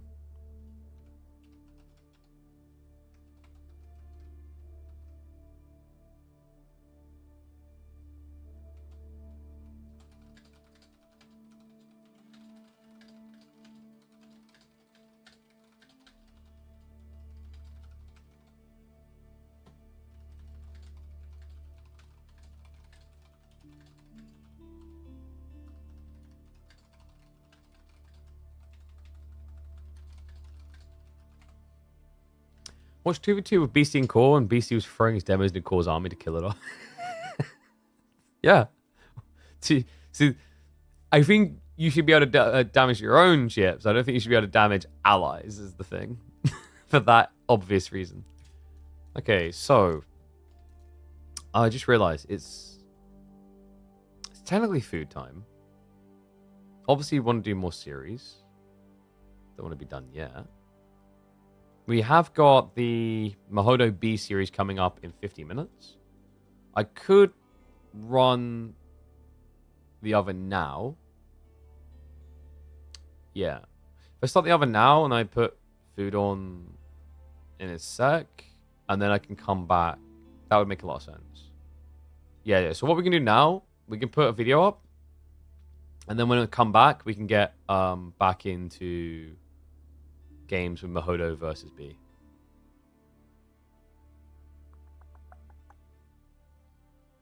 Let me have a look-see here and see what I've got on the YouTube.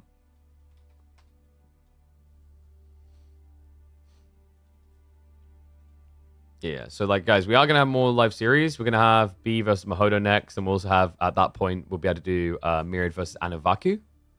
But, like, I'm aware I need to eat at some point, and I need to cook it myself, because Emma is not here now. So, let me find a video. Let me find a banger. One and all, it's grand! B versus Louis MT, that one was pretty good. It was unpublished, so I hope, because it's unpublished, it will not play ads. We can either do Kiliadi versus MSN or B versus Louis MT. B versus Louis MT is Relic River, and then Kiliadi MSN is Enlightened Horizon. You guys want B Louis, don't you? Yeah. Do a hot pocket or something? Like, what the hell is even a hot pocket? No, I'm gonna cook a pizza. I need to preheat the oven and everything. And then I'm gonna have to speed run eating because those pizzas take like almost 20 minutes to cook. So, what I'll do, guys, I'm going to put up B versus Louis MT. This was a crazy game. I partially remember this one. This one was pretty nuts. So, enjoy this game. And when I come back, we're actually going to have B series up against Mahodo live. So yeah, have fun with it. Enjoy this one. Like I said, it's a banger, and I will be back very soon. Finals time! Welcome back to Midweek Muster, edition number 20, a B versus Louis MT Grand Finals. Interesting stats for you. Louis MT has been denied many a time here. He has actually been in the Grand Finals now. This will be the 6th time in all the editions of Midweek Muster combined. He's only ever thrusted the trophy once. That was the unique format of All-Stars. B, on the other hand, is chasing a 5th Midweek Muster victory title here. It all kicks off on Relic River to start. Mongols up against French. We've seen the Mongols actually be a really phenomenal pick on this map, guys, because of the fish. A lot of players have started to lean towards this in the last 3 days. Shoreline fish on the south side were 3,000 food. I wonder, does Louis just go pro scouts in this matchup? Because there's an interesting thing here, guys, about Mongols from B. And, whoa, okay, that was an interesting choice. He chose the gold and the berries. Ah, the deer, yeah. So what I'm wondering here, guys, is actually B likes going pro scouts even with fishing. It's so greedy that he usually gets away with it. I wonder if he'll try it this game. Like, it just might be tempting to deer shove and then make Louis play pro scouts instead, because what I've been seeing recently is pro scouts feels like it actually just sets you up for defeat against all ins. Which actually I think is fair. I think that's how it should be. You can't believe I didn't go for the fact that Louis MT beat B last time they met up. That's right. This is a grudge match in a way. B's definitely been a bit more consistent making the deep runs, but Louis MT, last time he did thrust the trophy, it was by walking over B's trample body. Interesting thing about that one, actually. Midweek Muster All-Stars, the Grand Finals? It was... What's the diplomatic word I'm looking for? A bit of a wash. So we done a best of 11 format, and Louis MT won 6-2. Scary Beast. Kind of a preview, actually, of him going into 2025. I think Louis MT is definitely the one that people have a lot of eyes on. And Atan, of course, another one that comes to mind. He's not going to be here in the Grand Finals because B already beat him. And I think, actually, B is the one that people are question marking right now. When you look at him in tournaments, S-tier tournaments, he does reasonably well. But I think in some ways... At least when you look at Midweek Musters and how consistent he's there, maybe people feel like he's falling short of expectations. We've got Elite Classic 3 just around the corner, so it would be the perfect time for him to start proving people wrong. Did Louis get like 0 sheep? He got 12. They're just hidden by it. They're inside the compound. They're safer that way. Yeah, like how can you hit these villages? Look, they're inside. So other side of it is going to be 12 sheep. So 12-12 split, but remember there's fishing as well. And look at the gold gathering as is. It's not like crazy economy burdening, so no rush towards pro scouts. It feels like we're looking at, yeah, wheelbarrow into night timing. Normally, when you see someone go wheelbarrow, they're unlikely to be going pro scouts. These two techs kind of contradict each other's role, if that makes sense. If you have deer, you don't need to move. So why do you need wheelbarrow? Especially when you're playing French, because French is just going to want to spam knights. So all you need is food and gold. Once your gold workers are in position, they're optimal. It's not really worth wheelbarrow as much. Whereas tree lines are really where wheelbarrow feels better.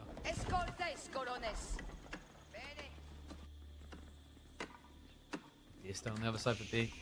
His own little version of wheelbarrow. Another nice thing about this build that I think just makes it so comfortable for Mongols. Because you know your opponent doesn't want to rack spam you, you're able to set up this dock without harassment. But you're never going to pass on the Uvu. The Uvu is just so invaluable at this stage, adding in 70 stone a minute. But what it means is when you do this type of build, by the time you do tech up, you can do things like a double Keshik pump twice. And that's important because you're about to get into a heavy cav number race. If you can get ahead of the French, they can't actually fight you. Because if there's more Keshiks than there are knights, there's always going to be a Keshik that can just keep sustaining and healing past. With a little bit of micro, it just puts you a big disadvantage. So first the knights to get queued up. 500 gold now. Could just be a consistent knight pump, but the 600 wood's got me curious. What would be kind of crazy here is if you actually open racks. Okay, it's going to be the racks from B. So, does he go racks Keshik though? It does feel like a more powerful comp.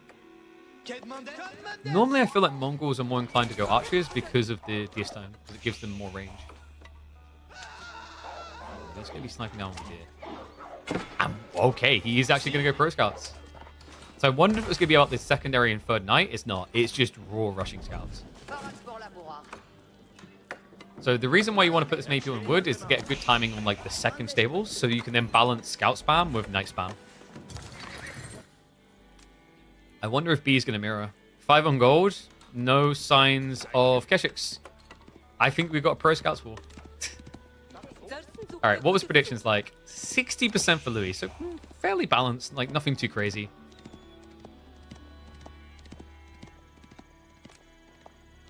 What civ do you think is secretly good on Relic River, by the way? Like, we've seen some very potent picks. I think Delhi have looked really good, and Lord Paul's coming in. Mongols, I think, are looking pristine. I think the thing that's nice about Mongols is, especially in like this week's map draft, where else do you really want to pick them? Outside of that, Knights Templar aren't too bad because of the multi-sacred site choices. I want to say those are my front runners. H3 is good since you can push deer and fast castle. The deer's not always guaranteed to be like insanely close though, right? Sometimes it's a bit weird in its position because it can be a 4 deer, and 4 deers are more easily lameable. The only issue with maybe fast castle is all the maps are central bound. So you know, if your opponent's playing feudal, he can, let's say, more easily block all relics. Whereas compared to like Dry Arabia, if you get an all-in opponent, you fast castle, you at least end up with 1 relic behind your base, so you have like a safety net.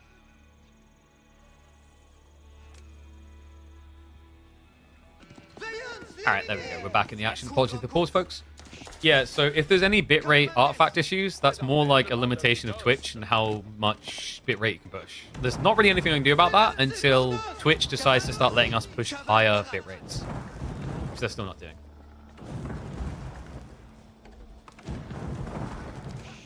So archery is now coming in. Like, legit, if you want that changed, I always encourage this to the masses. You should be atting Twitch as to why they are skimping so much on what streams can do. Only a select handful of streamers has access to the apparent beta 4K streaming option. And even that has a weird bitrate limitation. It's kind of dopey because like other platforms are allowing over 4 times the bitrate of Twitch.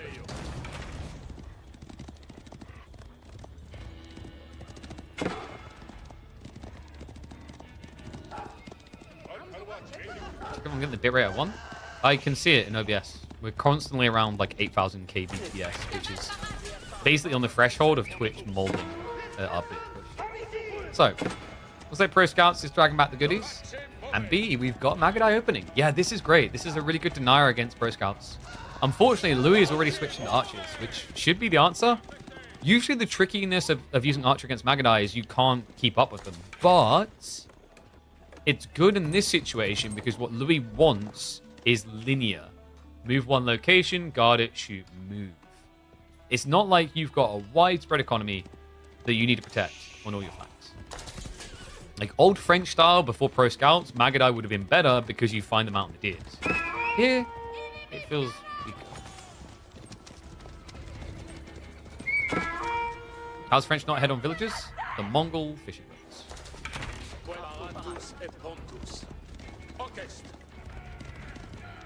So I wonder, does he just go back to archers now that he sees that it's archer bolt?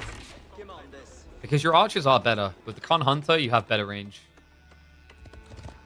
Ah, no. See, the one game where I don't mention it is the game where he's going to do it, isn't it? This is fast in. Look at the macro. The docks only now getting harassed. It's low harassment, really. Just 3 torches so you can kind of kite it a bit. Up to 5 becomes problematic. Louis can burn this down. He needs to be a bit careful, though, because of demo ships, and I think that's why he's backing away. Okay, B does reinvest, so we do have cash. I think the concern of doing fast imp here against French is they have a very good bloat point into knights. And there's no hesitation to dive. Like, if this is Roost, for example, and they go knights, you, like, suffer pain from 1 dive, but then after that, they're almost dead. French is more jarring. Any civ that has feudal healing is going to be a bit more consistent with pressure.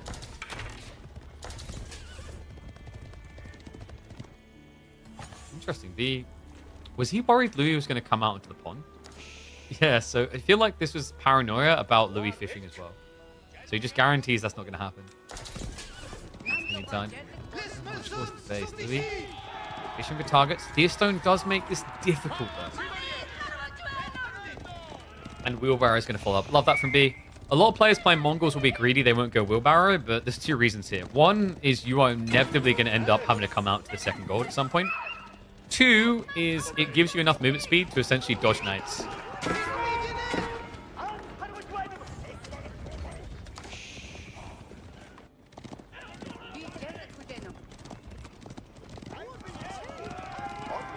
Against knights, it would be a quick way to GG with fast imp.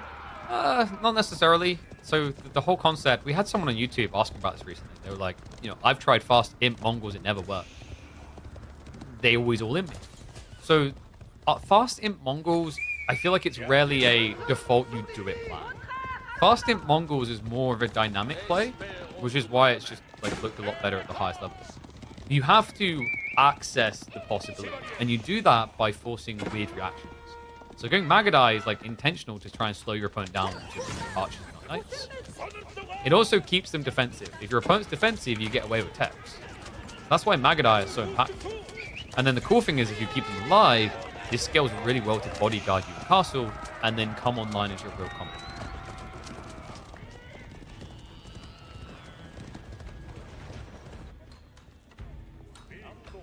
Instead, though, is going to be bloody in the Keshiks.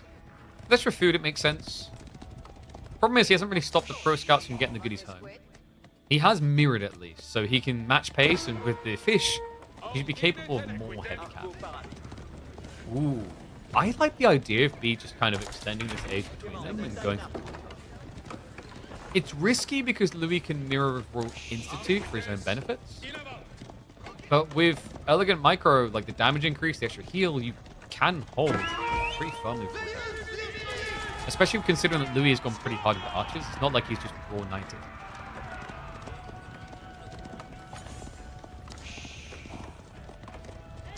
I think French is the best color. I can just imagine them being like...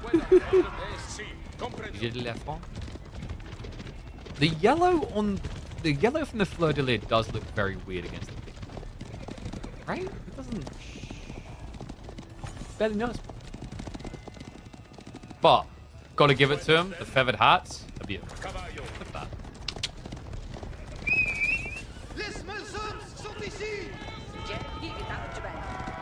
Look what he's doing. Little tip for people, don't get touched by this.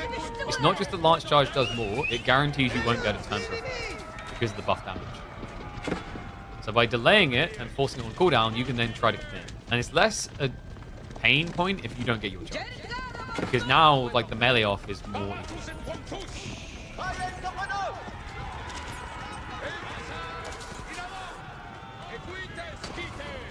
Imagine running a pink French horse in the 1500s. It would feel bad.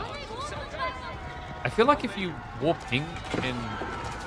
So, like, if you wore pink in the 1500s, people would just probably assume you're a... And here's why.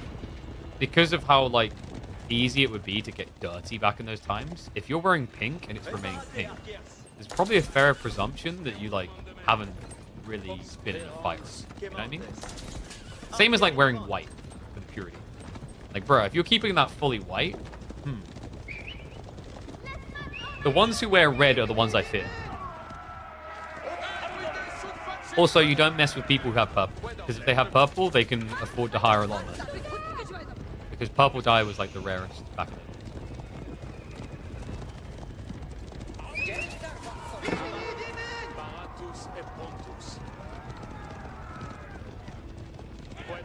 I guess pink categorizes purple, so maybe be similar. I'm like, bro, you can't even afford full purple? Cheapskate. Step readout coming in, though, guys. And we've seen that this is difficult for Mongols. He's about to run out of gold.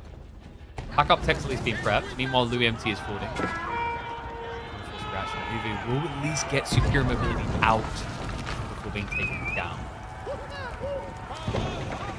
What's from Louis? He's not quite sure yet, but there's his confirmation. He now knows he doesn't need to fear, at least for like an extra 30 seconds.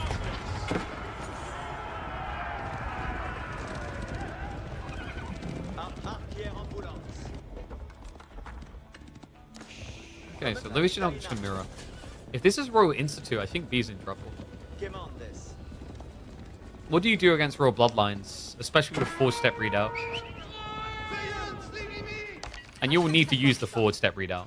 Yes, Louis knows. any map with like a back gold here, you probably play it safe and go Guildhall. But Relic River sticks you in the corner and makes you come out for additional resources. All Louis now needs to do is just buy time. And because he was aggressing, he's done that. If V was allowed to be on the map right now, Veterancy comes in and he's diving eco. But this extra run is giving Louis the time absolutely necessary to try and survive here. It might get a little bit shaky because he still needs an extra 30 seconds. If he realizes it pulls more now to the to fight the base. Yeah, I think the worst thing you can do is like, get bogged into a fight in the choke points. You want to try to leak over an economy, and that's exactly what he's going to do. Hunt for villagers. Choke point fight now. Defense arrow does get activated. Veterancy for the Royal Knights coming in 15 seconds. Louis MT just needs to drag this out. Villagers starting to get targeted. They are going to be found on the south side. They'll keep running away. Good body blocks there again. Louis MT. He's just trying to min-max this to minimize the losses and get the edge he needs. Veterancy kicks in. Keshik's now outmatched. He needs to leave B with a lot of heavily injured heavy cav units. He needs to get the hell out of dodge. And whoa. Okay, yeah, there is an escape there. Okay, but TC Fire is actually getting an extra few snipers here. Another flurry, so nicely done there. All of a sudden, B down to 17 Keshiks. Louis now with 20 Knights plus and the potential to re-access the gold and play into Big Boy Rule into 2. Looks like he was hit on the gold back. So 8 villager kills now for B. Keep in mind, though, that fishing's going to run out soon. Is he down to his final? Yeah, this, like, okay, sorry, no, he's got 500 up here, so he's got 800 food left, and then the fishing boats are irrelevant. Keshik seem pretty bad. Against French Knights, yes. Because French Knights just have better stats anyway, and then the damage buff at the start of the fight. You're a low HP Knight compared to a high HP. So you immediately lose a giant chunk of your HP to the Lance Charge and the buff damage. It's brutal. You have to outnumber. I don't care if you're like the micro god. The reality is there's 20 Keshik versus 20 Knights. It's very hard to finesse that by pulling back injured Keshiks, because Knights hit so hard. You are correct. Knights do also get the +1 melee. A little bit less relevant because percentile increase is low. You get a bigger percentile increase off of the charge and the health. But yes, every little at. Is this a sandwich? Oh my. Oh, this could be a beautiful sandwich. Louis, he realizes if he's coming from the north side, he can catch more here. The spearmen need to kind of be ignored. The Keshiks are the best target right now. Go for charging. Louis, uh-oh. Runs back through them, gets the shivs out. Baits them in range. Look at the health bars. B barely gets away there. Close to being very ugly. However, it's looking ugly for Louis instead. Another 4 villager picks. This is getting a bit out of control. Louis needs to find a way of counter-offensiving. He has got arbitrary coming, but so much time has been bought. Look at what B switched into. He's a mile ahead on the crossbow switch.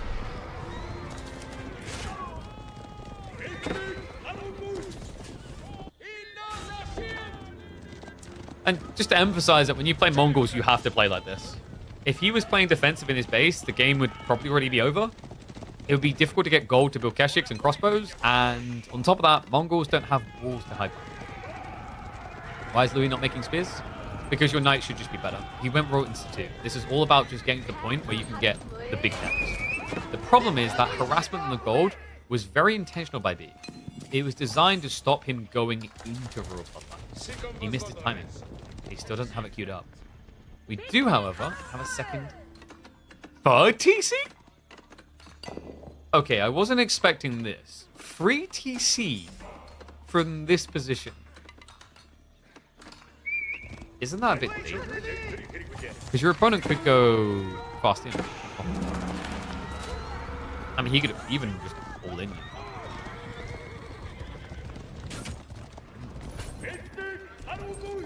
This is tempting. Crossbows are at risk of overextending. I wonder if Louis is expecting that. Okay, yeah, B realized it. Because without the Yam, you'll just die. Counter-offensive again. He's doing a very good job of just trying to find ways of keeping tempo.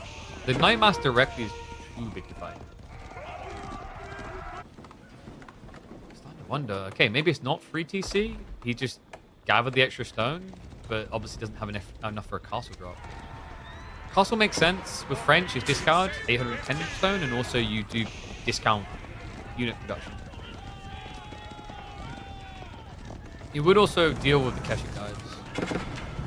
You'd have to focus your economy around it. So like, you're probably looking at a keep drop over here actually, or double gold, double stone. Would leave the back corner exposed, but I think you can just kind of leave that in.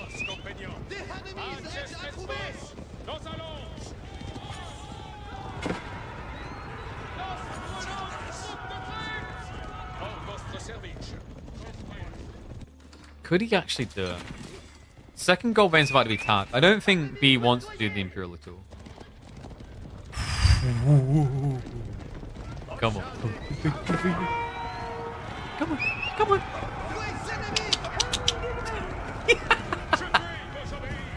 Oh, Louis. I love this. Yeah, just send him 1 or 2 knights. Try and grief the dunk. Oh, that's brilliant. Because Louis is much scarier in this fight right now, but that one demo kind of changes everything. Sure, it's not going to kill them, but minus 95 HP, that's almost a third of your HP gone. Well played. Be able to get that stay of execution, because right now he has to split the army. This is the key detail. His Keshe count has been eclipsed, but he wants to raid. But that means that you can't just walk everything across the map, like who guards the step readout. Great intercept here as well. Louis tried to sidestep it to get out of the situation, but still minus 3 knights.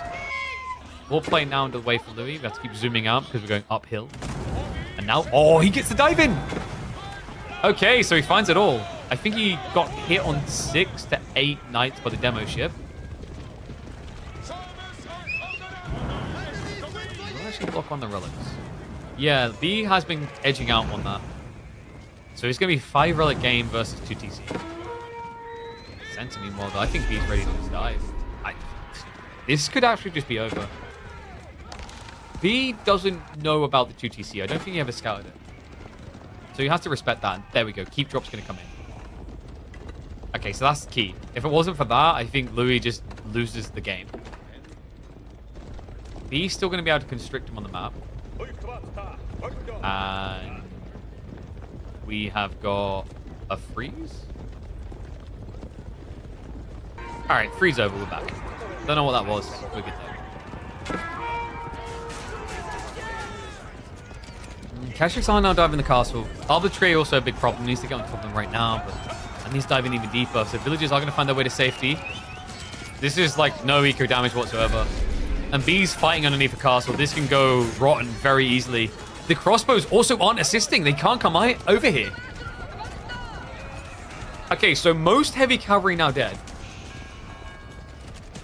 That was expensive and really didn't gain him much. But the problem is I think B's confidence comes from the fact he doesn't know about the 2 TC. He never scouted it still. So he just assumes the stone gathering was a keep drop, and he's got Louis on the ropes. I mean, in fairness, Louis doesn't really have much he can gather right now. No guild hall, no gold access. So I can understand why B feels confidence like this. You need to be careful that bulk of knights is still alive for the time being.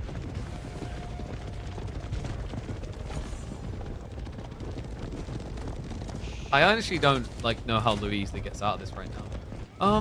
Horseman works if B stops building Keshiks. Because right now the issue for French here is they can only afford food and wood. Louis has no access to gold. It's too dangerous. But this is crazy. Knights dive from the south side, and look at that. He's going to make a sneak for the big gold vein. Okay. And in the meantime, the chip damage is adding up. Dive into the main as well. Weirdly enough, actually hesitates there. That may be a misclick, or was that intentional? Looks like he might be a bit distracted. Horseman, Mango is revealed. Okay, so B, this is where he's got good information. He knows that cavalry is still probably his best bet. Speaking of cavalry, these guys are actually doing a lot of work. It forces the whole army home. Louis, so he's saying that today. Louis needs to be careful about high retreats here because it could draw unwanted attention. Yeah, and you see his skirt. He's dead. So, pretty ballsy by Louis. But smart as well. On 2TC, you can afford to lose some villagers. The gold is too invaluable not to have. Well enough, though, he switches over to stone. Maybe feels like there's no point going heavy cav here when there's so many crossbows. He's not going to be fast in. He's going to be inevitable. What on earth? So silly. This is what makes step readouts so damn good. You can justify this many outposts because this is 6,000 gold.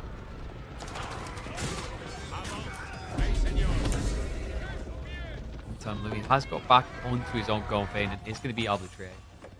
That's smart. If this turns into mass crossbow versus mass crossbow, you'd always choose Frank. With the Pavis, they're just unbeatable.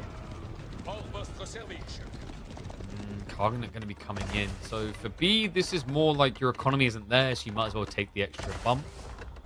It doesn't feel great though. Like once you're past, I want to say like 75, 80 villages, Cognate percentile-wise, it's still there, but it's not as big as it once was. Then again, like overall, when you're max population, it feels like having extra economy through production. And I think that's why most players have leaned towards Cognate these days over White Stupa. Yeah, White Stupa is also very slow. White Stupa is more about the ability to spam stone towers, or sorry, cannon towers all the time.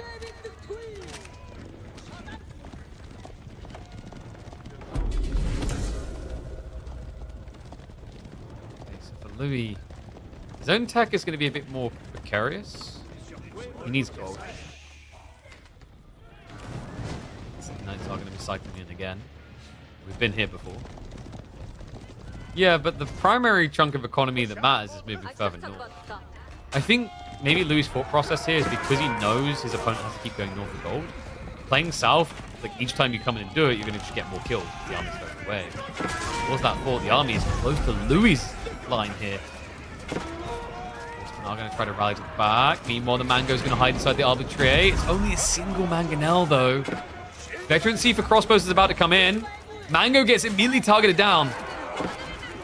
Louis, he needs reinforcements now. Whole age behind, and it looks like he might be down and out. Once that upgrade comes in, I don't know how you deal with elite crossbowmen here. 6 tile range on these bad boys. And a full resource blocker. We're back to the awkward phase of no gold access. Louis is going to try to make this about eco damage. So the good news is because B's mainly crossbows, he can't kill you. You know, he can't snipe buildings. Standard defenses should be his nightmare. Type of nightmare coming in here though. So Louis with the dive. Yeah, but the Warrior Monk, handful of elite Keshiks. This ain't a great trade.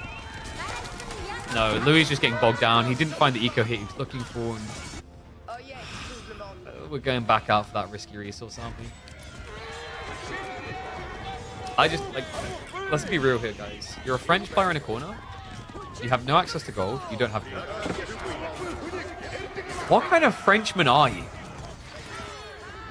I thought, like, you know, we were just discussing wearing purple and pink means you're rich, but you don't look very rich right now. Clearly, pink is a sign of the poor, apparently. 0 gold income whatsoever. Horsemen should technically be the counter crossbows, but you know, if we see incendiary arrows, you just don't care. I think you must be getting close to it. The gold gathered is definitely enough. Really? Cheeky sneak out here. Khan does get eyes on though. The crossbow wave is coming in. Oi, oi, oi. Villagers trying to rush up some protection. Incendiary arrows is indeed there. Okay, like, this is where horsemen just get broken apart. It's not even really stepping away that much. Louis? Losing arbitrary would be expensive here. A lot of his horsemen are still chasing the car. This guy takes so long to kill. Oh my god, he's finally going to go down. And hold on a second. Next wave of horsemen arrive. Wait, B. Like, where are the troopers right now? Light the signals. Gondor needs aid. I just don't see these extra troopers in the castle. In the meantime, it's going to go up. So Louis may just be back in this game. 8,000 gold now secure. breath of life moment here. Sacred Site also being decapped on the south side. That win condition about to disappear for B. These are now going to arrive towards the goal also. Very Horseman feeling fairly tanky against this, but the more key important thing now is his access to premium units. Unbelievable. B now has a very big eco deficit to overcome. And we have got the new tech. Hello, Monastic Shrine's on the way. Not new tech. We don't really see it often, is more the fair point. Mainly because we don't really see Mongols getting into Imperial Age. Well, we do, but the Khaganate usually ends the game. So this is kind of usually an afterthought. That is going to give him the improved production.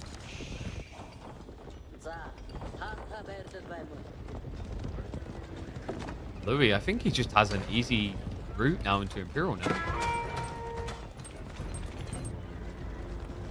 You have to assault the castle, but where's the RNG? He hasn't rolled a Huipi Pow.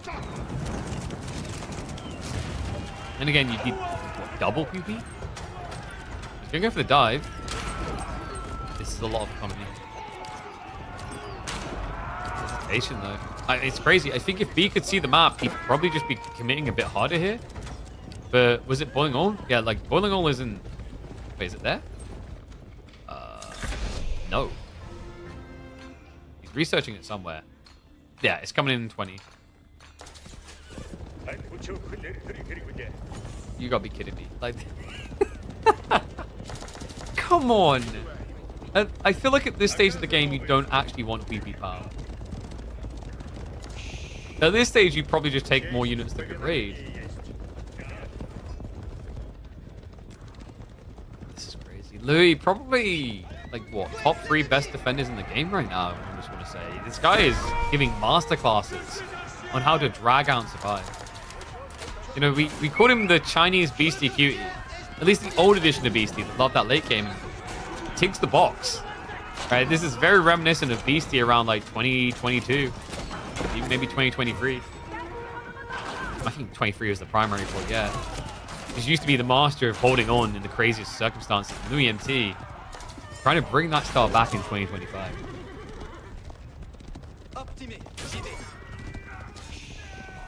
So Louis hasn't actually committed to a new unit type yet. Rib Palace kind of secures the extra gold vein. Not crazily, but it's attainable. You think B needs more sprinkle towers? How about cannon towers? Come on, guys. Oh, wait, we didn't go white stupa. Damn. And oh my god, wait, what the... What the duck? Surely not. No, he has to cancel. A cool idea. But reinforcements arrive, so Louis will not be able to secure the 8k on the south side. That's important as well. Step Redoubt doesn't have much left in the center. Now, keep in mind, like, both of these civs trade really well also. So, even once the veins are gone, this game isn't over. In fact, in recent months, I think French has been probably the most consistent civ at dragging Imperial Plus games. Because I feel like players just got a lot better at scaling into the trade. It's not a GG point for them anymore.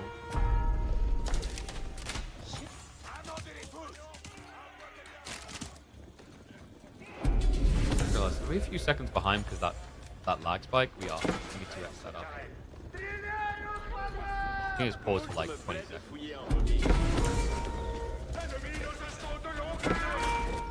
I don't know what that pause out was. I honestly thought we had a crash for a second there. We might be about to crash out. Oh my god, the villagers get blocked. Diving Arbalest is kind of crazy. I don't blame Louis for the slow reaction. You just don't expect that. Traction trebs, we've been power now arriving. Castle's no longer safe.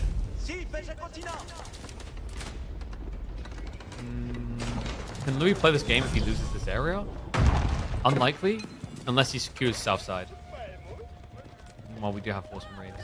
This is such a budgeted French, man. I don't remember the last time I saw French so gold stuff. Game's been like pulling ahead.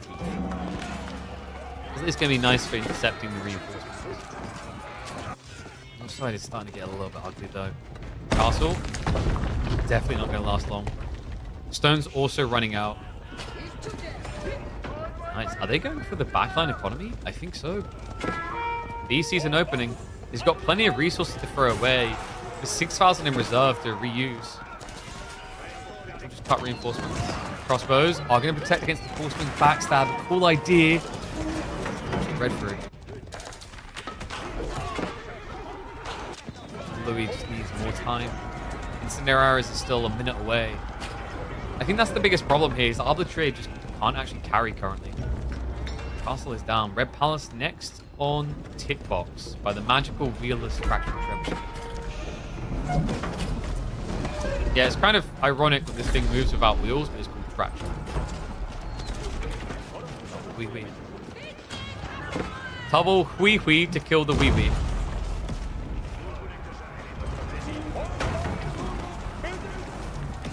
No, I don't think the Baguette Lords can swing hard enough here.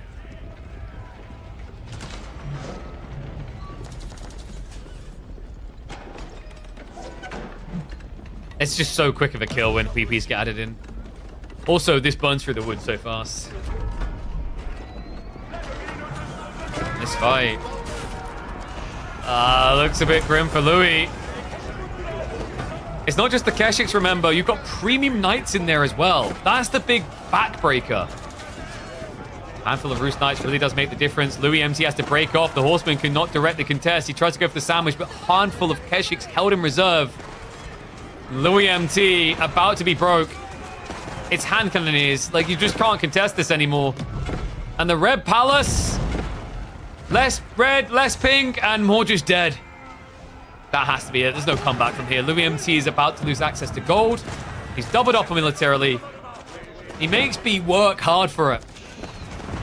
But there can be no denial anymore. Sick game out of B. There were points where this just looked completely shook on gold. I think both of them. It was an extreme scramble for gold access.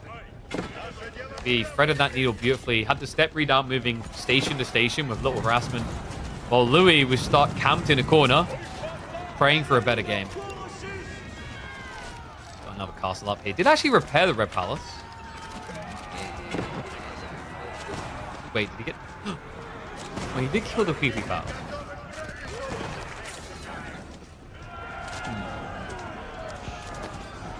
Maybe?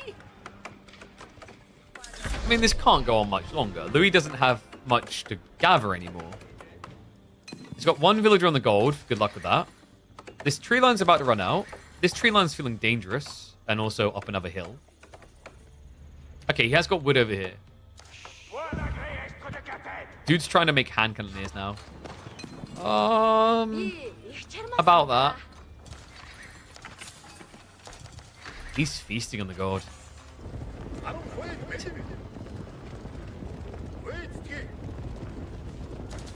B has to be thinking trade soon.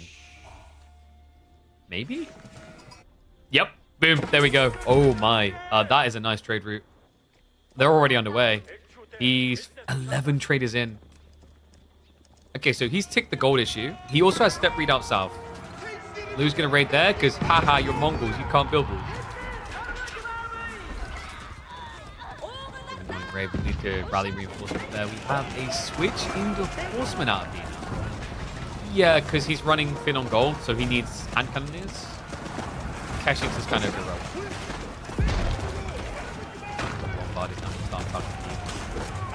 Like this, just kind of rushing down buildings for the bounty. The gold is the most important thing. It's the hardest one to get. Villagers. Luckily, there's no cannon emplacement. But these things also do not die easily.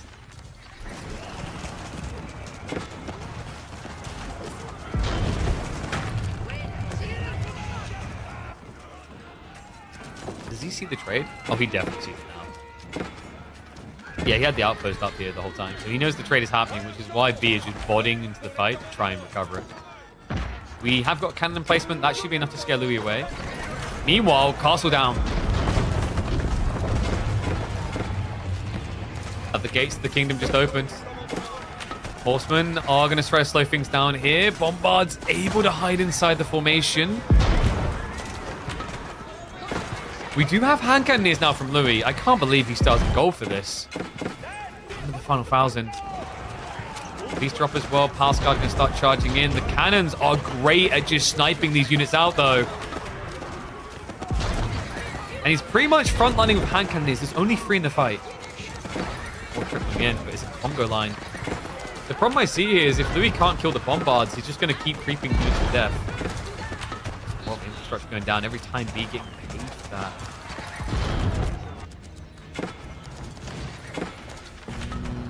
This feels like it's the end.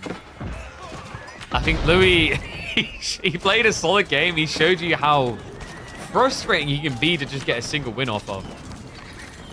The B played it right, man. Impressive with such a small economy, but Louis, the problem with 140 economy, guys, is it's only useful if you have something you can meaningfully gather. And credit to him, Louis done a good job of stretching that idea to the maximum. But without trade, I think he's just dry. He lost the war for the south side gold. His veins now tapped. He's out. Now, you can budget it with hand cannoneers and horsemen or arbitrary horsemen, but that budget only goes so far. You need some source of gold.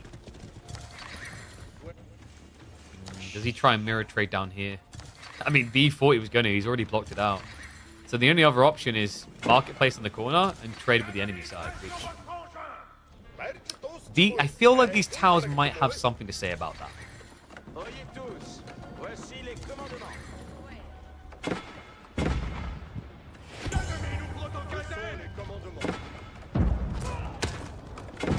The other frustration is at this stage in the game, so many outposts and God knows how many have cannons. Yo, you guys want to see what late game good Imperial Mongols looks like? Welcome. Just so obnoxious. And he's gonna be switching into Macadai? I don't know if that's the full intent. I kind of like the idea, even though it's against Horsemen, you can just send a group into the enemy economy. This has been kind of comical. The run by is on the gold constantly. Oh my god, I'm never gonna see my children again. This is game 1. We've got potentially 6 more games of this. And this game has almost added an hour on.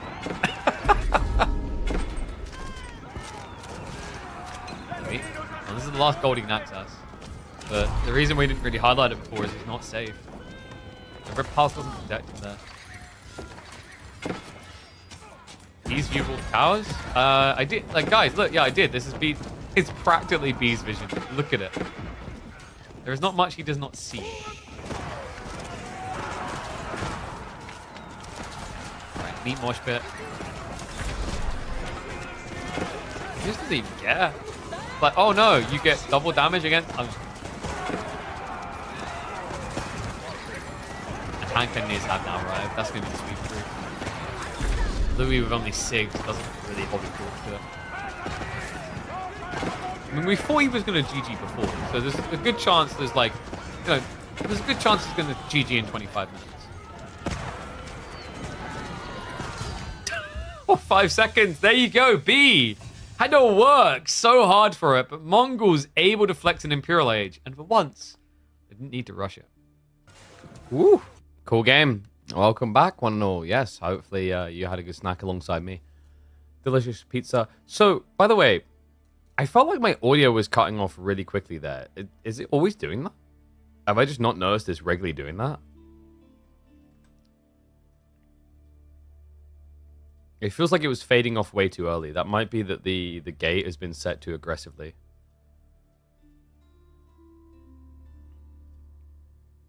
Haven't noticed. Like, could you hear it in that recording? I feel like it was happening in that recording. It's gonna be this like super paranoid now. There's one thing I'm checking for. There's like this weird thing where I guess I should have it on because of the way it functions. No, there we go. I have got allow applications turned off to control your things. Okay, but guys, we've got more B live now. So, scheduled and up next, we are going to be checking in on B versus Mahodo in the round of 16. I also do need to update that nameplate. I'll do that now. So, yeah, it was 194 losing to Mahodo in the end. So, we have B versus Mahodo. And I'm also going to update that because SAS has qualified through because Core had to forfeit due to a lack of availability here. Yeah, we've got... This week's a little bit slow with some people, actually. They need to pull their thumb out of their ass because like, we're at risk of having a lot of round of 16s not done on the end of Monday, if I'm not mistaken. So we have got Anasan versus Avali happening later. I believe in about an hour or two it was. But as you'll see here, it's going to be...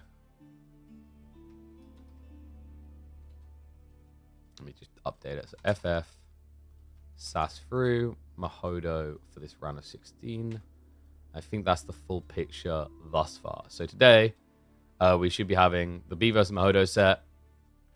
And then also, should be Anovaku versus Myriad and Anatam versus Avli. Those are the ones that are confirmed to be happening today. So a decent chunk of the round 16 being done. But some people are going to have to speed up to make sure they are quick enough on the flow of things here. Yeah, those EGC days were a little bit long. May have been, I don't know, may have been made a little bit too long, was my feeling that weekend. But let me have a look. Have we got draft from B? Because they were scheduled for now. Alright, I'll give them a sec. They haven't actually started just yet. What do you reckon, guys? Who's going to win this week? Do you reckon it's just going to be B again? Guy's been looking pretty damn good. Sorry, I'm just keeping an eye on the background. It's got someone activating today, but like the directions are getting flipped last second in a really annoying way. So hopefully I'll be able to sort him as well. Yeah, that sounds good to me. Do I have my draft? Brother, please. So waiting for this one to turn up. In fact, let me ping them.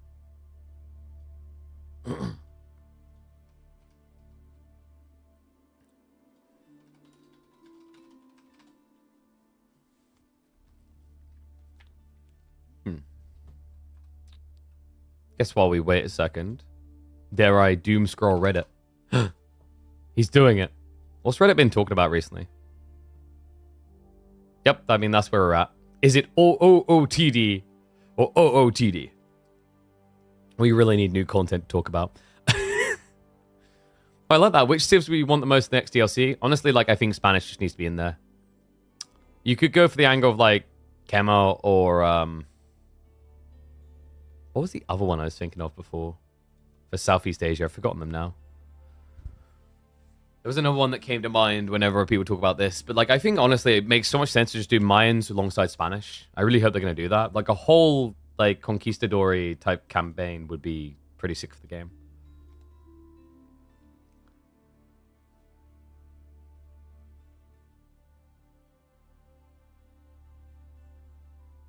Give me Incals or give me Dead. I mean, like, I think it's time to have one of them. Like, we really should. Okay, so... Apparently we're waiting for B, so it's going to be a sec. But let me update Tal as well. B versus Mahodo. 60 monks made. Like, how effective is this monk strategy legitimately being? Because I really haven't seen it. It still feels like a little bit of a meme. Like, situation I can get behind the logic of it, but I think it's... I feel like people are overhyping it because they just want something different that Japan does. You know what I mean? I do really wish Onibagation was more spammable. Feels like it just feels impossible to have a good enough economy to keep pumping them. I don't want to say give them a food buff, make them cheaper, but by the time you can build Onibagation in a game, it feels like you're just probably going to build Mountain Samurai instead. Right? Like, it's very weird. The format of EC3 is top tier. What, like standard RTS format, basically. Always like the big round robins format. Yeah. So, like, Oh, they prefer the BO3 or the BO5s. I don't mind the BO5s. The days are just long, though. I think they just miscalculated. Like, they shouldn't be doing 4 series necessarily. It should be 3 series guaranteed with a 4th if this stomps. Outside that, like I'm always a big fan of round robin into double elim anyway. Some people don't like that, but screw you. Like Dota 2 proved is like the goatest of GOAT formats. It gives so much opportunity to adjust and evolve your game, which I like. But yeah, felt bad for Dumi yesterday, man. So like for anyone who didn't see it, it was that final game was a beatdown. It wasn't even close. I think like yeah, Dimu like he even tweeted out afterwards that he just felt like nothing clicked. I don't know if like I think maybe playing a pub game beforehand and then maybe having no time to like draft or to like think about the draft. I don't know if that maybe was a problem there for Dimu in that pub 4 series, because literally we were waiting for his pub game against Beastie to finish so that we could start the draft. He did just GG surrender in time to do the map draft, but like you're literally hopping out of game and then immediately into the draft, so it like leaves 0 time to process and think through things. Maybe like review notes, but it's also just a challenge. I don't know how much Dimu was able to practice ahead of time. Like this is a common issue, right? Like when you're a content creator, you don't have as much capability to practice because obviously anyone who chooses to practice with you is exposing what might be their secret strategies. Okay, so we are going to be getting Dry Arabia, Light Horizon. And then it's going to be B on the left side, Mahodo on the right. And of course, first map, remember, is going to be Sunken Lands. Which really just feels like such a tame map now that I think about it. It's not this bad. It's like I feel weird sometimes because like with these weeklies, we've reached a point where we're trying to keep the starting map reasonable, if that makes sense. Like we're going for the more tame option, the crazy ones on offer, just so that more civs feel applicable. But it does mean that sometimes, like going from, for example, Carmel to Sunken Land, you're going to have a very, very, very similar feeling on how the map functions.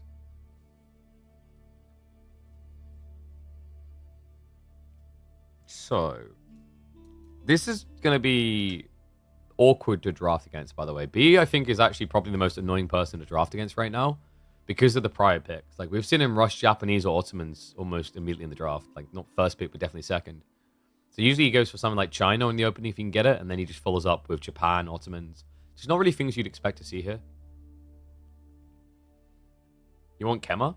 That was a very delayed response. You want Kema. Kamarov, you must have, like, a huge buffer for some reason. Like insanely huge. So yeah, it's just gonna be standard bans. H3 Rus, and this is where it gets interesting. B China, there we go. Mahodo should be a Shushi reaction, and then you can follow up with something like Delhi or French. You need to be careful actually that Delhi pick, because if the French is still on the table, then you leave yourself exposed. Malians is also pretty high prior at the moment. B in particular does quite like going that way.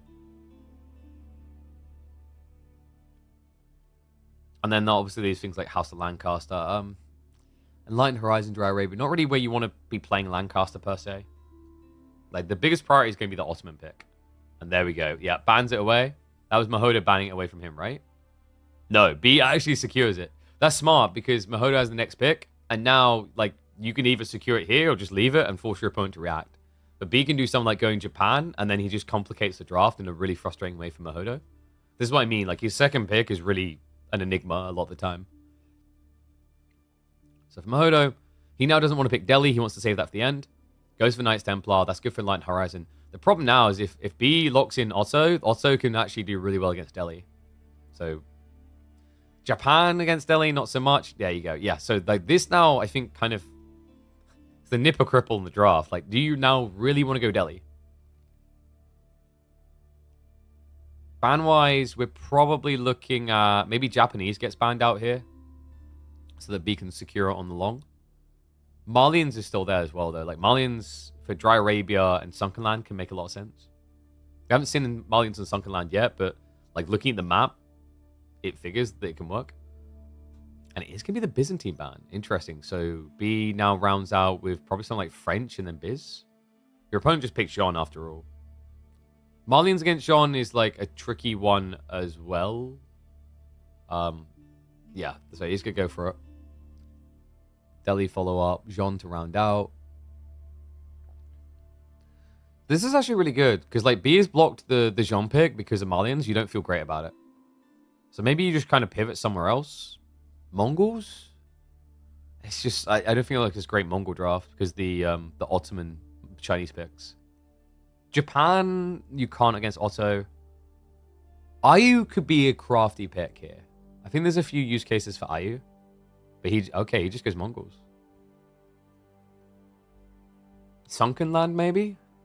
It could be that he's thinking Sunken Land first with Mongols, because likely that's where the Malian pick would come in.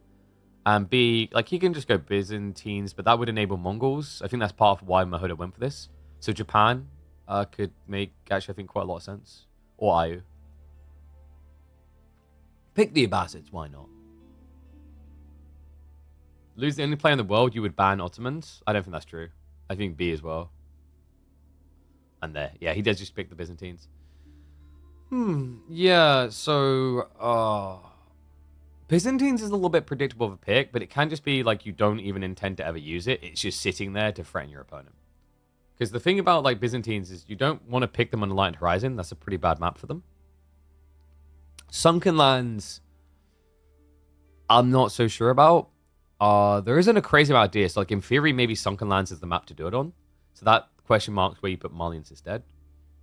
So does Mahodo read through that? Like, you're not going to pick Delhi on Sunken Lands, which is 2 sacred sites, right? They are tightly together. Knights Templar might be far enough away. And that could leave Mahodo with, like, Enlightened Horizon Mongols. Because the problem you have is, like, you need to find a way to solve for Ottomans on Enlightened Horizon. You almost just know it's coming. It feels like 90% guaranteed at this stage. And yes, we are back to live.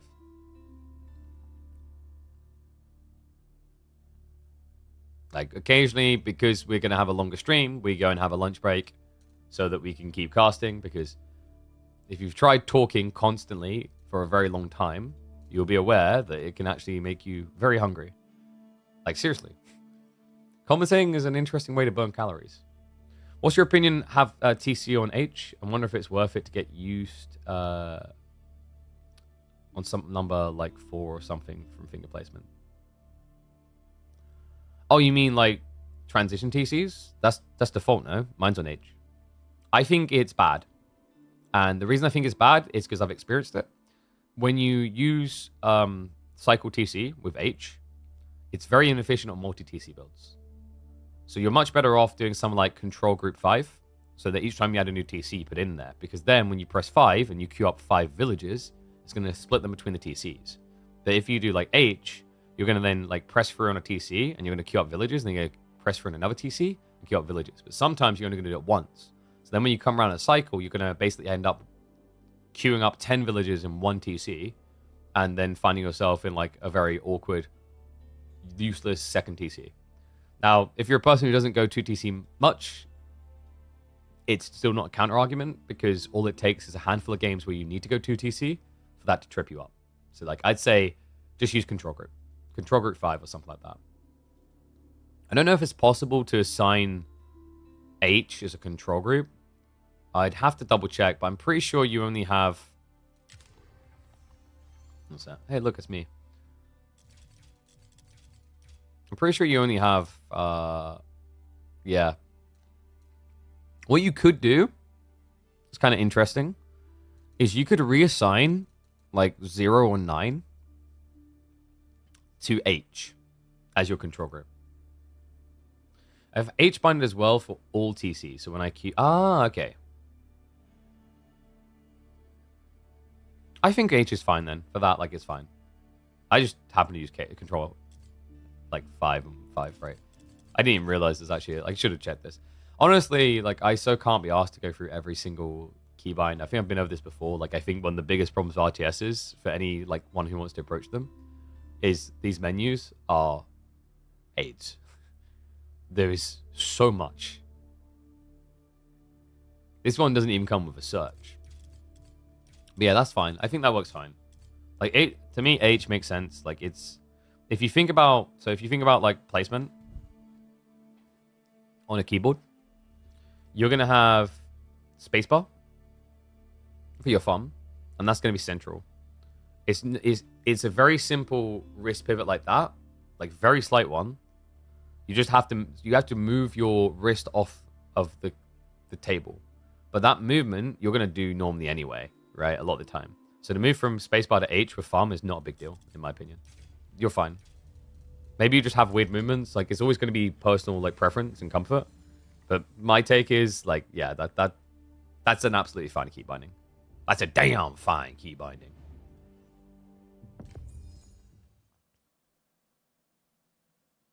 Okay, so looks like we got G1. I'm gonna run ads, by the way, guys. We'll get that out of the way now, so we don't have to worry about it. It's gonna be Chinese sushi to open up. Interesting. A little bit surprised by that, actually. Let me mark it in as well. Chinese sushi beginning. Yeah, I wasn't particularly expecting that. So what's the problem? China versus sushi is like a bit funky, no? I think China just goes Archer all in usually. Because if you get into a castle race, sushi are a little bit quicker. Like, yes, you get the extra tax, man, the extra taxes, etc., but the discount timings are pretty important. And then the Shaolin Monk opening as well. No search? I know, right? It's kind of a scam. Oh, have I had a response from our quest?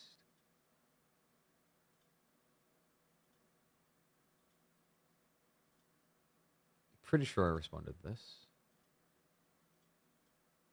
Did I not respond to this?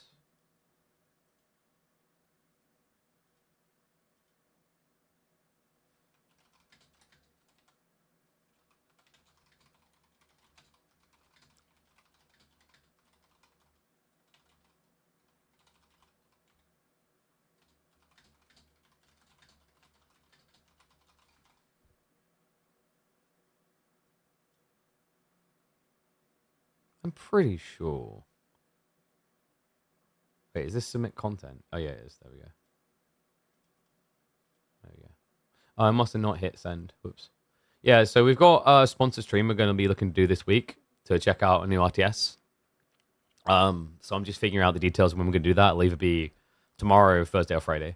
We're going to do it this week.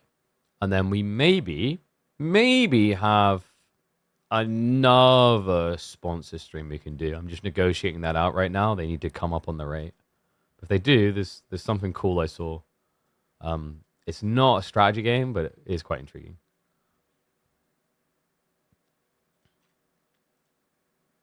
Yeah, I need to get more sponsored streams in. I mean, it's refreshing. It's different content. Hopefully, a lot of people will support us doing those as well. Like we talked about this before. Like I want to be able to have that freedom as a content creator to experiment with other things and still do AB4. Because the other thing as well is like if those are successful and people support them, then it means we can also then do things like additional show matches and bigger prize pools, etc. Right? Because it's all of a sudden we're making some money on the channel, so it can be put back into the channel. So yeah, helps a lot. Where'd the cat come from? Was I funny? Was I unintentionally a funny guy?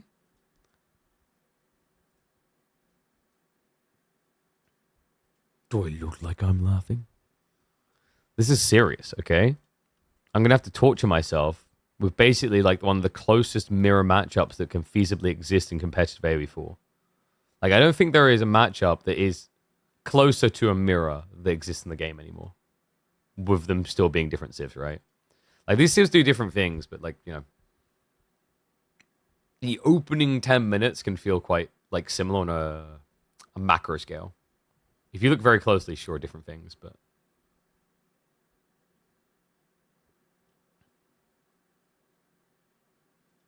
Alright, let's get rid.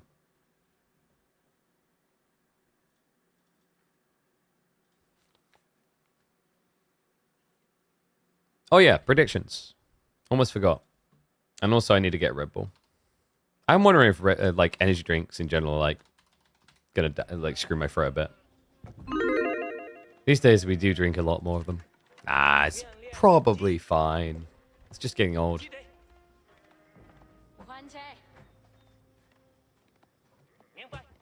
It's melons time.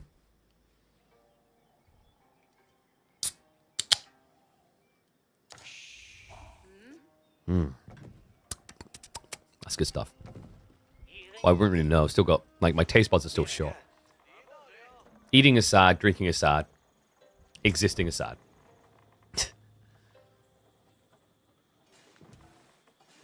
I can't decide, really, with this one. One and all, I'm never really sure how I feel about this matchup. It is the closest to a mirror in theory, but can aggressively and quickly diverge into difference. Chinese versus Sushi. We are checking in on 3D Clans B, going up against Volda Esports Mahodo. And as you can see, we are in the round of 16. Winner of this will go up against SAS in the quarterfinals. This is indeed a BO3, which is why in the bottom right, it literally even tells you. Map is going to be Sunken Lands. It'll also tell you that down there. A little bit like Carmel, some differences. No big gold vein in the center. Has got the 1600 gold veins though, so pretty weak on overall gold gain long term. And another reason why both Sushi and China should actually feel quite good here. These are civs that just take very limited gold on the map and shrug because of taxation and supervision. One thing I'm curious about. Are we going to get double pro scouts? I don't think we can get a godly meditation card, and that's too much split. But one thing to keep in mind on this map, you always have a 5 deer stack very close to your base. It's very simple to just shove these in. In fact, B might have a bit more of a jackpot. He could go for the forward shove, and then probably on a delay come for the back one. So out of the two players, if one was likely to be able to skip pro scouts right now, I'd say it's more likely B. You could argue Mahodo's got the natural shove into the other deer stack. But the problem there, very unwieldy to try and rotate 10 deer. But it's also the fact that your opponent's more likely to see the play because he only has one area around your base to really check. So glad we have 18 factions so we didn't have to have mirrors. Agreed. I think there's games that can pull that off. Like StarCraft over the years was truly epic with just 3 civs. It is feasible. But it requires a very different approach to asymmetrical balancing and the importance of it... I just dropped a can of Ripple. The importance of it and the difference really is in the frustrations around balance. So like for StarCraft, it's very frustrating to be on the weaker civ from a competitive standpoint, right? Like you kind of end up in this world where it doesn't feel like it's as much about who's the better player. You need to look within a civ, if that makes sense. Whereas on an AoE 4 system, you need to have that robustness. You might over time get speciality of like, look, there's going to be 40 civs but only play 20. But there's a lot more kind of diversity there. And the reason that's important is within that diversity, you're always going to have counter picks. It's unavoidable. You can do your best to make them 50-50 splits, but there are going to be some matchups in AoE4, for example, Ottomans versus Japanese, that feel bullyish, like 80% plus probability of a win. So that's why having systems where you have to diversify makes sense. It offers up realms where people can express themselves in different ways because they're not mirroring, but also stand a chance. And this isn't me, like, taking a dump on games like StarCraft, right? Like, I always talk about my love for Red Alert 2, and Red Alert 2 was that type of game. Warcraft was that type of game. But within that, I think over the years, I can imagine as a pro player, it could kind of feel almost frustrating, but also inevitably accepting that you knew at some point you were going to suck. And unless you wanted to change civs, which was very difficult in those type of games, you had to do your best riding out a hard time. I don't envy that. So, in terms of what we got coming in here, he did go for a very safe meditation garden, was able to clip the stone and the gold, as well as 36 food, so 86 overall. And we do have the stables already. B, on the other hand, there we go. He's not going to miss out on a fun party. It is going to be pro scouts off here. But I'd be surprised if it's like an immediate rush. From Mahodo, it looks like it is going to be, actually. I thought he might open 1 or 2 horsemen. Fun fact about Sushi versus China. Sushi can actually annihilate China in a horseman race. Because of the Dali horses. Like, you have a clear scale point that puts you ahead. The only upside China then has is they generate a lot of taxation, but that's not useful for the horseman competition. That's useful for something else. Rename this tournament for KPMM to B weekly. Yeah, honestly, I feel like B should probably introduce me to his children. Have them call me uncle or something. I mean, at this rate, I'm going to be paying for their tuition. And we will get the deal aiming now. Doesn't want to allow for the shove. Could have actually done it himself as Mahodo here very early on. But much quicker timing for him. This is to be expected. Sushi just a little bit cleaner because they spend less on the tech up into feudal. And they also don't slow their economy early like B does. Because remember, when you play China, you're not building that Imperial Official. You're usually going for no IO opening. Aren't you guys so happy and excited? We waited 5 hours for this beginning of the series. Pro Scouts! Woohoo! Well, there's a lot of matchups that have a little bit more depth now when Pro Scouts is present, but this one is still kind of linear in the opening. Yeah, it's interesting as well, because we mentioned, like, technically China does have a play around archers in some matchups, but in this one it's difficult because Shushi can spam horsemen with dally horses. So you're kind of crippled off of what I would consider China's best unit, which is, funnily enough, feudal archers in this point in the game. You might be tempted to say go Chug, but it's so expensive, man. Spending an extra 600 resources to get access to a unit that Shushi already have access to. How does that ever play out with you being ahead, especially considering that unit would also then be counted by the dally horses? So, B doesn't really have an aggressive point. Instead, it is just going to be greed. And that should be getting mirrored by Mahodo. Whoa. That's an ambitiously close mill, actually, and I'm kind of shocked. Why?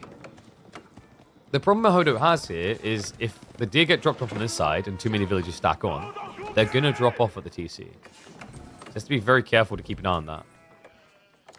Yeah, that's why when you look over here, you can see B just shoved it a tile away. Better safe than sorry. And the reality check is, like, what are you afraid of being dove with here? Like, one extra tile away I don't think changes anything about these dynamics. Because as we mentioned, that archer opening shouldn't really be feasible.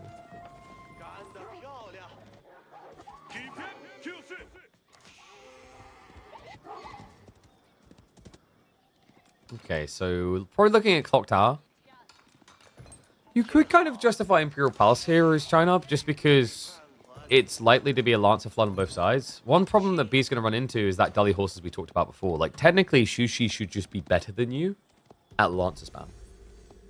So, B, no doubt about it, is going to be opening with them. I just don't know if you want to stay on it long.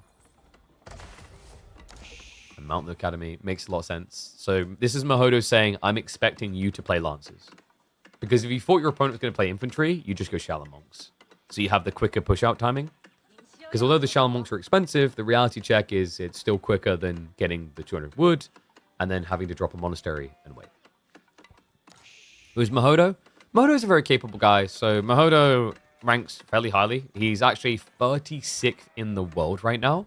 Last season, 49th. Season before that, 66th.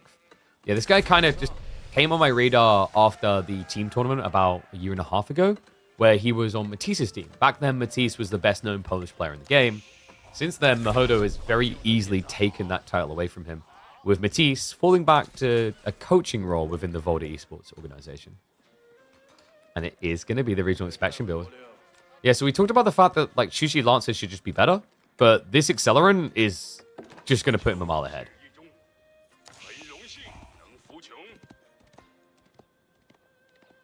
Not an esport guy. Wait, who's not an esport guy? Rogan?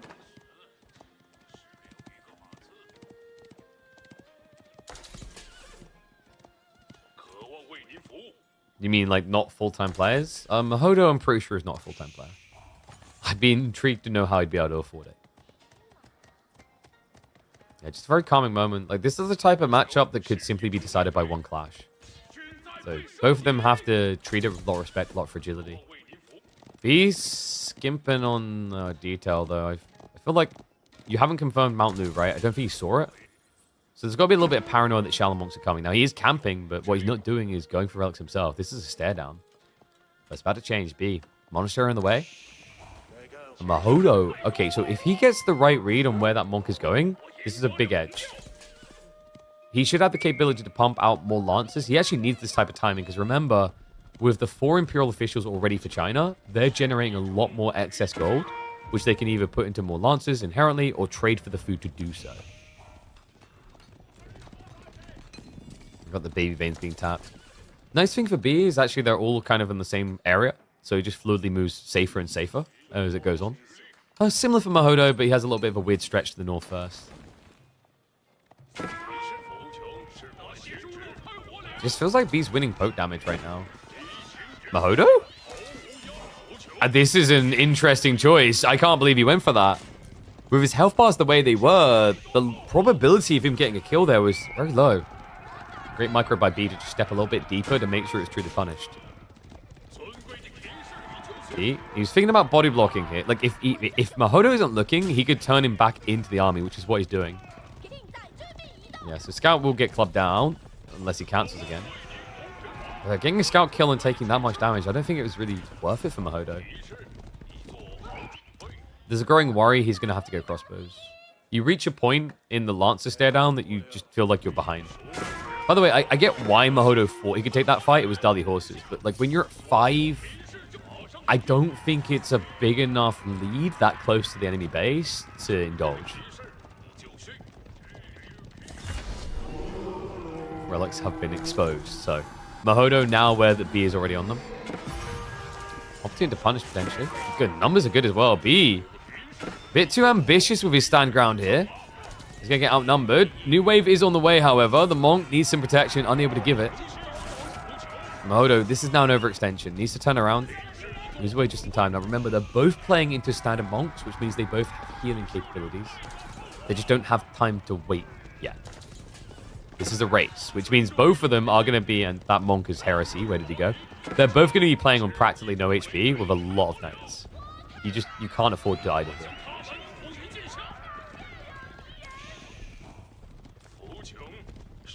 Hodo's kind of worrying me a little, though.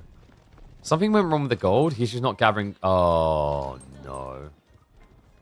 At this stage, definitely worth an extra Imperial Official. You've got 20 villages there. If an Imp Official was here, that would be the equivalent of an extra 4 villages of gathering. So it's worth sacrificing 1. That's the difference. Because I just looked at the count, and despite that weird follow-up brawl from B, he has the lead. And a very comfortable one at that. And what shocks me more is the fact that this is with regional inspection.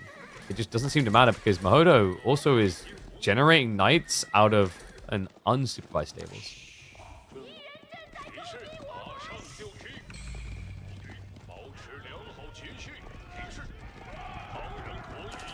We do have melee tech on the way. That's interesting with Mahodo.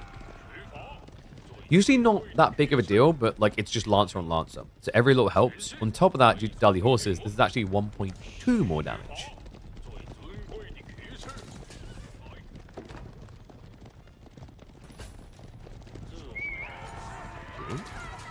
Really needs to just find the outnumber point. The deer split was pretty even from what I recall. As you'd kind of expect with the mirrored openings. Seems some of them... Wait. Is there a deer that I can't see? Because there's a deer icon on the map, but I can't... I don't know where it is. Like, there's still deer icons on both sides of the map, actually. But there is no deer. Like, what? That's weird. I don't know. I guess the boar spawn points may be overlapping, but... Ooh, B, that was a lot of running. Wallow's going to come out, so we'll scare him away. That was crucial. That was looking like a losing fight at that pacing for B. Reset, Mahodo does go back in. Because remember, if you have to run around just a tiny bit, the attack speed matters a lot for Mahodo, who's standing still. Let's clean up the ones behind him. It's going to turn into an overwhelm. B just trying to run those relics home. Barely keeping the military lead now. Melee 2 as well from Mahodo. Honestly, starting to look pretty impressive for him.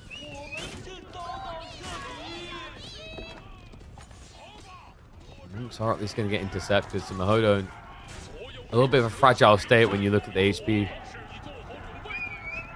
It goes both ways. You can see the B's kind of intentionally trying to lead with the healthy knights. Same on the retreats. Have them as your rear guard. Seriously, there is no deer, right? Like, can someone clip this? I mean, I should probably clip it. I got the button. There's no deer. But there's an icon on the map, and that's happening on both sides. So I think something about the ball placement? Either that, or there's a spawn bug, and the deer do exist inside the mountain. I'm kind of shocked that B isn't just losing these fights with the Dali horses difference. Like, it's now a melee tech 2 and Dali horses. And yet somehow B keeps maintaining the lead. But I think it's a little bit deceptive. Destroyed value, they're literally neck and neck. But the difference maker here really is that extra taxation. B. Whoa, boy. Oh, God. Mahodo. Yeah, B is blind. That's why. It's the scout. That was a sick detail. Mahodo ambushes him from behind. And needed this type of cleanup because the numbers were trending against him. Yeah, and now you're riding blind in the forest again. B doesn't have any scouts whatsoever. That's the difference. Mahodo's kept 2 alive up to this point.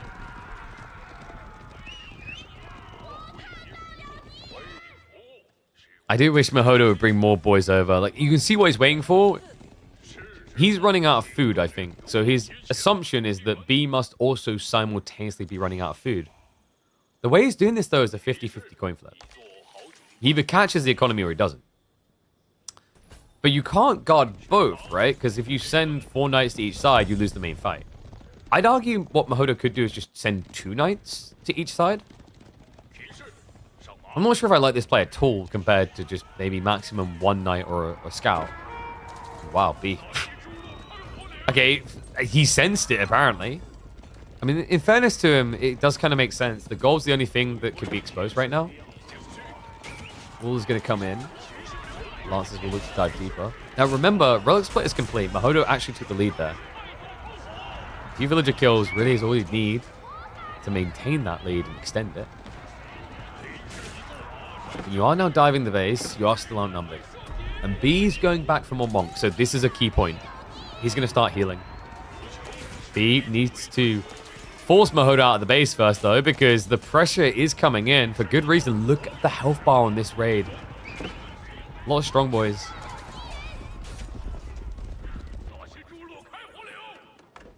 Yeah, the Mountain Academy actually doing work here just to keep that food pump going, and we've reached that point, folks. B is out of the goodies, and this is now mass monks to try and survive.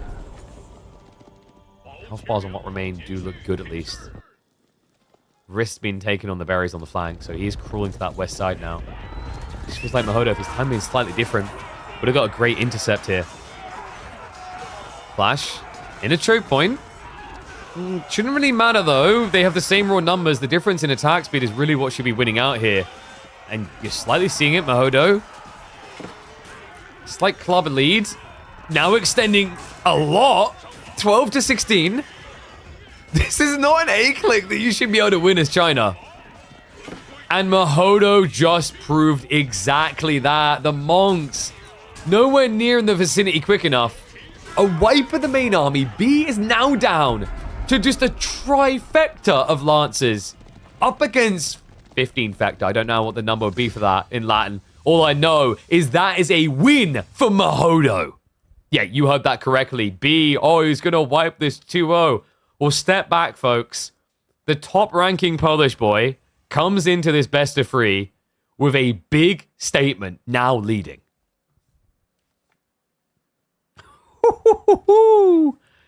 Oh, this is delivering. Well played. Yeah, I do think that, like, I feel as if that is Shushi favored. Like, where's my crackety phone call when I need it? I feel like Shushi is favored there because of the Lancer build, right? Really well played by him, though. Matisse coaching OP, right? Like, what's stronger than 1 pole? 2. So, remaining maps were... Was it... Let me double check. Was it Dry Arabian and Enlightened Horizon, right? Wait, Cal, how is that Enlightened Horizon? Is that actually the... Oh, yeah, it is. It just looks really wrong when it's smaller. You can't, I don't know, you can't, like, see the mountains in a small version of the picture, I guess. But yes, Enlightened Horizon would make a lot of sense for B. What do you want to do against Ottomans? I think Delhi's kind of intriguing. I just don't think he's going to go for it, because Delhi don't play the Dark Age that well. You, in theory, could. You'd just be delayed on your Rax timing, but you would have healing earlier than Ottomans. Mahodo recently won King of Poland Cup? Okay.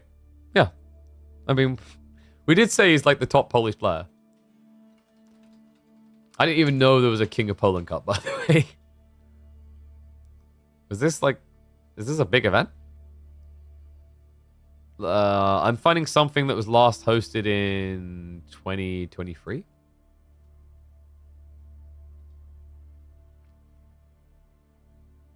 Oh, okay, it doesn't have a Wikipedia, that's why. Okay, got you. But yeah, like, I think Mahodo is very capable. On the up and up.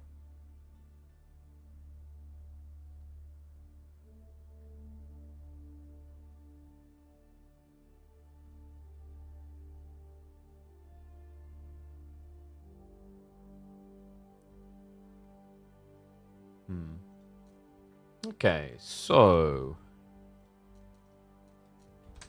Where's my draft?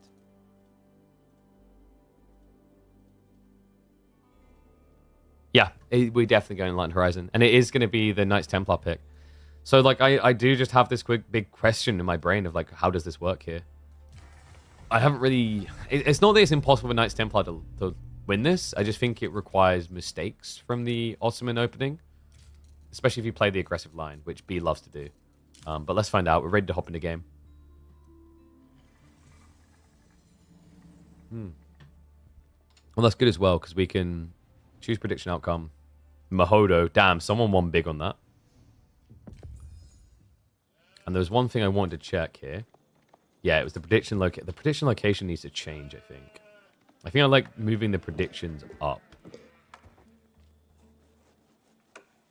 If I can find it. I've got so many different things. There it is. Okay, so start new prediction.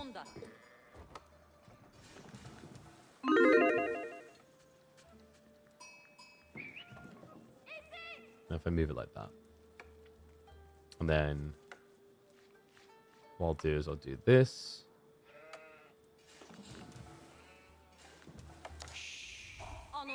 Oh, that's why I selected the wrong thing. We'll do this. Yes. Ooh. I think I like that. Maybe. I don't know. That looks like way too close, doesn't it? Yeah, that'll work. Okay. Right, let's focus on the game. Boing. Oh, sorry. Let me flip that around. Hi. All right, let's go. One and all, that score is correct. You have come to the right game. B is losing right now to Voldemar Esports Mahodo. We hop into game number 2, Enlightened Horizon, and it is going to be B's infamous Ottoman pick. Mahodo, meanwhile, going for Knights Templar, a civ that isn't terrible necessarily at these Dark Age aggressions, but questionable whether they'll be able to beat the Ottomans. Yeah, this is going to be an exciting one. I mean, if Mahodo was able to 2-0, I'd be mind blown here. You can have a look at the brackets here.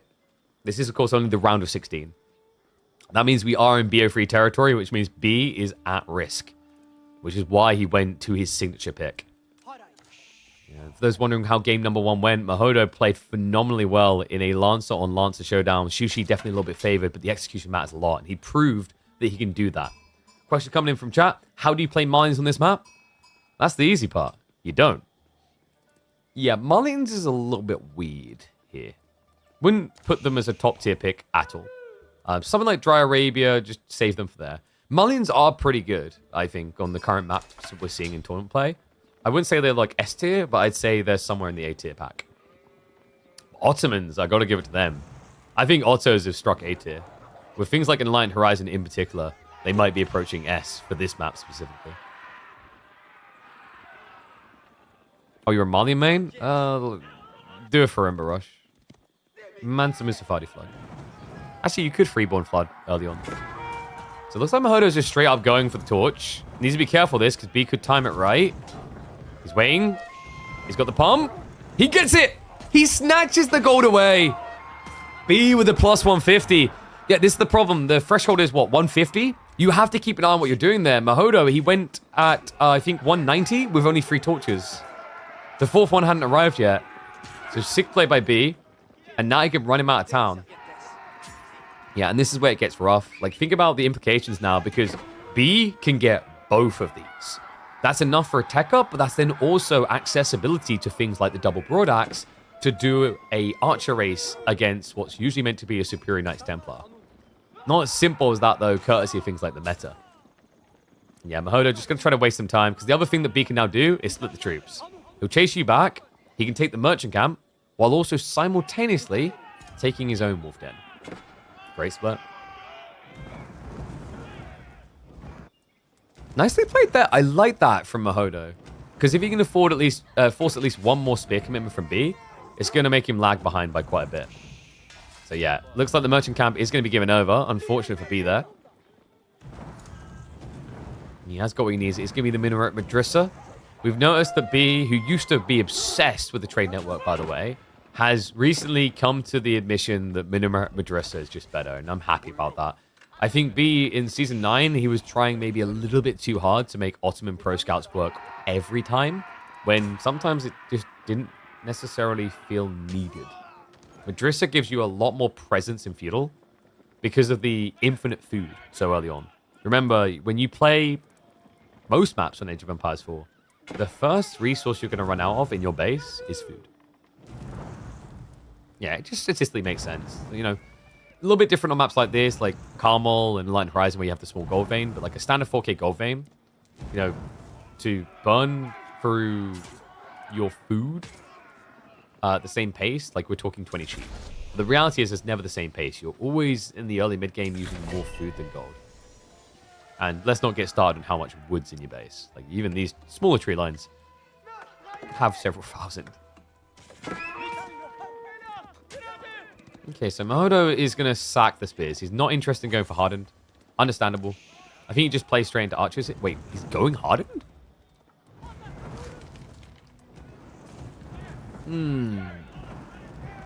But B already has that. I guess it's because he's worried about the supply. Like, it kind of makes sense, but also feels a bit funky because normally what we see Knights Templar do here, and in theory you can win with it with good micro, is Archer Chevalier. You know, Chevalier is usually the go-to way. Pilgrim is going to get intercepted. This is the spit in the face. I am making my way to the Holy Land. What do you mean it's not Christian?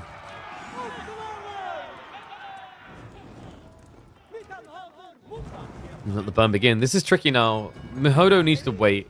If he dives out with 2 archers, he's not going to kill anything. He might just lose units, or at least get heavily injured. He's going to start to poke. But you're going to see it's very difficult due to those imams. Even the runaway. That trickle heal. Archers on the way. Meta. This is the thing that I think really gives that big kick to B's build. Would you like to count the amount of military schools he has? I'm such a big believer in this statement. Military schools are a bait. Rushing military schools loses you all presence with this type of build. It's too slow. Especially the meta detail in particular. Remember, meta produced out of the stables comes out damn fast, 28 seconds. You wait in the military school, that's like, what, minute 30 at this point in the game? Probably longer. With the archer count starting to blow, B's likely going to be thinking about going towards the blacksmiths in the next minute and a half max. Mahodo, meanwhile, is not going to get any of the pilgrims through. Oh, come on. That's just not fair. He has at least been gathering extra gold, so he can get into blacksmith timings here. Equally, he needs Chevalier, and the other thing is, this gold getting blocked is huge. Remember what we said, those veins in the base are teensy-weensy. Oh god, he actually on the forward side.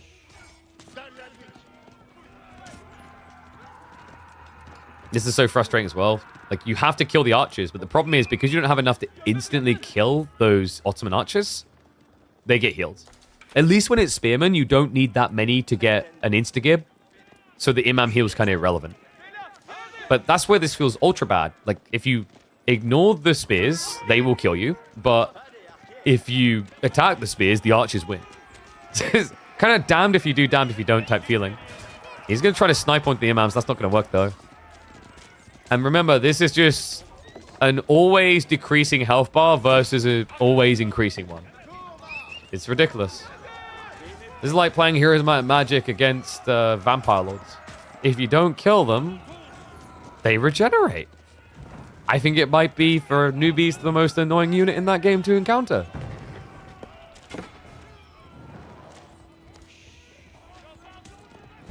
I like this from Mahodo, though.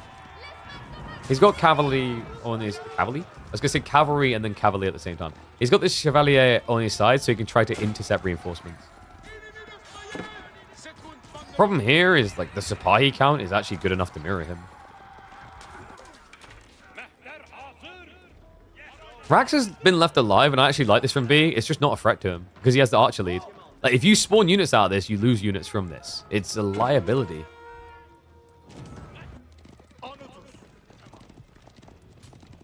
Delete military schools. Why?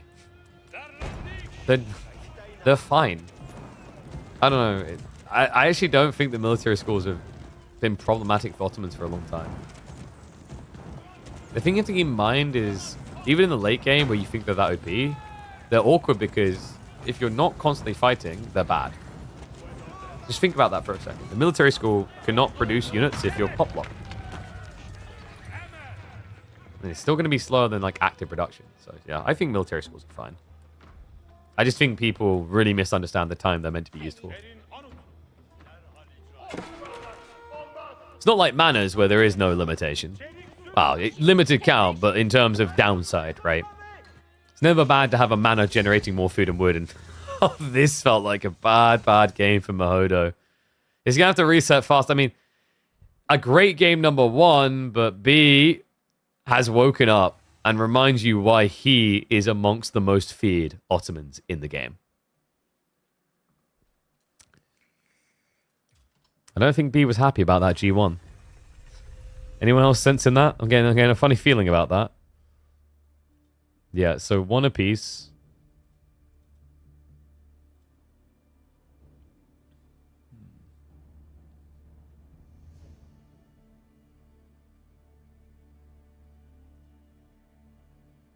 Let me check someone.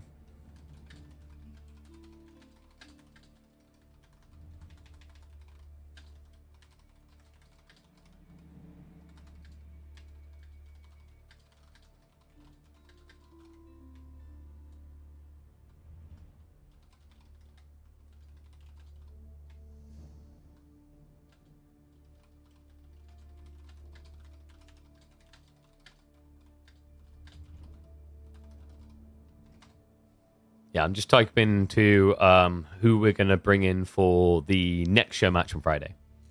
So yeah, I'm busy. I never get time to chill. Oh, whoops. I just clicked to observe the wrong game. It's one of the most auto maps too. Oh, yeah. I think like Mahodo kind of knew it. He just didn't want to play Knights Templar on Dry Arabia. Like, it makes sense if you think about it. If you look at his draft, like, there's no way you really want to be playing KT. I don't. Do you want to play KT into Byzantines on? Maybe you can. Yeah, because for a sec I was like, well, Delhi's on the other side. No. Like, I think if Beat had Delhi, you 100% do not want to play Knights Templar on Dry Arabia. But like looking at this, I don't know. I think he actually could have done it. Just probably feels like he has more flexibility with his draft the other way around, keeping the other two in there. So let me just go ahead. Left side that. Upcoming Dry Arabia.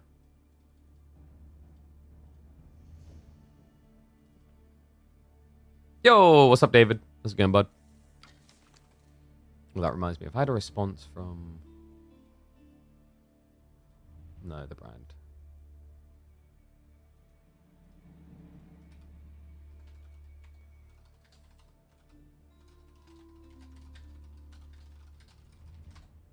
I'll check for you, David. All right. We're almost into game for G3.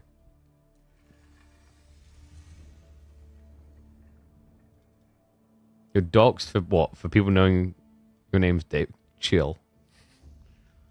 Oh, no. Man, now they know everything about you. I mean, like, dude, it's like David is such a unique name. Like, sheesh. I'm going to Google it right now. It's like, dude, like, you know, like, because when I look at the rarest names there, it's right up there with, like, Amadeus, you know? Like, shit, they just find you straight away.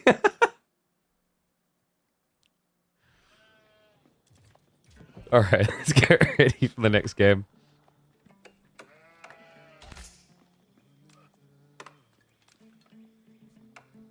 Oh, did we put predictions up? I don't think we did. Let's do that now.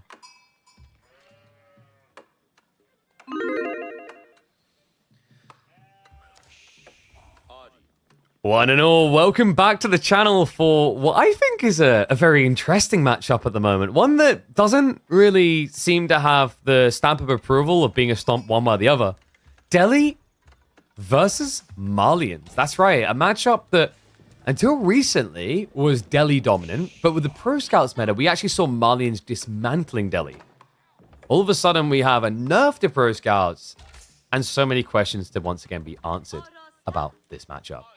B will be manning the Malians in the green. Mahodo for Volda Esports on the other side is going to be on Delhi Sultanate.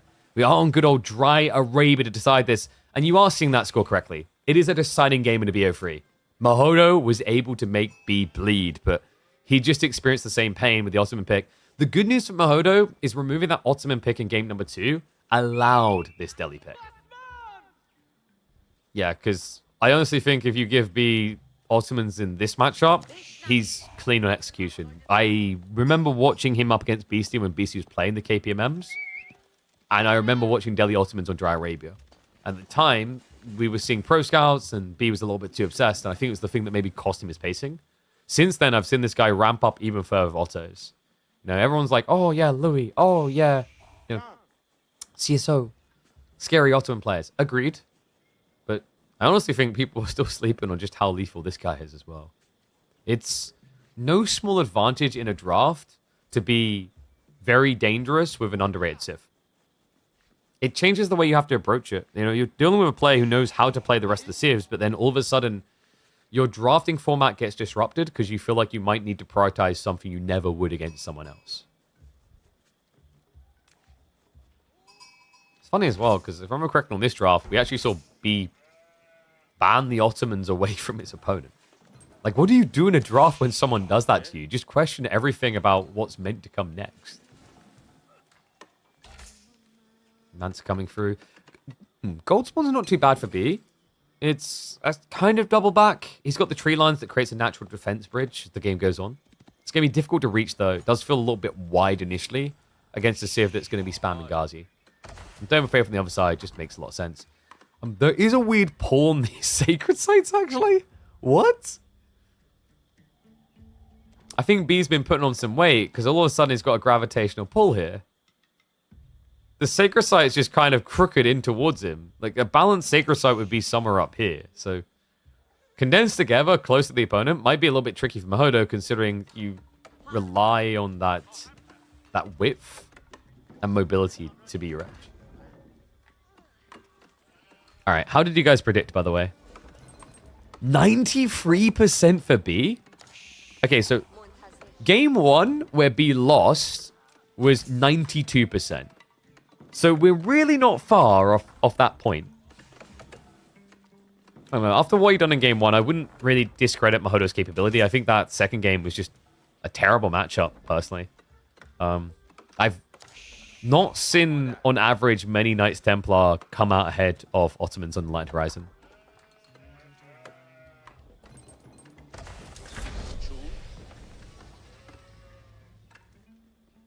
Okay, so tech up complete. B, with this type of gold income, you're thinking Pro Scouts. Not really. It's just pit mines do this to you. Pro Scouts would feel a little bit tricky against Ghazi. It just kind of feels like you're setting yourself up for failure. Normally, you're thinking Donzos to begin with. There we go. Yeah, so it's going to be the Rax drop. Mahodo, a little bit slower on actually the gathering here. Yeah, he could have actually maybe threaded the needle to a slightly quicker stables timing. But it should be fine. Like, this is the other thing. Although Delhi are very much optimized in the other game, they're also kind of forgiving because of that production rate with military efficiency. So even if you're a little bit later in your Ghazi timing, you quickly use up all your resources anyway. There we go, stables on the way in. Spawn pattern for Mahodo, pretty bad, actually. Ooh, extremely bad. His starting berries are back, but that doesn't matter against Malians. You'll have them. It's fine. But everything past that, like his double forward berries, tree lines to the sides, which is taking up space where extra resources could have spawned. The only thing he's got in the corner is stone. Yeah, definitely a game where B's going to have opportunities to ruin Mahodo if he doesn't take the aggressive path, but honestly, as Delhi, in this matchup, you're meant to take the aggressive line. A nice lane in there by Mahodo. Donzo opening could just invite a deer shove. You don't want to allow for that at all.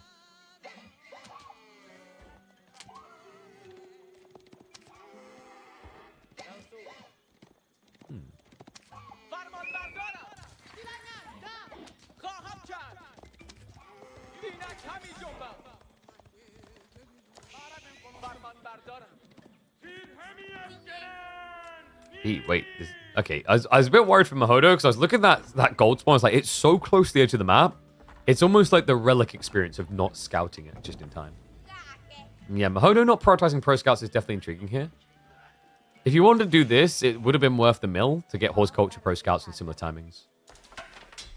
But maybe Mahodo's cooking. Like, this will give him a quicker ramp in terms of Ghazi count because of the superior berry gathering rates early on. Meanwhile, B will make sure there's nothing left for that pro scouts timing. He's going for it. Yeah, pretty much what you expect to see. Donzo's into delayed stables.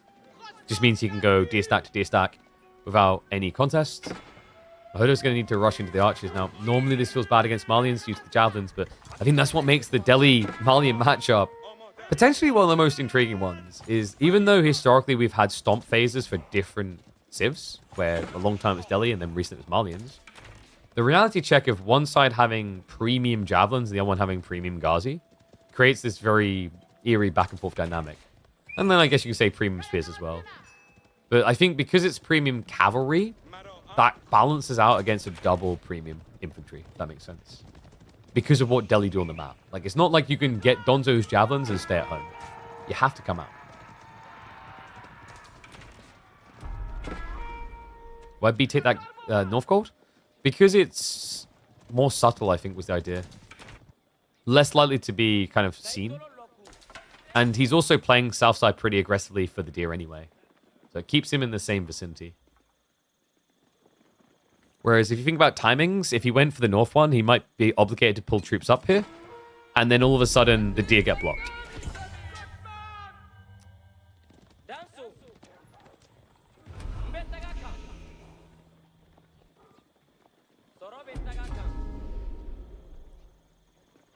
First javelin being queued up by B.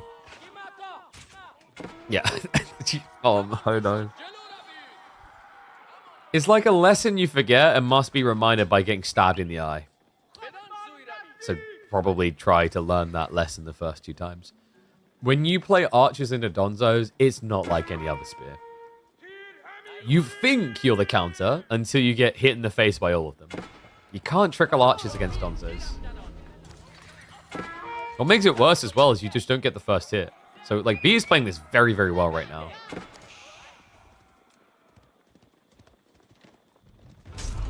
Admittedly, those Donzos are more pricey. That's the trade-off you pay. But B at least gets some trickle damage in. The problem is you're up against the Feudal Age healing opportunity for Mahodo. And on top of that, it's 3 Sacred Sites locked in. I don't like this right now from B.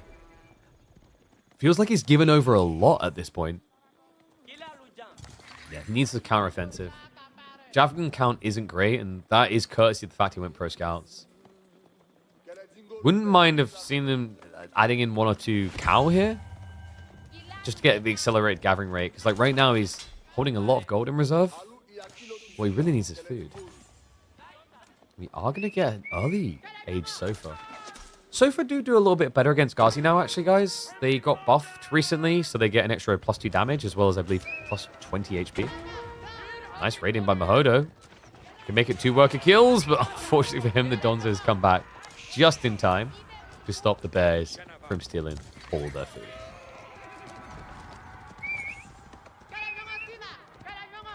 Honestly, I think Mahodo's playing this really well so far. First 10 minutes has been pretty clean by him. Outside of some small missteps like that Archie almost dying. But nothing that is, like, infinitely punishing here.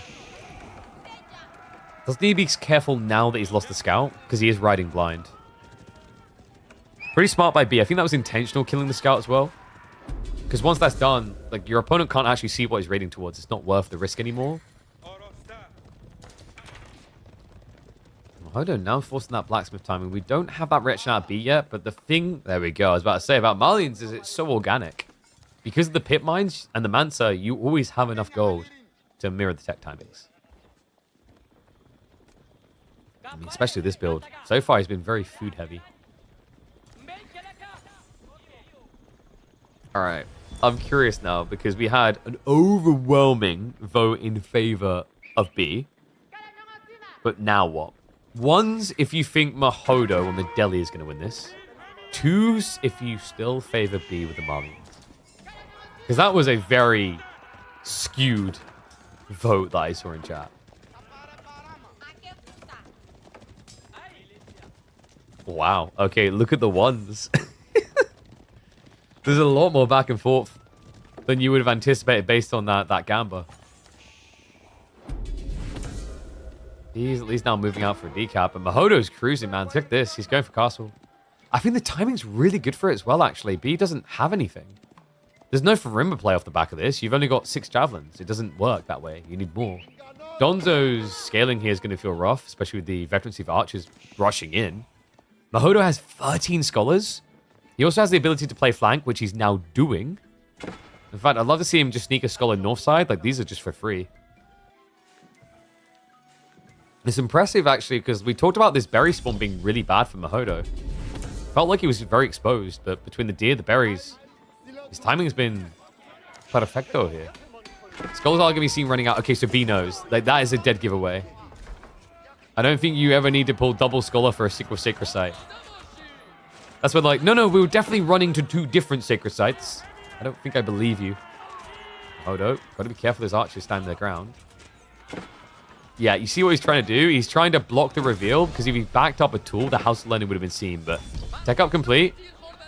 Immediately, Home Blades does get queued. Steel Arrow 1 is about to complete. Veterancy's a minute and 12 seconds away. That's a long wait, but the Men-at-Arms will be able to stop B from diving. Instead, it's going to be knee-jerk react into Farimba. I do wonder if you could consider Fulani here. You've got a decent number of Sofa and just gradually scale it further. But that would slow down your tempo, and you know that would mean all relics for the Delhi. Well, B, we know he's very good at these aggressive timings. Especially when it's an unorthodox type of strategy. And, you know, seeing this many Sofa coming out this early isn't your norm for Malians. But it is normal for someone who goes greedy to get punished. Check this. Raid across onto the workers, and he knows he needs to run. There's no point getting in that outpost. He doesn't have an army to react with. So we'll just try to run away. But the Sofas with the body blocks, well played there by B. Slows it down enough that Donzo Javelins are going to catch up. Army now reacting, but the Sofa still fairly tanky against this. We'll just reset and move away. Farimba's now coming in behind. And B, he's doing it. This is Mansa Musafadi. Oh, this is sick. Please tell me this is Mansa Musafadi. It's a bit scary because you have got your opponent still building archers. But you're expecting lancers and you see men-at-arms. It makes sense for that. And they're also good raiders because of the subterfuge of hiding. If he sees the extra archers, he would likely not. Like, we can see clearly what Mahodo's doing, right? It's mass archer now. But for B, the Mansa Musafadi just feels like logical here because you don't know what your opponent's producing next. B also has been known to hold the point. Okay, there we go. It's gonna be javelins. Did he scout it? Yeah, I think he just saw enough archers that he's convinced it's not a good idea. I wanted it so badly. The Mansa Musafadi is a really cool choice, but it is by far the most situational in my opinion. The problem is nowadays most people scale mass archers. So because they scale mass archers, you've got this like problematic situation where as good as Mansa Musafadi are as they scale, they're impossible to justify. And also, in like, because your opponent is building mass archers, Javelineer just sounds even better.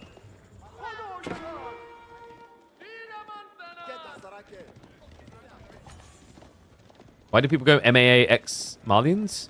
It's more a cost efficiency standpoint. Men-at-Arms produce a lot quicker than Lancers, and you needed something heavily armored. And Men-at-Arms is still going to bulk and move quicker than a War Elephant. Plus, you don't really want to build a War Elephant against Donzos because of that initial projectile shot.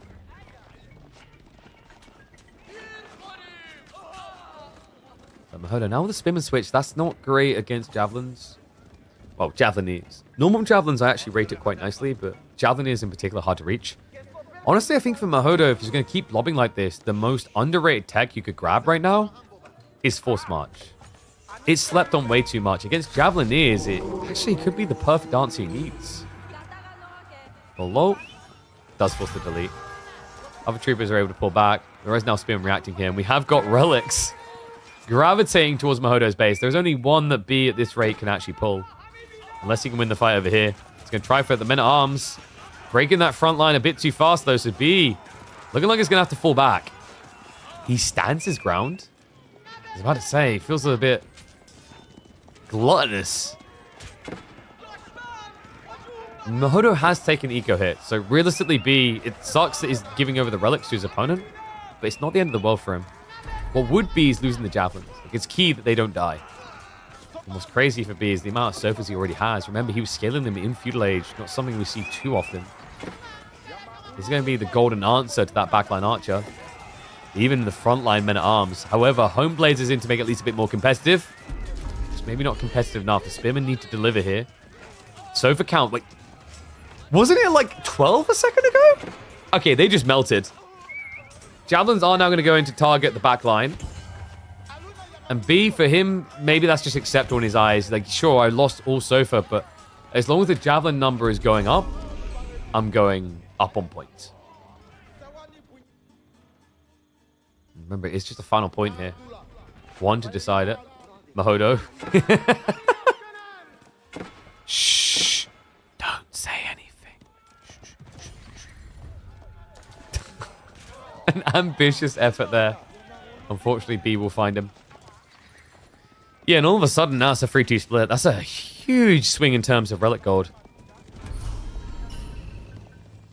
The archers now. B's going for a switchover.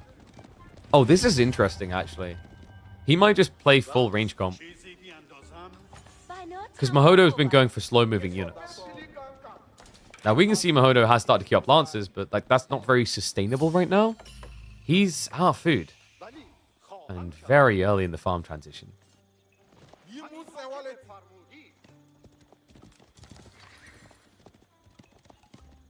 When people go MAA, I'm always happy as Malians. I think the thing you have to keep in mind for Mahodo is if he didn't have scary-looking units there straight away, he would have been dove. So like the men-at-arms may not feel good in hindsight because, oh my god, Mansa, oh my god, Sofa. But if you think about how big B's army was, if Mahodo didn't get the tankiest thing out straight away, he could have just died. And Lancers, once again, it's not just a case that they're too slow, it's the fact that there's already a massive Donzos. So yeah. It would be nice to be able to react to what is coming 2 steps ahead all the time, but the reality check is there are stages in the game of AoE4 where if you do not react to what you see, even though you know that something else is coming, you will lose the game. And I think for Mahodo, that timing into the men-at-arms was one of those.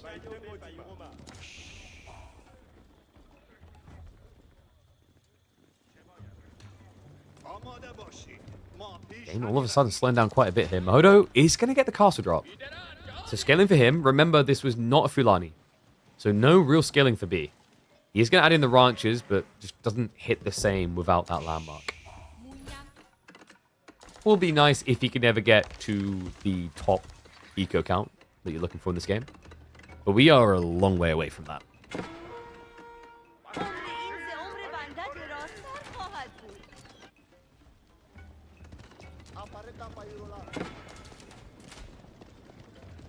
This is a tricky phase I find for this contract choice, or rather this landmark choice as well.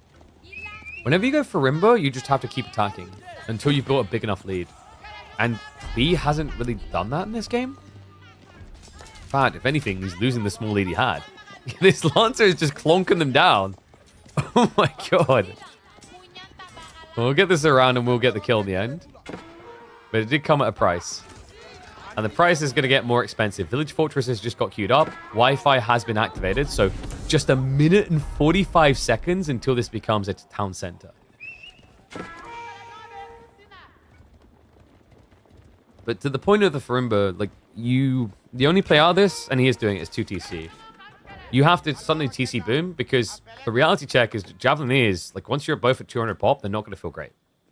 Because the problem is, like, once you reach 200 pop, we're now at the point where we're just kind of A-clicking into each other a lot of the time. And Javelineers need more of a nuanced approach. They're essentially raiders. They need a lot of runway, and they need the space to poke, initiate, pull away. But when your opponent is just barreling 200 pop constantly at you, Javelineers can't keep up with that.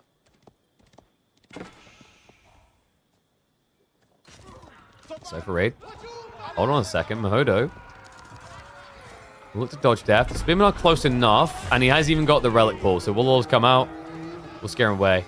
Be able to get 2 kills, but remember, Village Fortresses is now just 40 seconds away. Sorry, make it a minute. Due to the scholars chilling in the base. More walls. He's got another one as well. Yeah. So he's ready to bait him again. We have now got the War Elephant. So if once the walls are up, Mahodo's in a very good position here. Because the issue for B is he doesn't have a great answer to elephants at all. Not War Elephants. Like, if this was Tower Elephants, Javelineers melt them. But the poison damage is okay, just not crazy against something with 850 HP.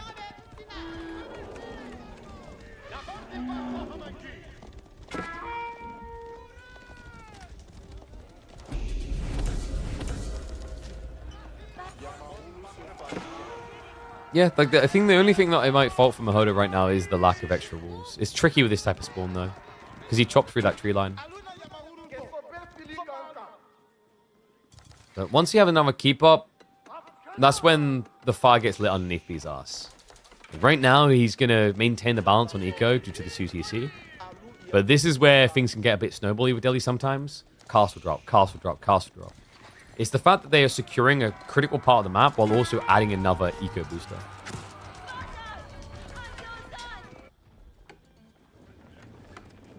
I wonder, is B hoping to just surprise him with the archer reveal? Show the sofa, force more spears, then come in? Feels that way. But credit to him, Mahodo really isn't taking the bait. It's more and more War Elephants. And Archer's doing a good job here. The other thing you have to keep in mind is if you're doing like poison archers versus Pakes archers, Pakes wins. The extra range shot matters a lot more because when you're such a squishy unit, the poison isn't that important in the exchange. You die too quickly for it to add much in.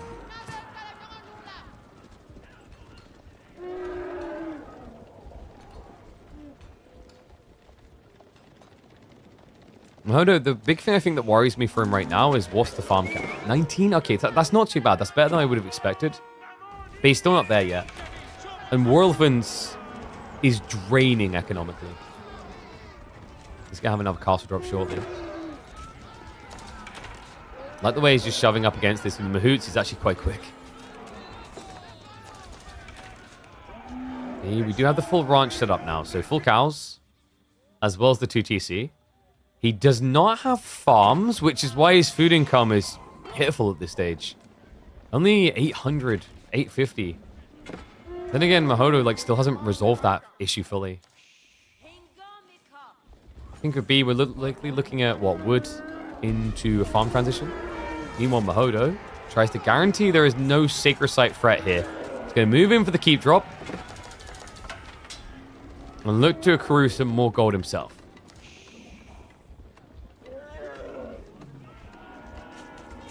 Yeah, also wood. Because remember what we said, he needs more farms. He's also sticking to archers. They're proving more and more effective as it goes on, because this is the weird thing about B's comp. The moment he added the archers in, you don't have the same kiting potential with Javelineers anymore. You've slowed yourself down, so your opponent catches up. To make matters worse, we are seeing that tech now. Force March with spears here could be quite desirable. Would need more to justify. Archers even makes a lot of sense. Just gets on top of his opponent.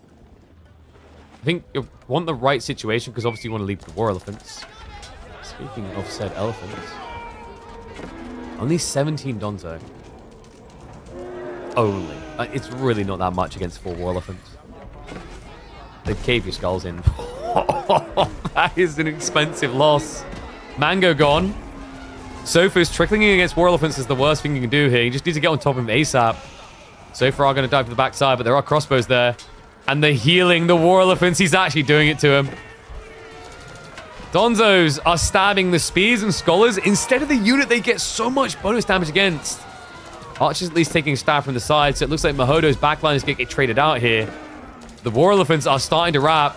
If they reach the big range ball, instead they go after the mangoes. And yes, you're right. That was one hit. Be reluctant to give it up, but he's standing his ground, and the elephants are now here. The thing you fear most. It's there when you close your eyes. You hear it screams when you try to sleep. It's the Delhi elephants. Oh, but these are reasonable, man. Like, you pay 750 research. No, get out of here. Time and time again, we see players dismantled by this. It is so potent.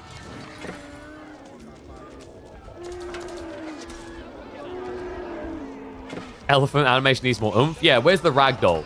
When he headbutts someone, they should just go catapulting across the screen. Oh god, why we even build the mangoes anymore? This is so painful. He has cleared out the scholars, in fairness. It's like, as bad as it looks for B, there's something to keep in mind here.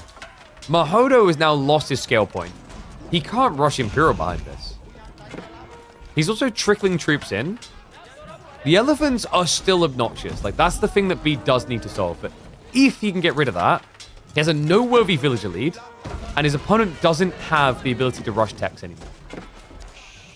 Yeah, and also what pains me more, it's annoying to keep microing it, but if Mahodo really wanted to hit this timing that he's trying for there is a button you can press. You have to press it a lot here, but forced marching newly spawned troops would alleviate some of this reinforcement issue. And just like that, B holds. Barely. He'll even get an extra bonus kill on a war elephant on the exit. Please tell me Mahodo at least set up more farms behind this. Yeah, so we are going up to 27, soon to be 35. It's not triple sacred sites, though. It's not like he had this timer ticking that was threatening. You have to be cognizant of the fact that it is still a 20 villager lead for B. Plus farms, or other ranches. Yeah, I think the difference that you really want to know is the gold. The gold difference is insane here. And Mahodo, after that heavy punt of scholar loss, he's going to slowly start scaling it up again.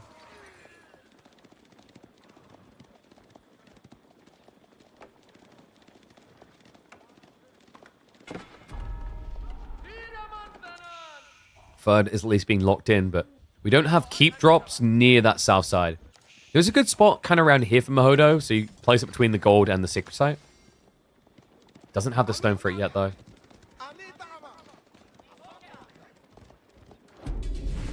We do at least have protection now starting to come from Mahodo, so more and more walls.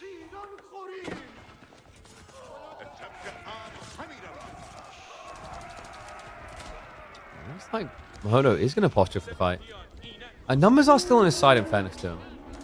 The Javelineers are proving less valuable as we're seeing in these fights at this stage. And the Mangoes aren't necessarily going to be that great.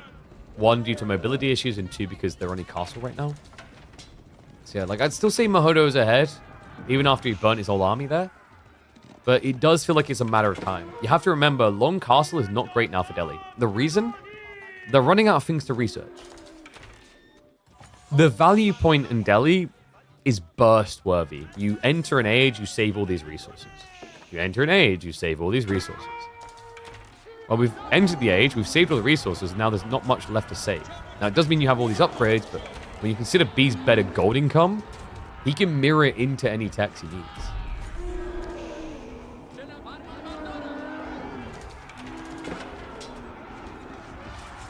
Yeah, I've taught my chat well. Enter age and drag face across keyboards. It's a very complicated civ, you know? Because sometimes you accidentally, like, swallow a keycap and choke on it. Mahodo choking this fight. Only 10 spears. Still a lot of donzos. Mango is going to be fine. It's the war elephant that worries me. Does get intercept on the secondary Mango. Donzos are starting to come back to assist, so it looks like Mahodo is going to have to retreat. And all of a sudden, that military lead that was looking extensive is disappearing. It's not enough elephants. And he's trickling them out at this stage. Remember that critical fight where Mahodo looked absolutely busted? He had 4. This is the thing about war elephants. Like, don't let anyone who's like, oh, war elephants are balanced, trick you. They're balanced when you have, like, 1 or 2. The issue is the way they snowball. Like, for a start, even when you have 1 or 2, they are great choke point defenders. But when you get out into the battlefield, you need 4 or 5. And that's when they delete everything. It's just so hard to approach, even for spears. But in small numbers, they will get ran out of town by Donzos. Yeah, especially when you think about the incremental burst from the projectile shot. If there's only 1 elephant at a time, each time a new elephant comes, all of these guys are going to throw a fresh javelin.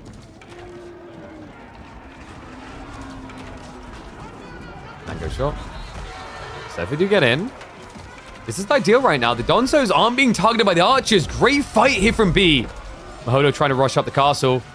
Not sure if it's going to be quick enough here. His own Mango's now getting intercepted by the sofa. And the elephants, only 1 left alive. Javelin's target firing down the archers. So castle likely to go up for Mahodo, but military lead now with B. And the Mangoes are approaching those villages. The only archers left alive. It'd be worth hitting villages instead. Does end up getting the final hit with the elephant there to take out a Mango with him. And castle now up for Mahodo. B needs to get out of here. Is going to lose a Mango on the exit. Mahodo getting some much needed gold for additional elephant injection. B needs to make his own claim soon, though. He's got the stone gathered. He just doesn't have a clear target. What Mahodo's done here is brilliant in this game. He's locked in both 8k veins.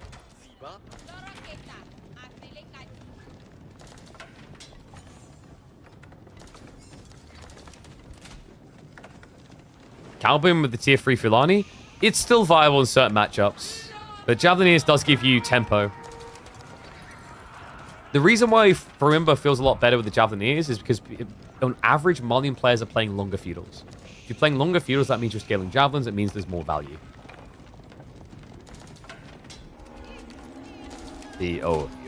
Wrong place, wrong time. He's running out of wood, though. No, okay, he's fine up here. Yeah, he's just being greedy. To be... I mean, you could just snake Imperial here, no?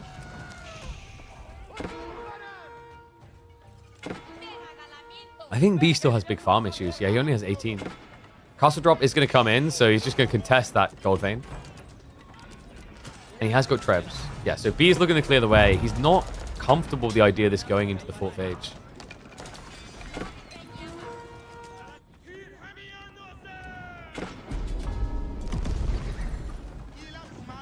Active gold gathering for B is also going to become a problem soon, which is why he's going for this. He even just runs the villages underneath the castle. Starts to go for the cap. And a second... Okay, come on. Calm down. He's going for another keep drop. What? What is this screen turning into? It's a castle race of a different kind. It looks like it's going to be a race to 0 for Mahodo's.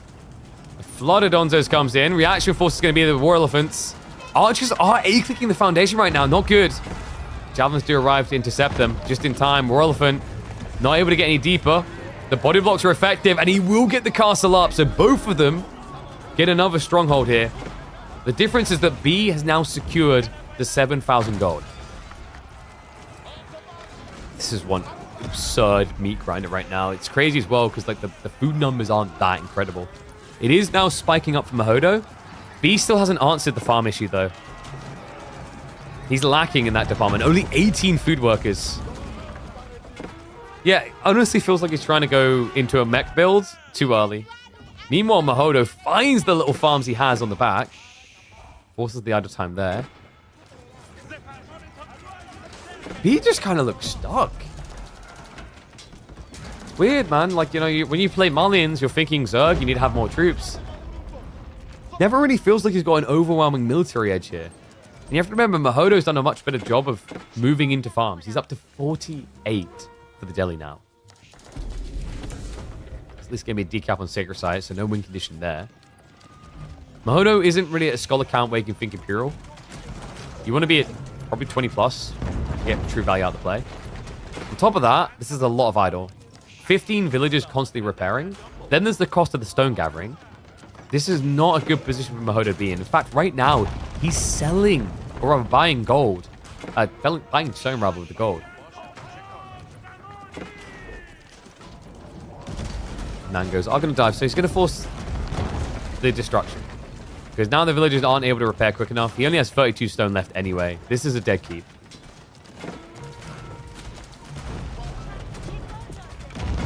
Did he just buy more stone? I think he did. Okay, Mahodo, this is getting ridiculous. It must be like 230 gold per 100 stone. I don't even want to look at the trade rate, do I? Okay, 190. 190 is not as bad as I was expecting here. But he's running out of gold. And remember, B can actually match the repair for a lot less because of banker repairs. Which he did research when he originally went for that castle drop. B with 1,000 stone can definitely justify it. I think the Mansa has been... No, he's just been actively gathering. Calming moment here. Has given the space for B to get the mango advantage. Mahodo with a very static army. Royal Elephant's going to look to be the dynamic force. He's going to start diving. Gonzos, they actually do bait a mango into its death. But the Royal Elephants, have they bitten off more than they can chew? One already down. Second one looks like it's not going to be long for this world. Poison Javelins are trying to take it down faster, so that's 2 dead. But the War Elephant, there's still one of them standing here. B is just heavily outnumbered in these engagements. Villagers aren't going to top off the castles, so should be able to just pull back a little bit. This dive doesn't feel sustainable for Mahodo. Even boiling all now on the way from B to guarantee it. Mango, decent hit actually coming in there towards the tail end, but the elephant's just not being answered anymore. No, one elephant to rule them all. He's going to retreat away from him now as he starts to experience a bit of target fire. Or not. Wait, what? Oh my god, it was the pathing. Is he going for the villager? No, that's cursed pathing. That was for the mango. The 2 archers there. He clicked on the mango. The 2 archers forced the pathing to go all the way around the castle. Don't do it again. Because this time it'll be your own troops that force it. There we go. Gets in. Mango kills achieved. Mahodo now with an overwhelming military lead. B has to pack up and leave.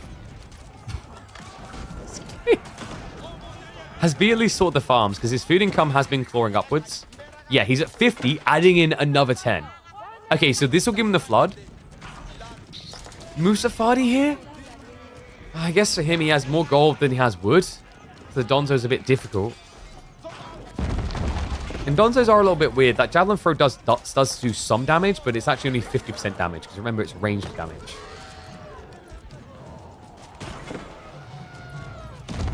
Yeah, the other funky thing is that Donzo Javelin Throws don't get the extra bonus against elephants.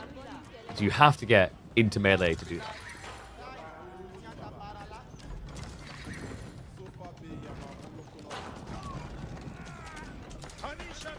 I can't help but feel B just keeps going to the mangoes a little bit early.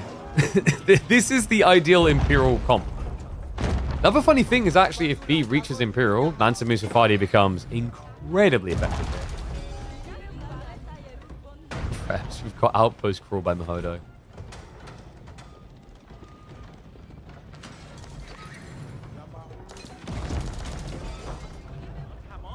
Every time you think he's dead, all of a sudden military numbers.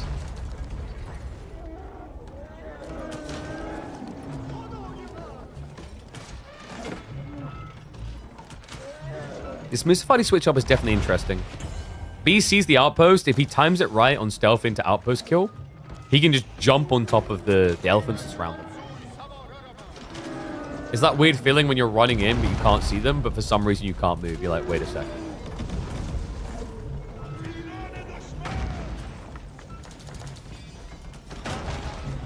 Mango's are trying for the snipe. Trebs as well. Banker repairs just come in clutch. You see, it's just 4 villagers to stop. What was that, double treb? Damn effective. Elephant count getting ridiculous, though. We're up to 6 now. This is getting harder and harder. So far, I'm going to try to flood from one flank. Mango trade out. B, he micros away the injury. He baits Mahodo in deeper. That's been lost to siege. Behind this attack is on the way from Mahodo. The pass assaults him, but... Wait a second. Wait. Can you actually justify that right now? The elephants are gone! And the mango advantage. Mahodo, the timing on this! The greed might come to bite him in the ass. B now building momentum here with a fast-moving composition. Man goes with the crawl in, and behind this B, back on the gold. Food income surging upwards. He knows what happened here. He understands why Mahodo wasn't able to hold. He's going to mirror the tech. And on top of that, massacre the villagers. Mango, you need to be careful with this, because the torches could come out. But Mahodo doesn't seem to notice or care. The villager loss is adding up. Springles are an intriguing choice against the Sofa. Great against the the Musafadi rather. That will be Mansa Musafadi soon. Because remember, with the Farimba, if you get to Imperial Age, you can choose a second unit upgrade. Freeborn is also desirable here due to their tankiness in late game, but Mansa Musafadi would just make so much sense. And he goes Griot Bara. Oh, this is a true flood. This has to be Mansa. The food income is about to go through the roof.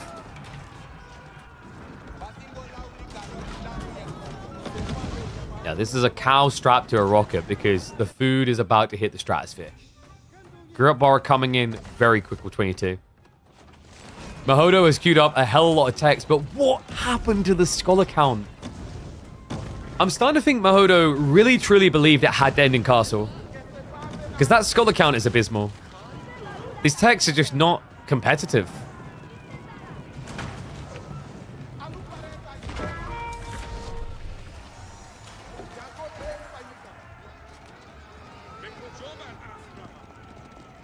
B, there it is. Musafadi. Farms are also spreading wider. Bad news for him as the Sofa arrived there as well. Mahodo now trying to switch into Mass Ghazi. That's bad news for him because actually Mansa Musafadi can beat the Ghazi.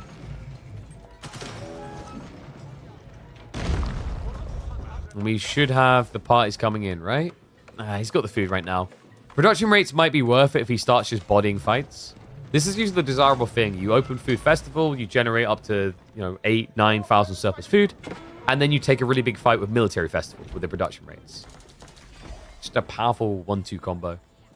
Siege Festival, much more situational.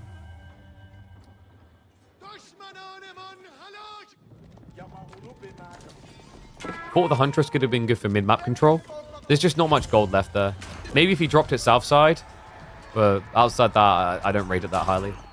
Nice body blocks to the Sofas. So, decent amount of worker kills there. Yeah, look, it's gone. It just wouldn't have been worth it to secure this gold.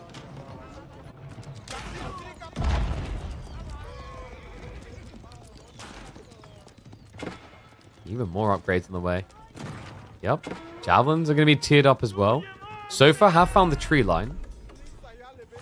The raids are starting to leak in. This is the problem. Mahodo, he was so fixated on the center because it kept B there. B needed to flank raid this whole time. He couldn't.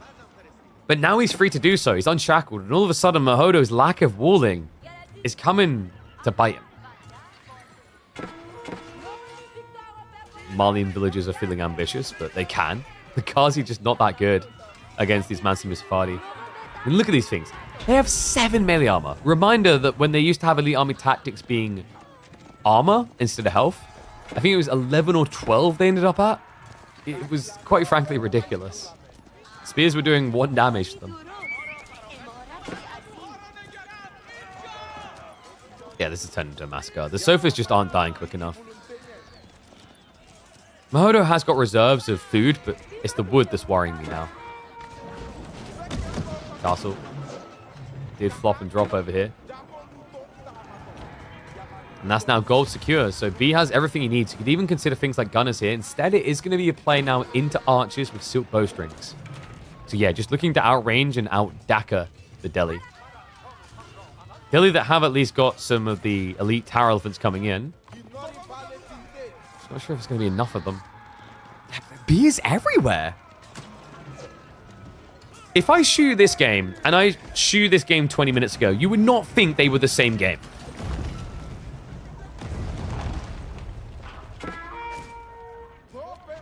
B now with 10,000 food in reserve.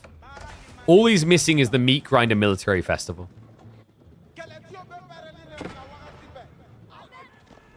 Another keep drop from Mahodo to skewer the wood.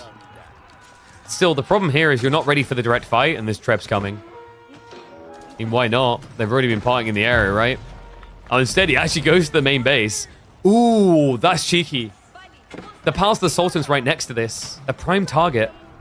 It's really the only thing that gives Mahodo hope here. If he can get 10 of these gunny boy elephants together. Maybe. It's always these farms. Yeah, whereas before it was just the Sofa, now it's the Musafadi, which makes the Spearman suck as a counterplay.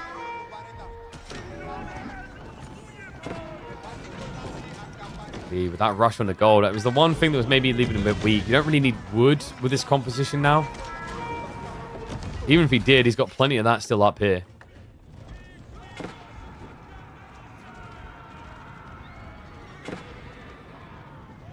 Mahodo has all of a sudden got a huge military blob here.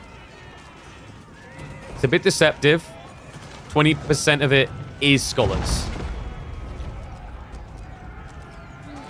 He's going to show some respect, though. Starts to back up. Cannons are on the way. Yeah, just needs 45 seconds for that. Mangoes. Going for the wallop. He does not have adjustable crossbars, though. And looks like the elephant's going to try to dive around the side for this. Gunshots coming in big. B. Has he overextended? Now, the castle's helping out a lot from the sides here. The elephants are just bypassing for the reinforcements, but the problem is they suck against melee. And this is a lot of fast melee. Mansa Musafadi's Sofa, as quick as it gets. The only thing that's missing here for B is the Farima leadership that would allow a full run down mid. He might hit it anyway. Mahodo, I think it went too fast here.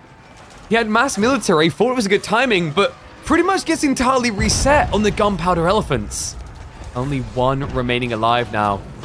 Ghazi are going to get a freebie. They jump on top of the mangoes. Will be counterplayed now, but not before they take several of the siege with them. I can't believe that. Mahodo had to be feeling the frightful approach as he wrapped around the back there like, okay, this was feeling good. Now I'm getting a bit worried. For good reason. They're just not carrying these fights. It's the scholar issue coming back to bite him in the arse. You saw at the start of that fight, he didn't have this. The extra health. And he still doesn't have biology. I think Mahodo needed to somehow negotiate himself 6 or 7 more minutes here. He's still 4 minutes out from biology. B has to be aware of that. I'm sure he's clicked on the elephants gone, okay, it's not in yet. So you've got to be feeling like you need to strike soon. He's also missing biology himself. So the Sofa haven't been upgraded. We do also, by the way, now have trade all the way across to Mahodo's side of the map. Oh boy. Which means gunners.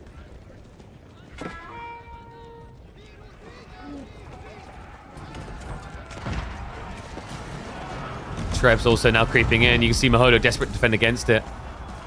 The Musafadi just so quick, and with the 8 melee armor, Ghazi just can't dent them. Yeah, that's a fail of a flank. Frontline just not feeling that competitive. Like, honestly, you can't rely on Homeblade's men-at-arms against Mansa Musafadi. It's a complete wash of a fight. And I do believe we are at the end of the road for Mahodo. I can't believe it. An insanely strong start to this series and a competitive one to round out for him. Crazy to think that our back-to-back reigning champion of midweek muster almost got taken out like this. I mean, Mahodo, he stepped up today. Just a tricky matchup to navigate. I find B is so sliver in his Malians. And maybe Mahodo needed to just not go for the Imperial. It's a hard call in that moment. I think he done a great job on preventing the raids early on, a great job on his farm transition. I think the big mistake maybe came with the lack of a forced resurge into the Scholar count when he done this dive, where it looked like he was on the verge of winning the game. Because it's kind of cursed him ever since. Like, Delhi should have everything researched by now with the normal mass Scholar build. But that loss slowed him down completely to almost a halt, a full stop. Yeah, now we've reached landmark territory. Are you Delhi or HRE? All landmarks on one screen. And the funny thing, guys, is that B could just rush them down. There is a certain ability. Instead, Trebs are going to slow roll it.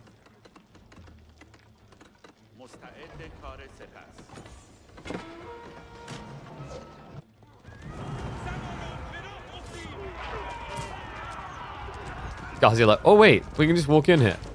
Yes. Go, Mahodo. Kill those farmers. Stop him from gathering enough food to solve world hunger. Is it 14,000 food? And look at that. All of a sudden, the ability to build more military. Good guy, Mahodo. Understands that B's got kiddies to look after in the evening. Doesn't want to keep him too long. Yeah, it's actually kind of painful. You are genuinely helping B with this. It's the type of moment where you ask your opponent how much food he has, he responds, and you just surrender. Once more, we clash. I'll say B has definitely been strained a little here. You can see there's big gaps. Like, Farima leadership should have really been in a lot earlier. Elite army attack, expensive, but worth it with Matsumi Savadi. Also, no adjustable crossbars. So, like, I wouldn't say this was clean on either side, but that's the beauty we're seeing right now. I feel like games are messy because players are forcing errors, mistakes, distractions so well. This distraction here, B has got new troops rallying, but he had to run them back to deal with the Ghazi raid. Mahodo is once again just punting away the entire elephant fight force. And biology is now a minute away. But with Farima now in, hand cannon is scaling. This is breakpoint. Nah, I think it's deceptive from Mahodo. For a moment, you looked hopeful, but this is over now. Half of his military scholars. A valiant effort from the #1 Polish player in Age of Empires 4. But the #1 Russian will win out.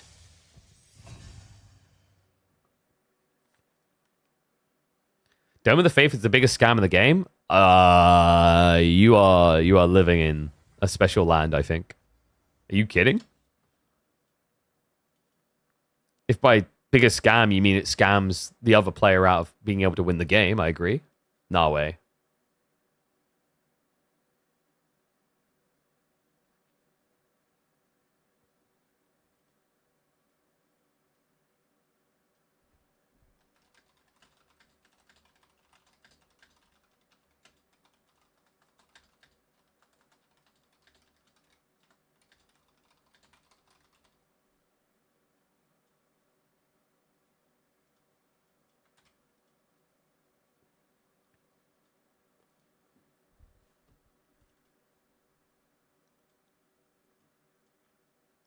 It baits daily players so much. I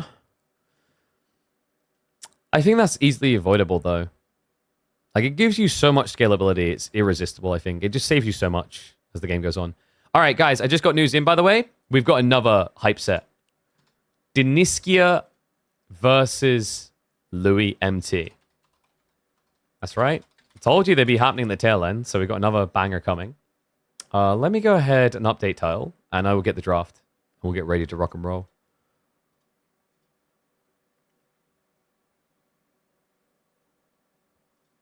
So, Lakeside and Light Horizon, and then, of course, Sunken Lands to begin.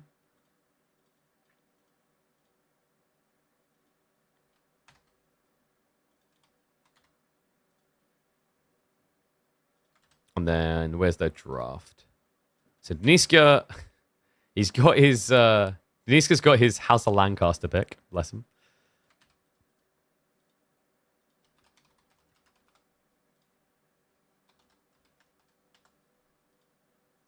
All right. Look at that. That was nice timing. Like, I literally was like, okay, what do we cast next? And it's like, it's just straight up there. Poggers. Wait, did my YouTube stream stop? No, we're good. It's confused for a sec. That was crazy, though. I don't know, like, so do people really prefer watching that as, like, a full set?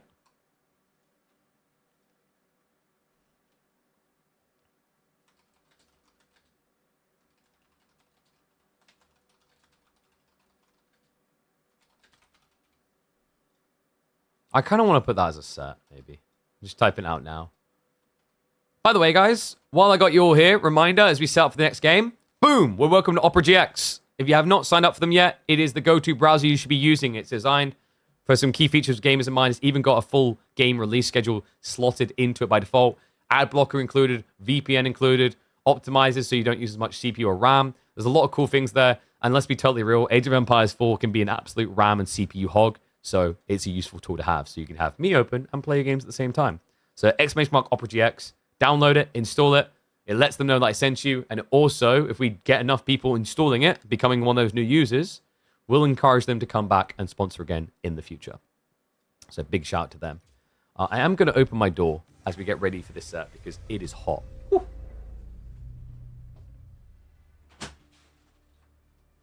Yeah, that's the thing about my PC. The fans do a phenomenal job at pumping out all the hot air.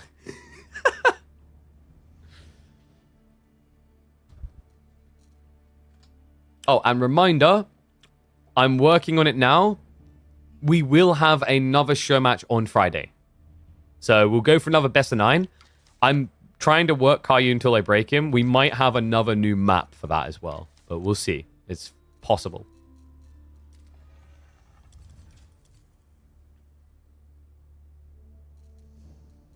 Okay, so I think Louis and Deniska are now hopping to lobby. So we have got a sec until G1 starts. Let me have a look and see what they drafted. Iabid's French. Oh, Deniska. Deniska's obsessed with camels, guys. Yeah. He's got a hump and he needs to get over it. Like, he actually loves it. It's actually a pretty good pick here into French, though.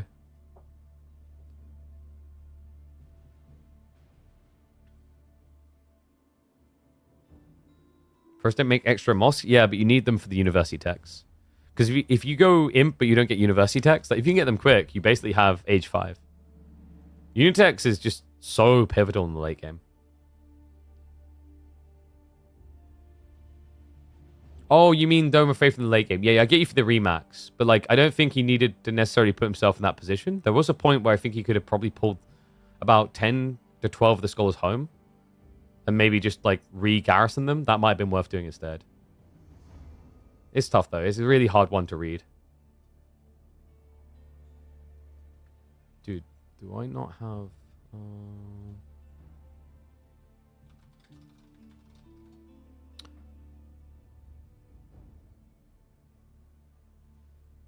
I think we do... Sorry, I just need to check on one of my streamers.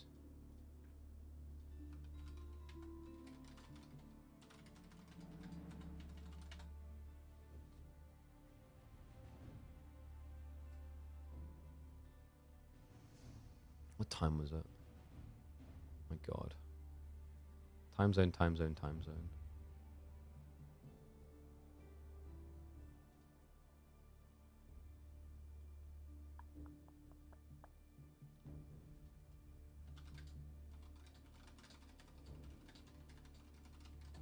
Did B win? B did indeed win. We're now getting ready for Louis' series. In a match like that against one of the best AoE players, decision-making gets very difficult. Yeah. It's like, it's easy for me to sit here, like, after the fact and go, well, this is the thing that would have solved it.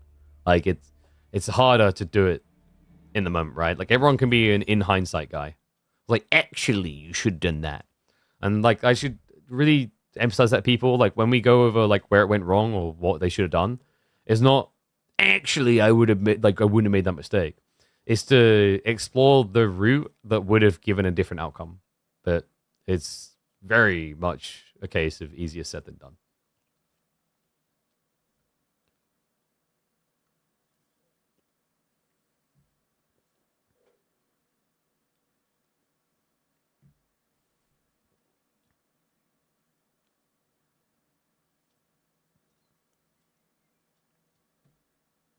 Oh, I've got so much to catch up on afterwards. Yeah, I hope the sponsor stream responds, because we might try to do it today. We'll see though.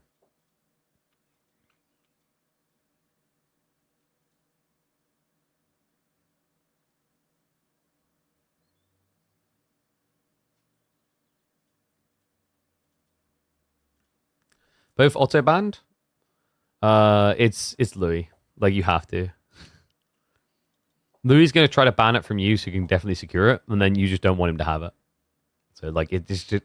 One does it to force the other to do it, sort of thing, you know?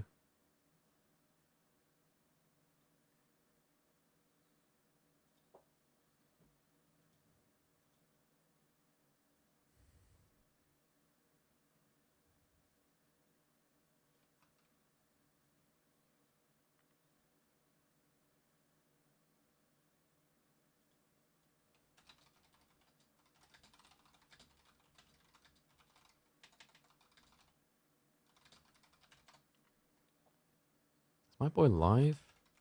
Sorry, I've literally got a guy who's meant to go live, and the shit's been getting changed last second, so I want to make sure he's good to go.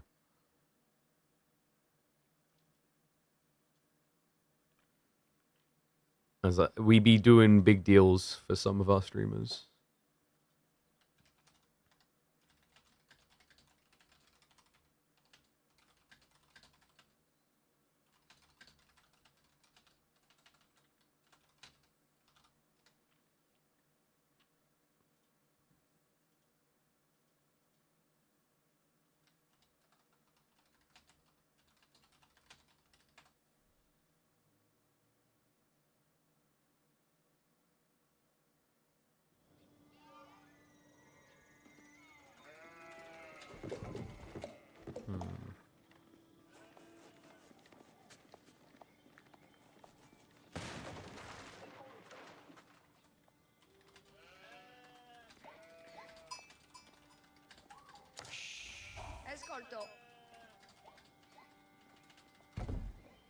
Alright.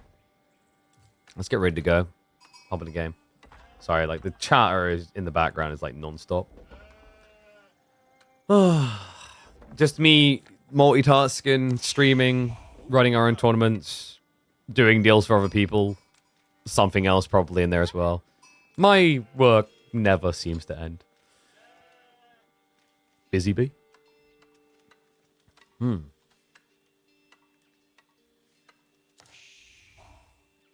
One and all, this guy is obsessed, hooked, addicted to those humps.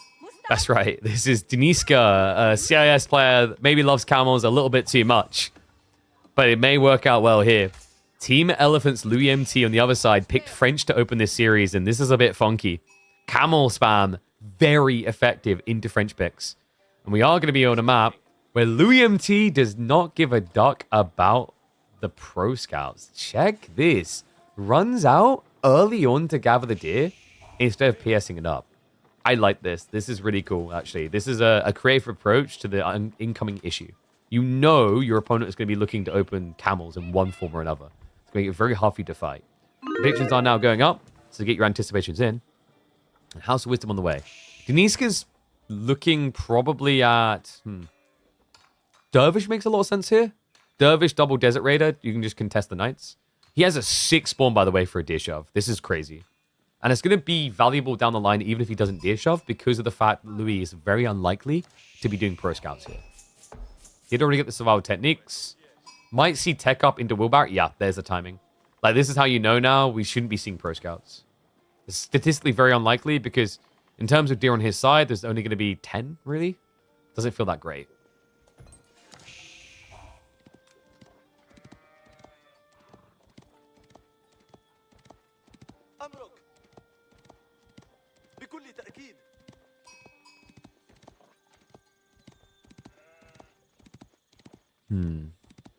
And it is going to be loggy.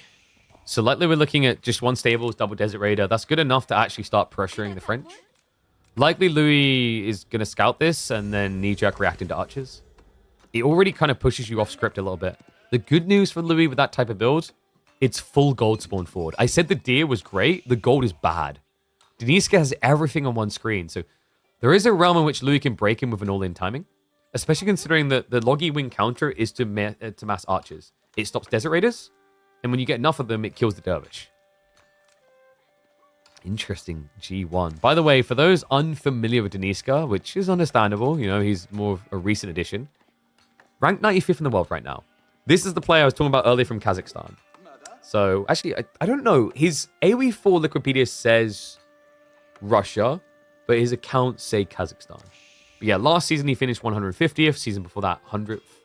You know, before that, he was a rank 800, 900, whatever player. But he's really started to come up the rungs recently. And that also on the back of consistently being top on team ranked. The season 6 through season 9, he's always ranked top 100. Most of the time finishing 70-ish. And the last 2 seasons, top 30. Yeah, impressive numbers actually out of the lad. Wait. Please tell me you're joking. Yes, Kazakhstan is real. Oh my Jesus Christ.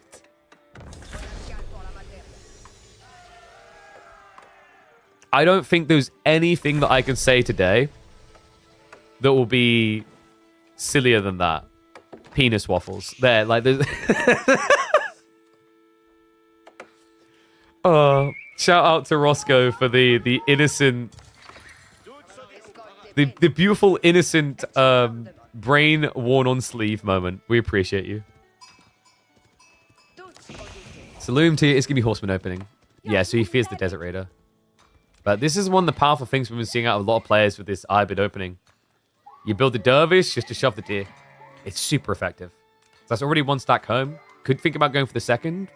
Actually, will have time, by the way. Remember, Horsemen suck at killing Dervishes. And when I suck, let me just really reiterate it. They suck. I think that was enough emphasis.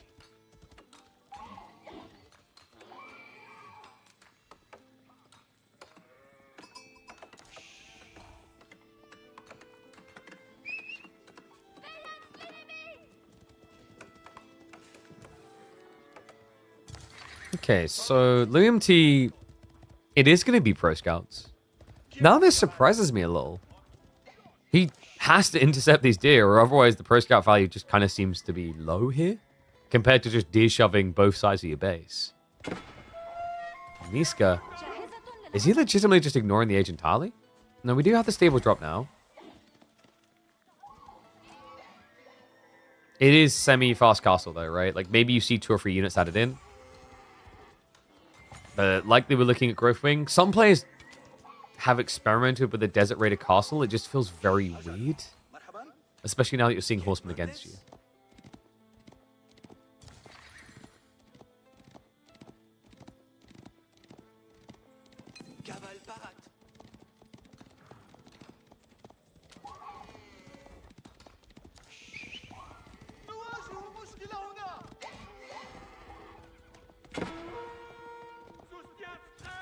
And the deer yoink begins.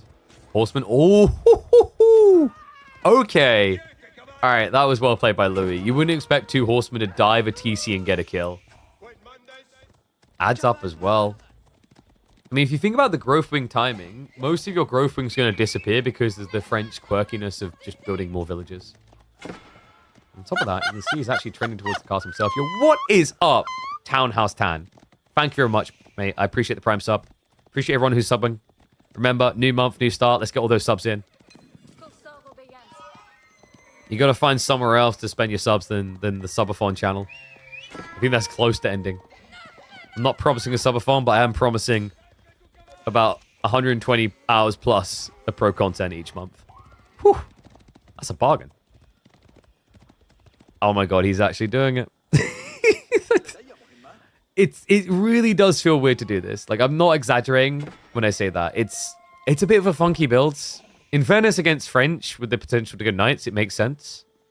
I'm wondering if Louis is planning to just do crossbows expecting this, though. Like, he's pulling the deer home already. If he goes Expos Guildhall, then the military wing reinforcement feels kind of bad. Still, I think what Deniska is playing for is the idea that Louis can't camp like that, because it means giving 5 relics over. Hey, what is up, Roscoe? Thank you much for the sub, mate. A new sub, look at that. Welcome to Swarm. Hopefully the first of many. Yeah, this is sadness. There's no worse feeling than knowing you're going to lose a fight against a scout. And it's not even because of the scout. It's like the deer did at least get lame, so no extra food coming home. Guildhall it is, yeah. Louis is looking to extend that game. Now, one thing to keep in mind is Red Palace is a little low value on this map. There is no 8k vein like you're used to seeing on other maps. So no big area to stake the claim.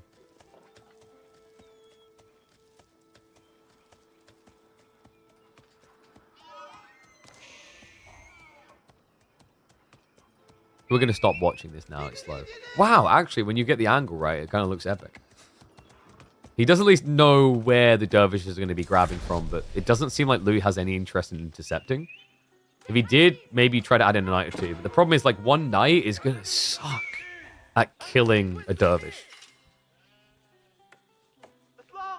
Oh, look, I definitely watched too many OE4 games.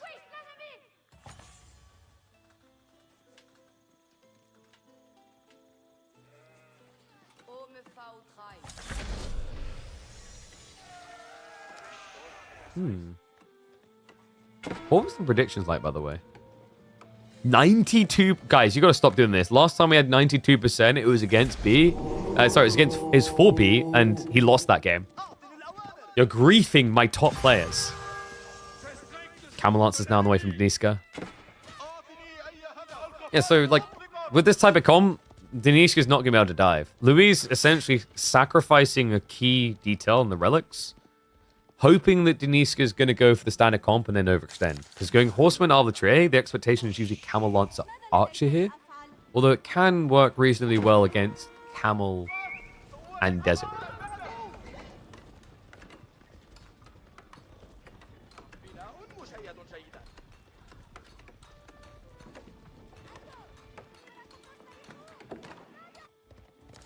I wonder, Deniska... One thing that Louis might have to be careful of here, guys, is so easy to forget sometimes. And I think it's part of why Deniska done this. He has the ability to build siege right outside your base.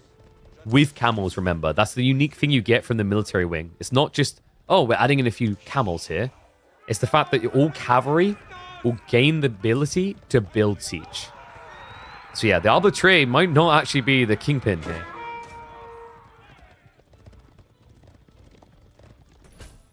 Relics are now being dropped off. There's only one relic left that Louis could feasibly attain. Yeah, his timing into monks is slow by comparison here. Might not even be able to get that, actually. Deniska, the best thing you can do right now is just have one or two Camel Lancers on standby to hit the flank. Because if Louis wants this relic, he's going to have to send the whole army. I think he sensed it. Yeah, he knows something's not right there, so he's rotating.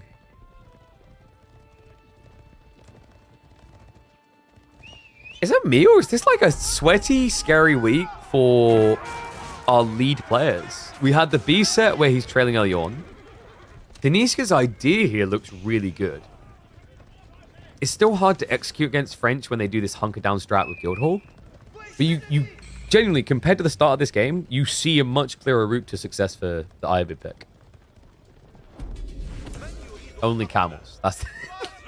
And that's actually accurate. Also with the Scout dead, even more so. He's only built camel units so far this game.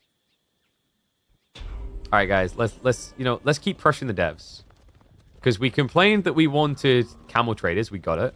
Where's the camel scouts? Okay, I'm going to stop. The problem of camel scouts. Can anyone guess what the problem of camel scouts would be?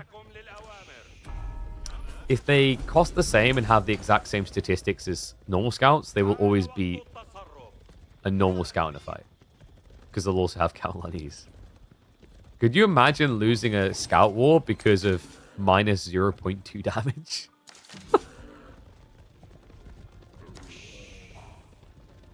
When do we get camel men at arms? No, that's false advertising. Camel men at arms isn't what you think it's going to be. It's literally just going to be a camel walking around on two legs with a shield attached, a buckler attached to one of its hoofs. And then you've just like duct taped a sword to the other one. We're cooking. Oh, that just reminds me of my favorite mod from Europa Universalis 4. That added the Bear Nation. And the overworld map model of the cavalry unit is literally just a bear, four-legged, standing on top of a horse.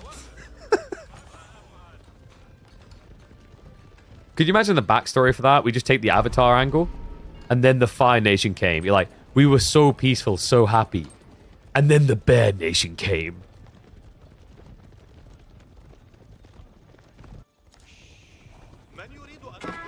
No, I have not seen the terrified horse video. What? There's some truth to it? Camels are rotating around the back. Louis still in a hunker down mode, but you can see things are getting a little bit more awkward as he has to move further out here. The guild hall needs some time. Yeah, only at 900 food currently. We do, however, have a big group of horsemen. Oh, yo, the timing. He's got the scout. Deniska. He doesn't know. He's far out the base right now. Louis, it's an easy intercept here. Quick reaction on Deniska, though. Yeah, Louis was slow to it. He was distracted on the other side of the map. So did not get the body blocks. The camels will be able to protect. That was close, actually. If Deniska had been intercepted just a moment soon, if Louis had actually cut the retreat path, we're probably looking at 5, 6, 7 villager kills at least.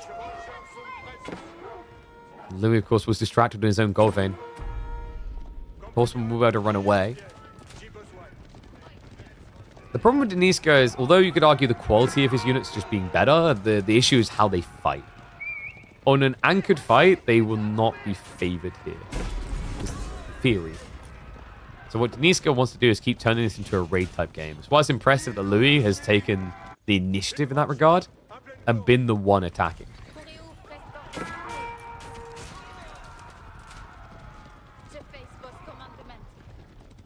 Bear has landed isn't a mod. It's some of the devs added to EU4. All right, I must have missed them adding it. I did notice the other day that Europa Universalis 4, they actually have a bunch of Night's Watch references from Game of Thrones. Such as Northumberland, I think it was, being led by the Lord Ranger, I believe it was. I kind of wish AoE4 had more of those subtle, like, Easter eggs. I love it when games just have obscure references. If you don't get them, who cares? It's a small detail.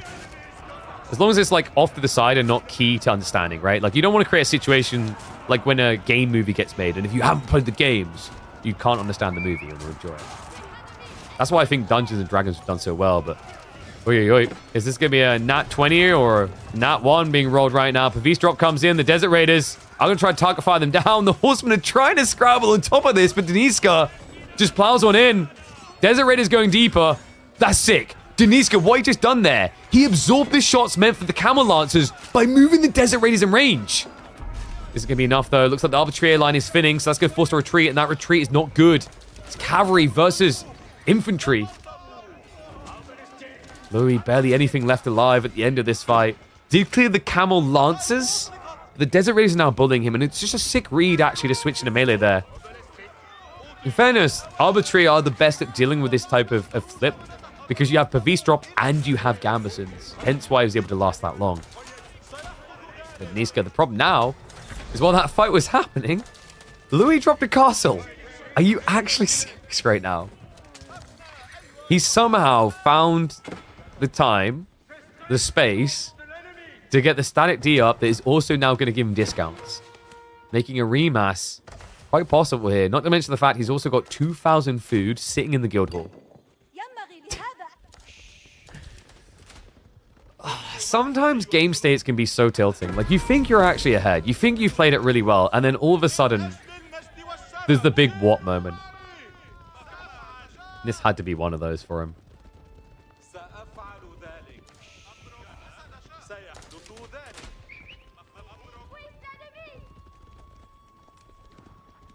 Louis now is switching to archers. The idea makes sense, because you wipe your opponent's Camel Lancers, and then on top of that, there isn't much food left. But Deniska is actually going back into full Lancer. And... Wait, what? Are we just Delhi on horseback? Iobids are just Delhi on horseback. This is ridiculous. He's going up to 7 dervishes.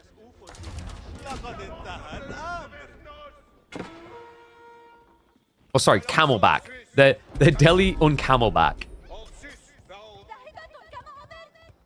I don't want to offend camels.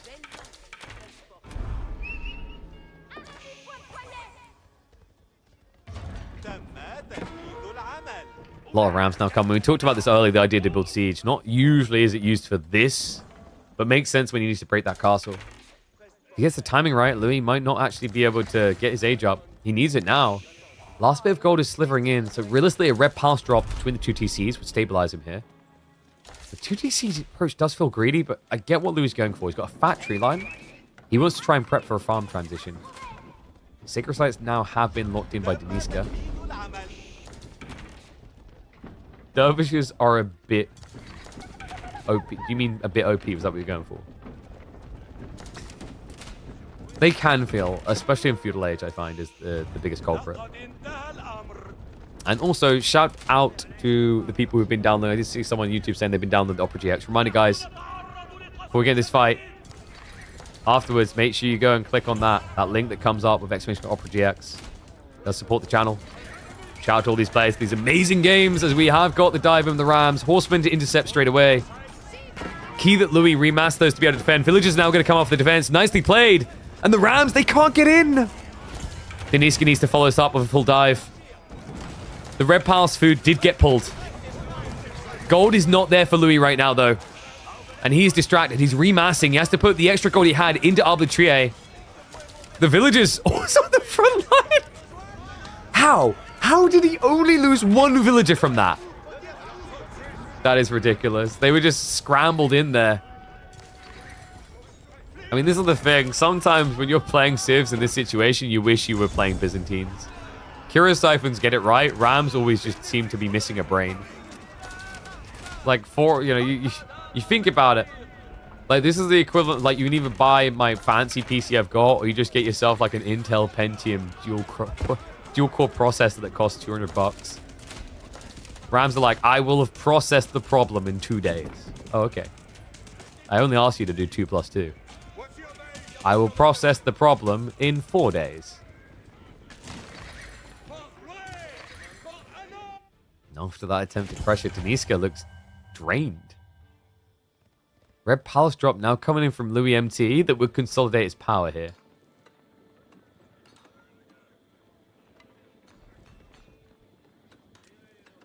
AMD overheats? Not mine, baby. 41 degrees. Actually, no. Like, I'm at 36 degrees right now. I ain't got no Ryzen problems. Speaking of Ryzen, Louis now rising to the next age. With the gold secure here, it's double gold. We talked about the fact that Red Palace is kind of sucky on this map because there's no 8K, but he made his own 8K with this. Well played. Deniska is also running out of steam. His farm transition is 9 deep. Louis obviously still has some concerns there. Only 6, but with a villager lead, it's much easier for him to now flip. The village on the north either bought by mistake? I think so. Oops. Yeah, so if you're a Muslim Civ and you eat the boar, it just disappears.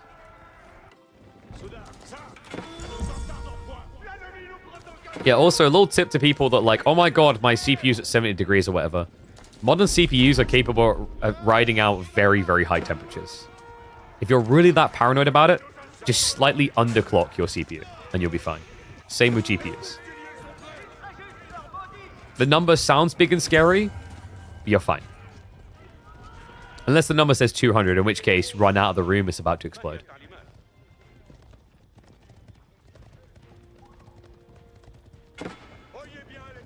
Not really seeing anything explosive on production rates for these two, by the way. Yeah, no one has their late game economy set up.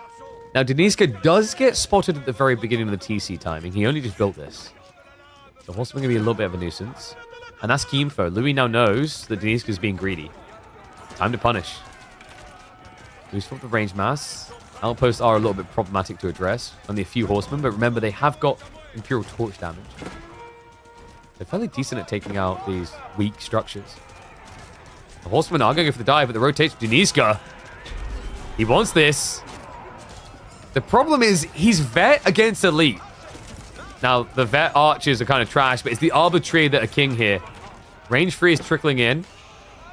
Just a few horsemen arriving to slow things down. He's going to retreat towards the Red Palace. And the key thing for Louis here is almost just kind of sacking the archers and keeping the arbors up. Red Palace has now been reached, so all of a sudden a bad idea for Deniska to go any further. Yeah, this is that classic moment where you just kind of reach Rivendell, and for some reason they just won't cross the river. This is why the river is enchanted. Get out of here.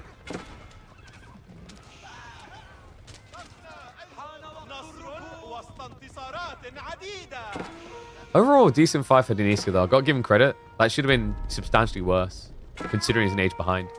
And now with this much cavalry, well, guess who just started farming in the corner? If Deniska gets a whiff of this, he can flood it. Also, the archer and arbors are moving across. Incendiary is also going to be on the way. Deniska, and the problem is, like, we can see, right? But it feels bad that he's not able to just actively raid with small groups here. The info feed from just sending in, 3 horsemen is huge. If you think about it, Louis playing very wide and very dangerous. Red Palace is safe, sure, but what's protecting the farm area? And you can see why Deniska is so paranoid, by the way. He's gone 3 TC. He has barely any farms. He's at 14. Looks like the Desert Raiders are going to weirdly hobble over in this direction, so he is aware of what's been happening in the corner. Good dodge there by Louis. Gotta be careful, because this could turn into a pin. It's going to keep rotating, but that TC on the backside also problematic, and the walls are coming up. Louis, we know he loves his walls. This is a bit too logical for my brain. I'm watching a Louis game. I need to see the insanity. Doesn't get it up quick enough, though. TC Arbalest placements are going to assist, and it looks like he does turn around for a few villager kills, so gets caught. The villagers are just going to run by. Yeah, Deniska's sacking a lot for a guy who doesn't have food. It is buying time for the farm transition. The problem in this game is that it's not buying time for the tech transition. And the longer you're stuck in Castle Age, the more probable it is that Louis has university techs. We already saw incendiaries come in, and now it's going to be silk bowstrings as well. Yeah, only thing missing for Louis is to get those farms fully flooded, and then we'll likely see him switch into Royal Bloodlines, of course. Desert Raiders suck, they're good in mass. Yes, but also Desert Raiders are really good in the hyper late game. The problem is Deniska isn't there. He just got forced to sack what would be his better scaling unit in Imperial in Castle. And no, Silk Bowstring does not affect Arbitrary. It's solely for the archers. But because of Beast drops, it gives your archers in Arbitrary an equal connect point in a fight. Well, mostly equal. Yeah, Silk Bowstring boys are going to be even longer. Which is interesting in terms of dynamics, because it kind of makes your Arbitrary the tank. Which is quite nice here between both the melee armor and the Pavis drops. Oh god, no, no, Deniska, please. Okay, he does realize what he's doing here. I believe that is what we in the Dota lands call feeding down mid. He just can't, like, it's impossible. You can't stay age free anymore. I think he's just scared. He knows if he tries for a tech play yet, it's just going to be a full dive. That's what he's got in his mind, right? Because the only reason why Louis hasn't approached the base recently is Deniska keeps poking him. But Deniska's running out of things to poke with, folks. There's like nothing left.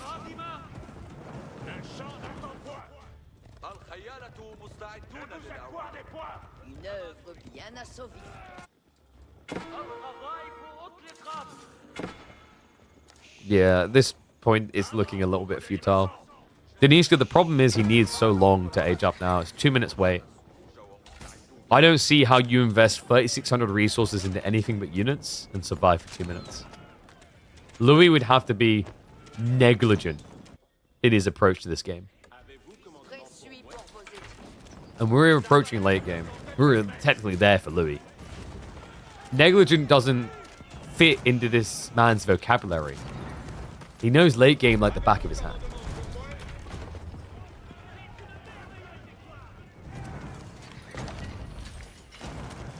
Wait, it is going to be growth wing. I was about to say, Industry Wing's kind of ambitious at this stage. I guess if you need to rush castles up, but you could just build them now. So castle drop is coming. Problem is Louis already has cannons. That really is a kick to the gonads.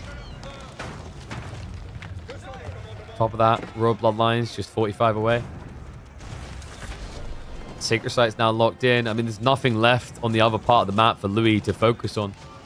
All attention turns towards the base, and Deniska, he has to sense the impeding death. Gathered all these relics now just to see them on the ground. A castle that's now counted.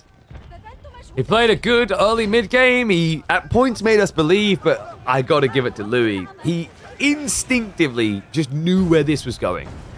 His plays, his reactions, his transitions, Guildhall choice, arbitrary, all of it was top-notch. It's exactly what you needed to do to stop this Eye of the Strap.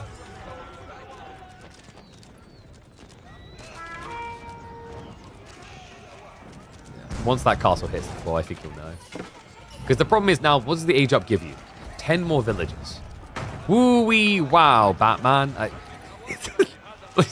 I hope you've got textiles ready. Yeah, yes. And Shiv's out. Because it's going to be all hands on deck. Oh, he does do a cheeky garrison switch here. Yeah, it's incendiary. It's inevitable, Mr. Deniska. God, that sounded terrible to say. Anyway, game 1 to Louis MT from any now expected outcome. Man, I gotta give the CIS boy credit. I think he performed a lot better than people would have anticipated. And that's what we love to see in KPMM. Attention drawn to the upcomers. We just have to see if he can make the Chinese prodigy kid bleed.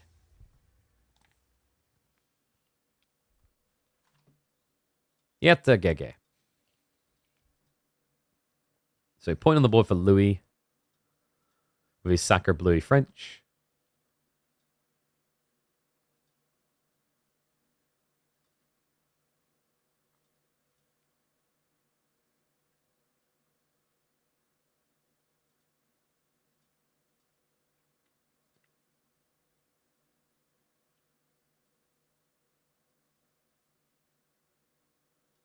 So I'm just keeping an eye out for that sponsor message, see if we can get it rolling. Don't look like it's going to be just yet. Okay, so G1 on Le Bas. What else did we get? We've got... yeah, it is Enlightened Horizon. I thought so with the KT pick. So we've got Enlightened Horizon and Lakeside. I think Deniska's probably going to choose Lakeside for the Order of the Dragon pick. Louis, that would then have to be Japanese. You could... No, you can't Abbasids. I don't know about Abbasids into that. That sounds pretty funky. Yep, Lakeside is going to be Japanese OTD. So let me pay out.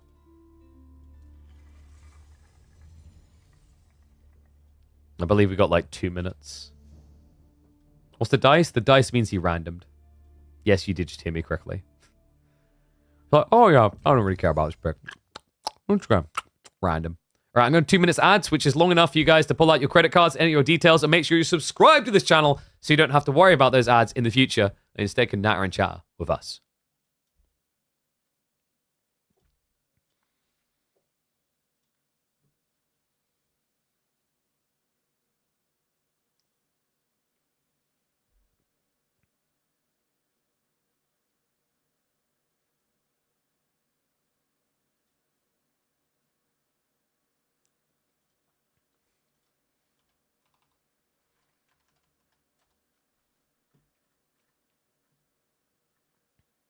One sec.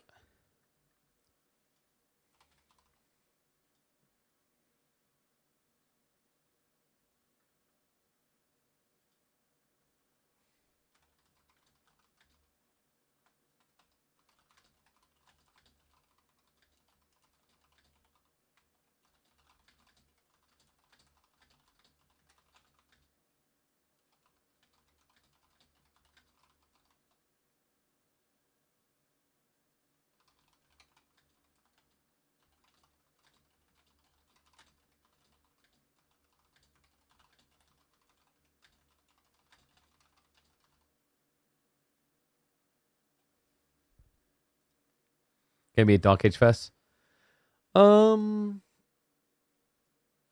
Lakeside? I think you're on the wrong map, mate. You think we're in Enlightened Horizon, don't you? Enlightened Horizon for sure. Like Lakeside, not really. The most Dark Age Fiesta you'll get is they'll place fishing. And put on their little fishing hat. And then have like the little wheat piece coming out. And reminisce about the old days.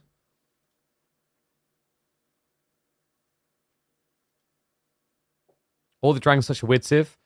It's very different, but I don't mind different. I really don't. I think like I'm all for more unique. If they can actually keep good asymmetrical balancing while making civs more and more different, then I tip my hat to them. It's easier said than done. And I think for the most, they actually do a pretty good job with that. It's not easy to do. Like, just look how wrong games with just 2 or 3 civs can get it.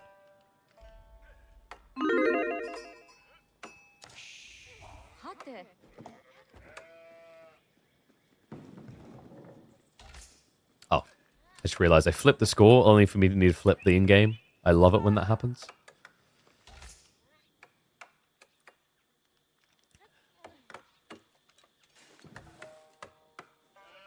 Did someone say Buddhist monks? Oh, one and all, you know it's got to happen here. Surely we are in a Japanese versus Order of the Dragon matchup. This is the best civ to build the Buddhists against. Curious to see if Team Elephant's Louis MC is going to try it here. Deniska put up a damn good fight in game number 1 this series. In the end, it wasn't enough to dent China's number 1. Game 2, on the lakeside, there is going to be a little bit of fishing to big win. Before anyone panics about big, fat water stacks, don't worry. At maximum, we usually see 4 or 5 boats, if that. Lakeside is very much more about the land aggro. It's just that one deep water fish. Too tempting to resist the most. Looking at the predickies, Deniska might have a kind of sticky predicament here. 96% against the poor guy. Yeah, we did say, like, with the Buddhist build, which has been growing in popularity, this is technically a very good counterplay. Order of the Dragon have less units, they have more damage per unit. Ergo, debuffing by 50%, more efficient. Curious to see, actually, if Louis does trend towards that.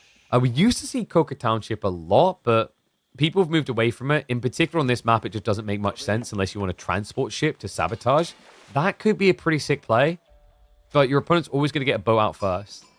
I haven't really seen many people do it, but in theory, it's good because you can prep the transport ship before the age up. Then the first shinobi comes out, and you walk the transport here. So then he walks in, and then you get over. By the time you're there, your opponent probably has 1 boat out, but you've got a transport ship that doesn't take much damage. So then you just sabotage, and then you bring out your own boats. The only awkward issue I'd say that does exist is you would want to run the shinobi inland and then go back to get a second. But we're like going Giga Brain levels of strategy here. Because the problem with that is, like, it seems very smart, although questionable, and questionable for good reason, because it requires that your opponent cared about water. Otherwise, the shinobi are kind of redundant. Yeah, instead, most players, instead of taking those type of gambles, have now started to lean into the Kura, again, just because of the safety of food. Yeah, and I think the other thing that was also pushing people heavily towards shinobi is the fact that we were in a Pro Scouts meta, which meant there was more opportunities to get value out of the ninja out on the map.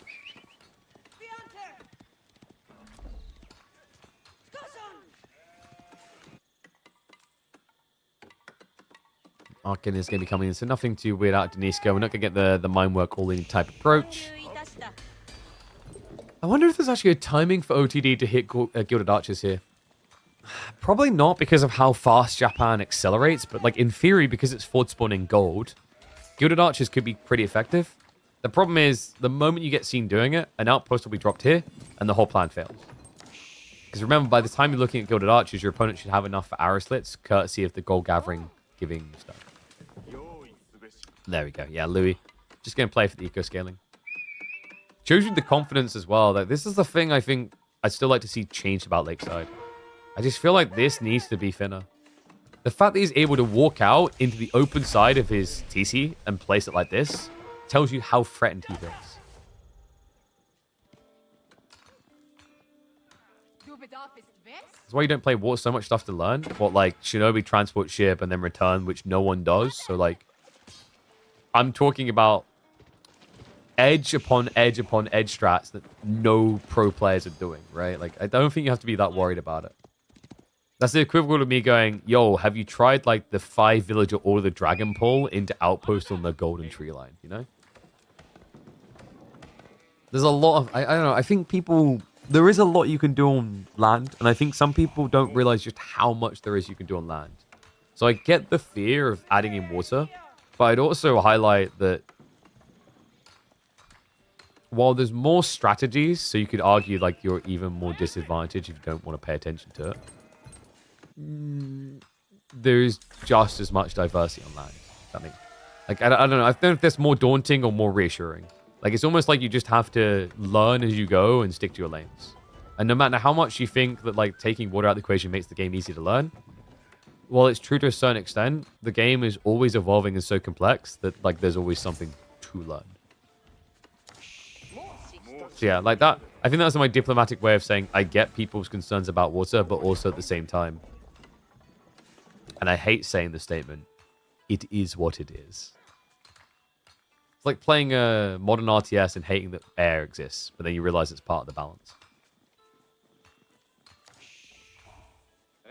You don't fight for water? If you don't fight for water, it depends on the map. Some maps are more forgiving, but yeah, for sure. But I think that's part of the diversity of the game. Like, you're either a person who wants every map to be Dry Arabia, or you're a person who wants every map to be different. Personally, I'm the second camp. I find the game more compelling that way. It just makes games feel fresh piece to piece. Definitely from a spectator sport perspective, it's 25,000 times better. Burgrave's going to be coming in, Deniska. It is going to be that flood as expected. This is just bread and butter for Order of the Dragon. We don't really see Regnits anymore. On the other side, Louis just behind him. Does he go for the Buddhist monks? You want to see if the map has a mark or not from the game screen? Like, can you not see that? Look, it's right there. That little white heart. Okay, it's going to be Flame Gate. Yeah, so he's not looking for the debuff. Interesting. Could have been effective here against OTD. It's literally the best civ in the game to build it against. Oh, you wish you could see markets before you scouted. You can. You just pick French. Like, ta-da! If you just pick French or Jean, you always know where the marketplaces are.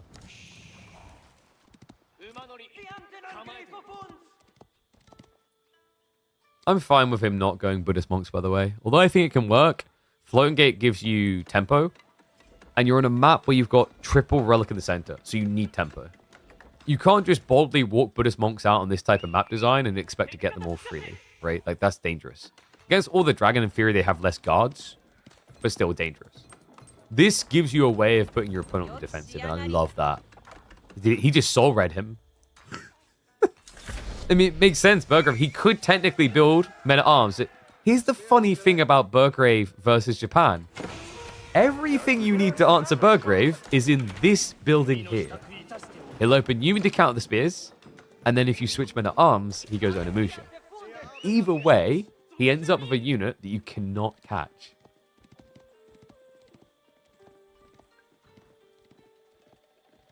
Good read by Deniska. He has added in the stables as well.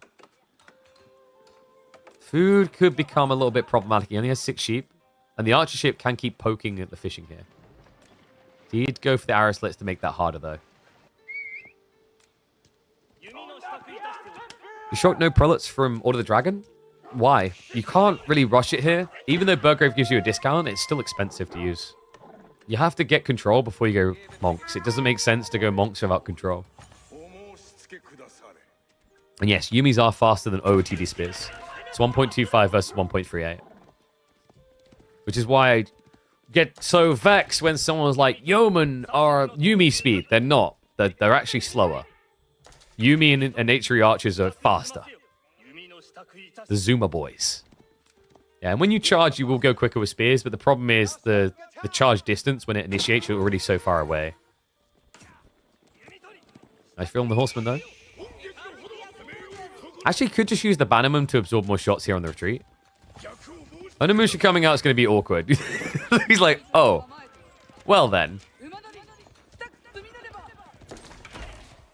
What about the Burger Spearman charge buff? That did not affect Burgrave for OTD.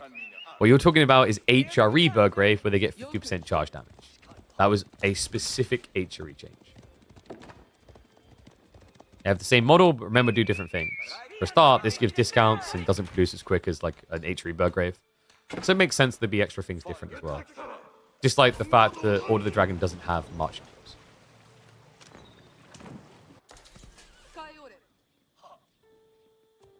Louis' Monk grab is looking pretty great here. Deniska's failed to actually maintain control of this timing. Yeah, it just feels like he's out of position. And he's seen as well. We have got a switch in at Landschnechter, but... I lack faith in the Landschnechter. With Yuumi mounted Samurai, that kind of just blocks you out with that play. Because remember, Landschnechter are light melee. Ergo, Yuumi do double damage. Taking double damage, you don't feel like you have double the health.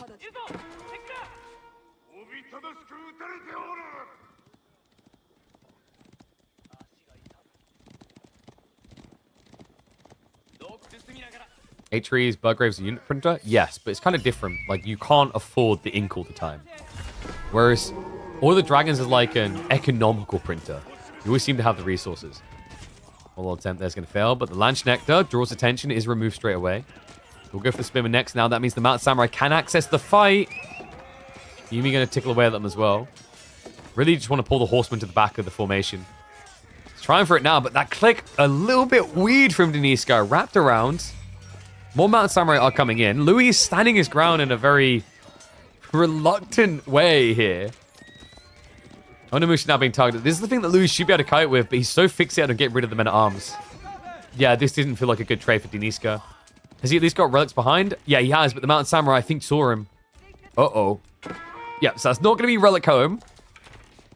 He did get the one behind his base. However, if I'm not mistaken, that's all other relics for Louis MT, so 4-1 split here. Oh, and this starts to snowball, lol. Water side, the fishing has been forced off of the deep water as well. The archer found the perfect spot where it can hit without being hit by arrow slits. On top of that, you just don't really have an army anymore. No, we're kind of at a stage where Louis MT can just blob Mounted Samurai to counter, which will force you back into spears, and we saw how well that went against Yuumi.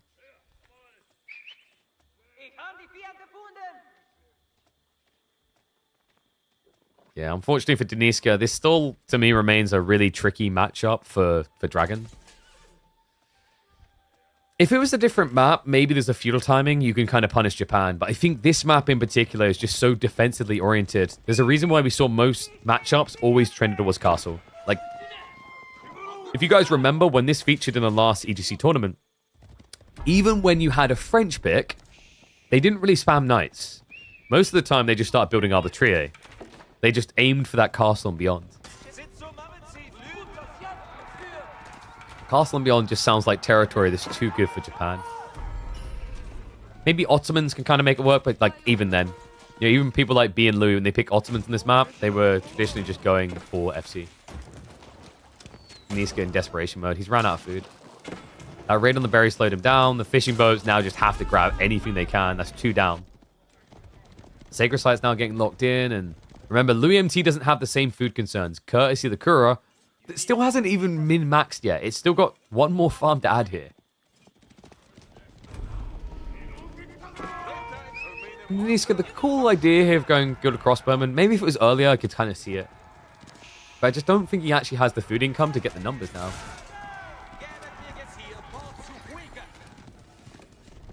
It's like Lou's kind of trying to intentionally hold back the second wave of Mounted Samurai. He does trade out with him. Oh, no. Okay, yeah, crossbow's dead.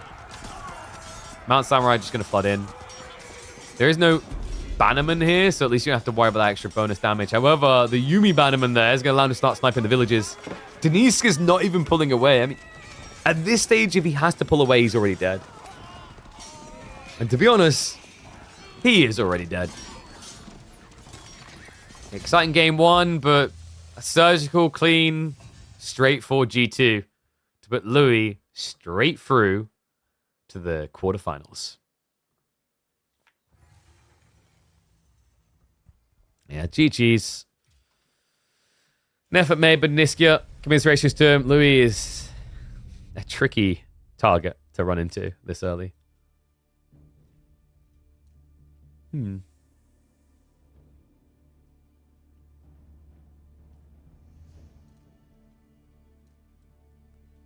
What weird strategy from Deniska? I just don't think you have many alternative options against Japan on that map. Maybe I'm wrong, but like, what do? You know, if you rush Regnets, you're just going to lose. You won't be able to get the relics quick enough. Like, remember, all of the dragons suck at getting relics compared to HRE, because HRE can literally put the prelates on top of the relics before the tech completes. For Order of the Dragon, you know, it's like there's this really big buff guy in the arena against you, and you could sneak around the back and stab him in the back. But instead, you get a little trumpet out and go, "Brr, brr, brr, brr. I am going to attack you in 20 seconds, right? It's very different. First, you can fast cast for the relics. You like with Order of the Dragon, people learn very early on. Like, rushing relics just doesn't work with that civ because, like, you don't get knights out quickly, you don't get units in general out quickly. So, in most cases, you just get forced to take map control first through unit production. When you see Regnets or the Dragon, it's usually because they've bloated, like, 20 to 30 units in Feudal. Yeah, like, you don't have a way of forcing your opponent to be present that long with that type of strat. Burger with no food? I mean, he did have some food, though, right? Like, he had a few sheep left over. He had the fishing. And also, the other thing to keep in mind is you're getting, like, Burgraves mixed up. Burgrave for Order of the Dragon is very efficient. You save resources and produce the units quicker. That's perfect. Like, that offsets all the conundrums of Order of the Dragon.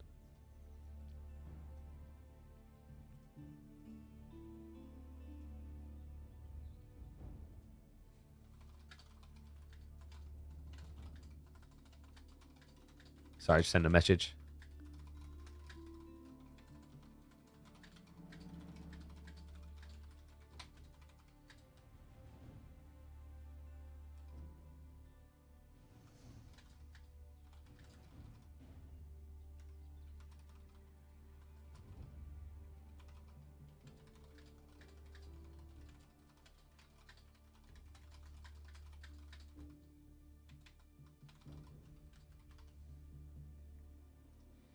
All right, yeah, I'm just messaging across. So, like, we're going to be having a sponsor stream for another RTS. I'm just figuring out which day. It's not going to be today because I tried to bump them. Like, do you guys want to do it today? But I then remembered they probably have a 9-to-5 job like a sane person and aren't like me who literally never switches off. Yeah, I like, it's not even an exaggeration. I am literally 24/7, I feel like. It's not healthy. I don't know if I would advise it. But entrepreneurial spirit, I guess? Yeah. All right. With that in mind, though, we've been live, what, 7.5 hours? I've got a bunch of influencer stuff to catch up on the background.